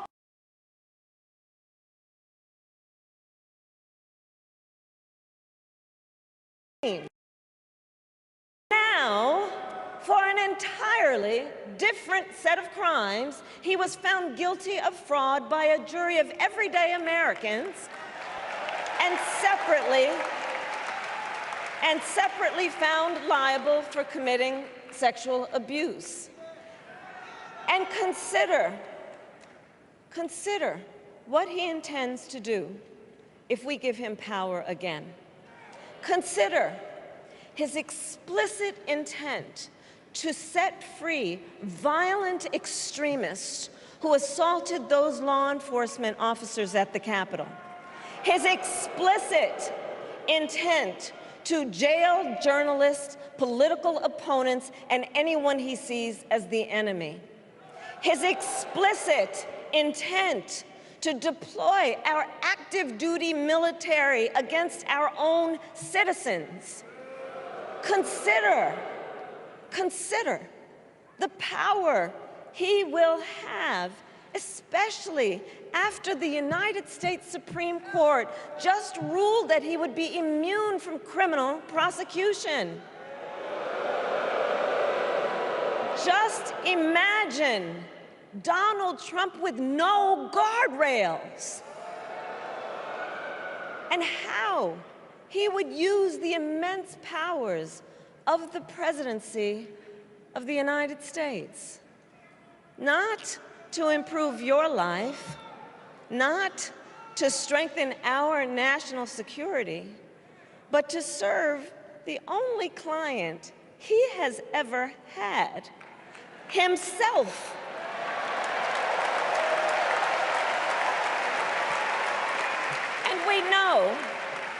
And we know what a second Trump term would look like. It's all laid out in Project 2025, written by his closest advisors, and its sum total is to pull our country back to the past. But America, we are not going back. We are not going back. We are not going back.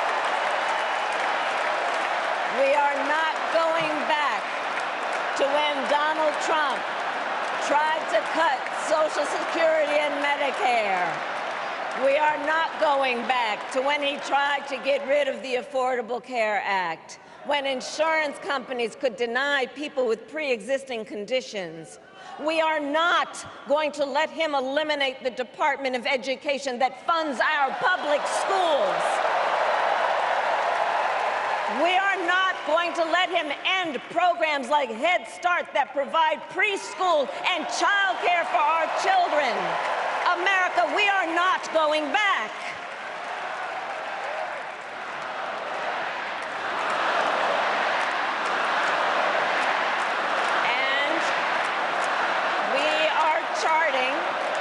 And we are charting a new way forward. Forward to a future with a strong and growing middle class, because we know a strong middle class has always been critical to America's success. And building that middle class will be a defining goal of my presidency.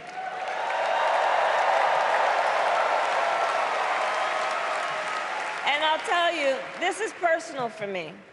The middle class is where I come from. My mother kept a strict budget. We lived within our means, yet we wanted for little. And she expected us to make the most of the opportunities that were available to us and to be grateful for them. Because, as she taught us, opportunity is not available to everyone. That's why we will create what I call an opportunity economy, an opportunity economy where everyone has the chance to compete and a chance to succeed. Whether you live in a rural area, small town, or big city. And as president, I will bring together labor and workers and small business owners and entrepreneurs and American companies to create jobs, to grow our economy, and to lower the cost of everyday needs like health care and housing and groceries. We will provide access to capital for small business owners and entrepreneurs and founders. And we will end America's housing shortage and protect Social Security and Medicare. Now compare that to Donald Trump, because I think everyone here knows he doesn't actually fight for the middle class. He doesn't actually fight for the middle class. Instead, he fights for himself and his billionaire friends. And he will give them another round of tax breaks that will add up to $5 trillion to the national debt.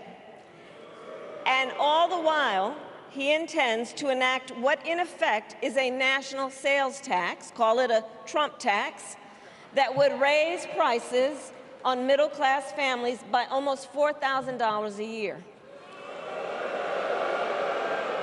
Well, instead of a Trump tax hike, we will pass a middle-class tax cut that will benefit more than 100 million Americans.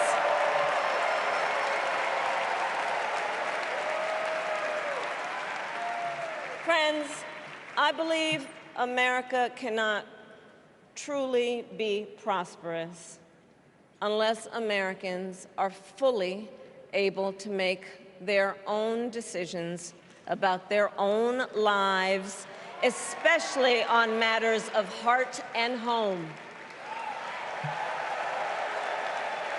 But tonight, in America, too many women are not able to make those decisions.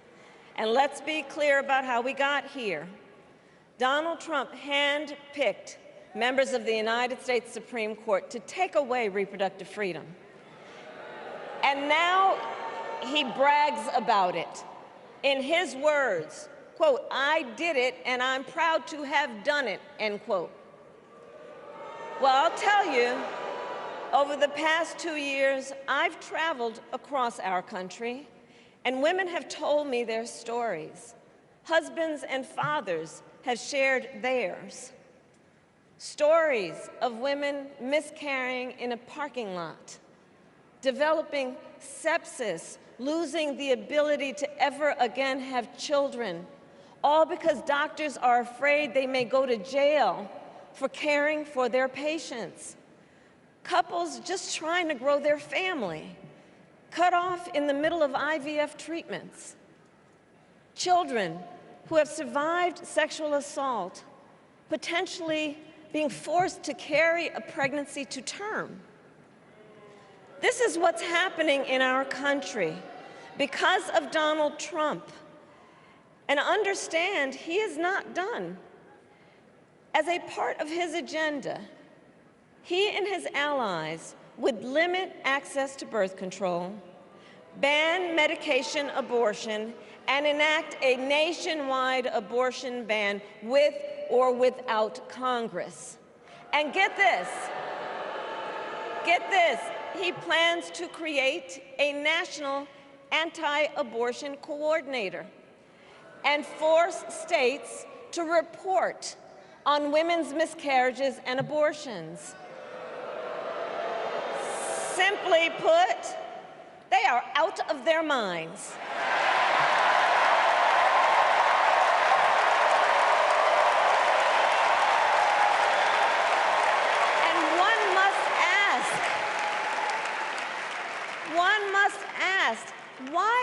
exactly is it that they don't trust women? Well, we trust women. We trust women. And when Congress passes a bill to restore reproductive freedom, as President of the United States, I will proudly sign it into law.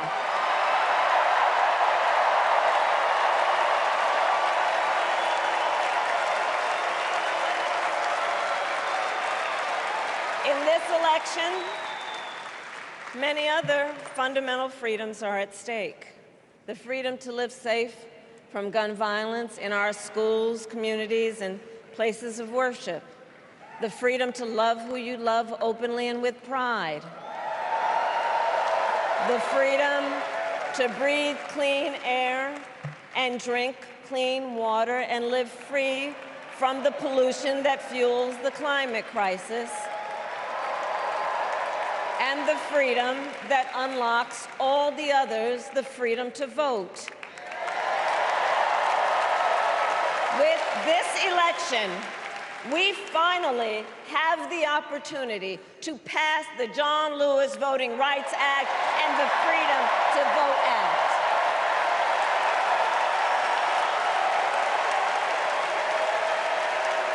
And let me be clear, after decades in law enforcement, I know the importance of safety and security, especially at our border. Last year, Joe and I brought together Democrats and conservative Republicans to write the strongest border bill in decades. The Border Patrol endorsed it. But Donald Trump believes a border deal would hurt his campaign. So he ordered his allies in Congress to kill the deal. Well, I refuse to play politics with our security. And here is my pledge to you. As president, I will bring back the bipartisan border security bill that he killed, and I will sign it into law.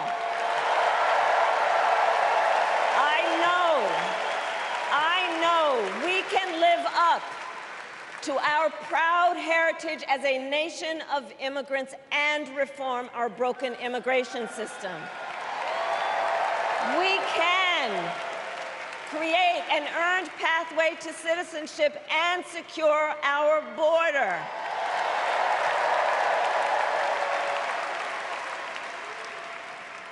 And America, we must also be steadfast in advancing our security and values abroad. As Vice President, I have confronted threats to our security, negotiated with foreign leaders, strengthened our alliances, and engaged with our brave troops overseas. As Commander-in-Chief, I will ensure America always has the strongest, most lethal fighting force in the world. And I will fulfill our sacred obligation to care for our troops and their families, and I will always honor and never disparage their service and their sacrifice.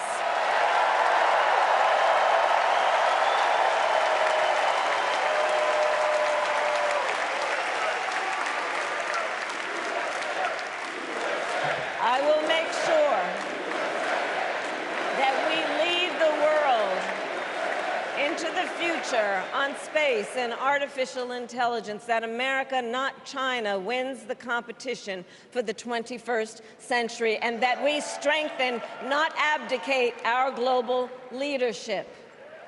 Trump, on the other hand, threatened to abandon NATO. He encouraged Putin to invade our allies, said Russia could, quote, do whatever the hell they want. 5 days before Russia attacked Ukraine, I met with President Zelensky to warn him about Russia's plan to invade. I helped mobilize a global response, over 50 countries, to defend against Putin's aggression. And as president, President, I will stand strong with Ukraine and our NATO allies.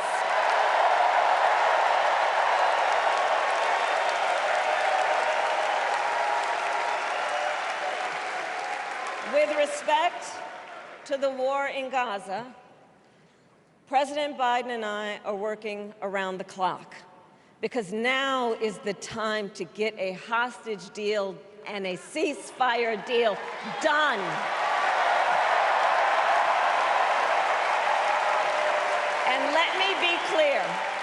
And let me be clear, I will always stand up for Israel's right to defend itself, and I will always ensure Israel has the ability to defend itself, because the people of Israel must never again face the horror that a terrorist organization called Hamas caused on October 7,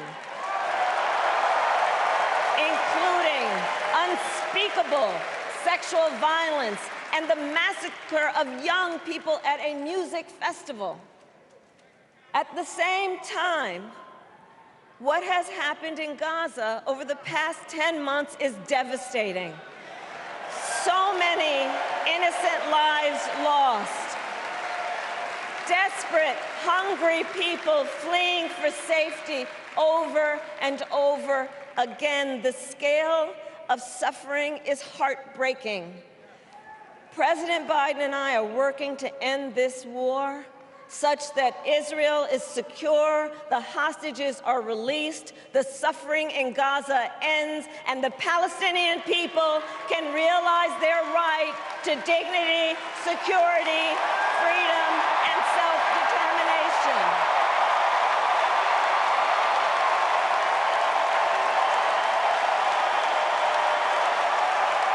And know this, I will never hesitate to take whatever action is necessary to defend our forces and our interests against Iran and Iran-backed terrorists. I will not cozy up to tyrants and dictators like Kim Jong-un who are rooting for Trump,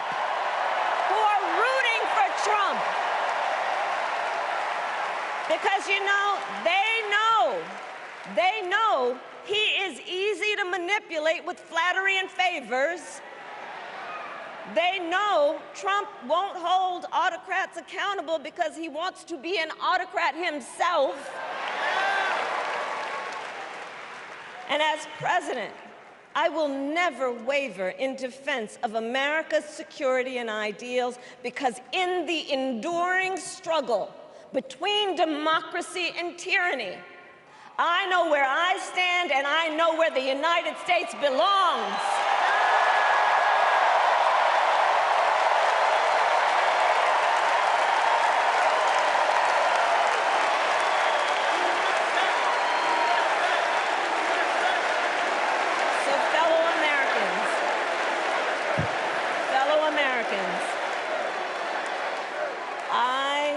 I love our country with all my heart. Everywhere I go, in everyone I meet, I see a nation that is ready to move forward, ready for the next step in the incredible journey that is America. I see an America where we hold fast to the fearless belief that built our nation and inspired the world, that here, in this country, anything is possible, that nothing is out of reach. An America where we care for one another, look out for one another, and recognize that we have so much more in common than what separates us. That none of us has to fail for all of us to succeed. And that in unity there is strength. You know, our opponents in this race are out there every day denigrating America, talking about how terrible everything is. Well, my mother had another lesson she used to teach. Never let anyone tell you who you are. You show them who you are. America, let us show each other and the world who we are and what we stand for. Freedom, opportunity, compassion, dignity, fairness, and endless possibilities.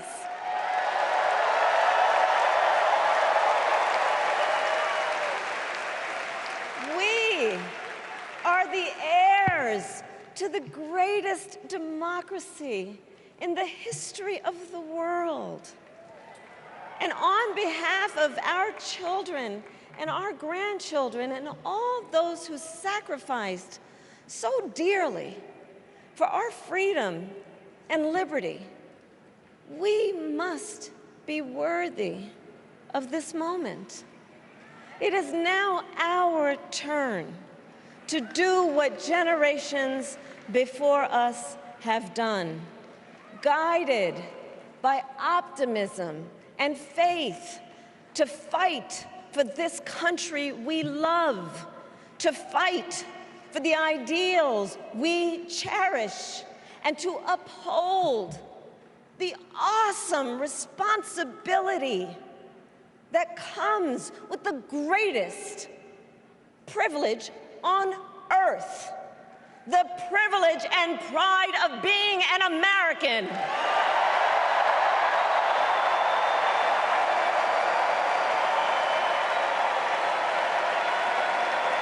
So let's get out there, let's fight for it, let's get out there, let's vote for it, and together, let us write the next great chapter in the most extraordinary story ever told. Thank you. God bless you, and may God bless the United States of America. Thank you all.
put your beliefs in when they carve my name inside the concrete. I pray it forever.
Please stand if you are able for this evening's benediction, offered by Rabbi Lauren Holtzblad and Reverend Dr. Amos Brown.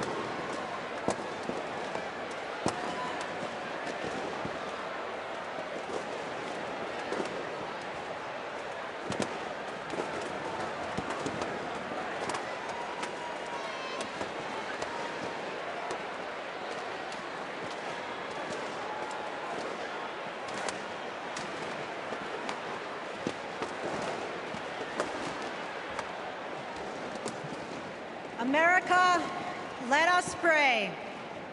God brought us out of the narrow place of oppression to freedom.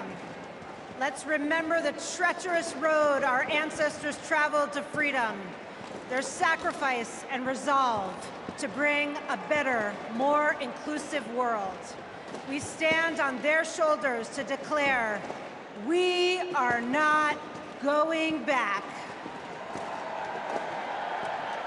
God, who notices the downtrodden, give us the courage to imagine the world as you do, where everyone has the opportunity to thrive, where diversity brings strength, not weakness, and where all have the right to make the choices for their own bodies.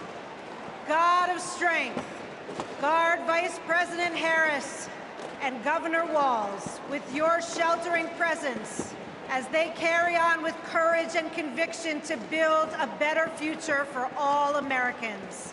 Shine a light on them so that they may continue to pursue justice, equity, and reproductive freedom. An America free from gun violence that safeguards free and fair elections, with less vitriol and more joy, not afraid to face its past, to grow a brighter future where every child can look to their leaders and see themselves and know that someday they too can lead. May we all be blessed with the ability to see the humanity in each other. America, let's make history. Amen.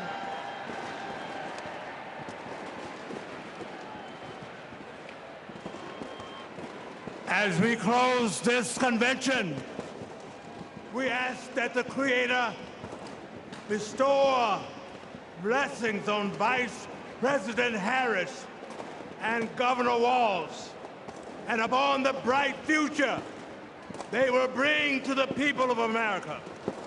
A future where our nation lives its motto of e pluribus unum, bringing together in civility and dignity the diversity that has built this great nation. E pluribus unum, one nation that embraces us all, every race, creed, or color, regardless of sexual orientation, gender or gender expression, rich and poor, old and young, urban and rural. A future, oh God, for every American, where the humanity of all persons will be affirmed and celebrated, where every American has the opportunity and freedom to pursue those inalienable rights of life, liberty, and the pursuit of happiness. A future, oh God, where we live in peace and joy, where we set aside our rancor and division, where we heal our differences and celebrate our common purposes as one nation, one American community, that great city on a hill that serves as a beacon for all the people and all the nations. This is a journey we begin today, and we pray that the Almighty God will guide us on this path today, tomorrow, and for all the generations to come. Amen and amen.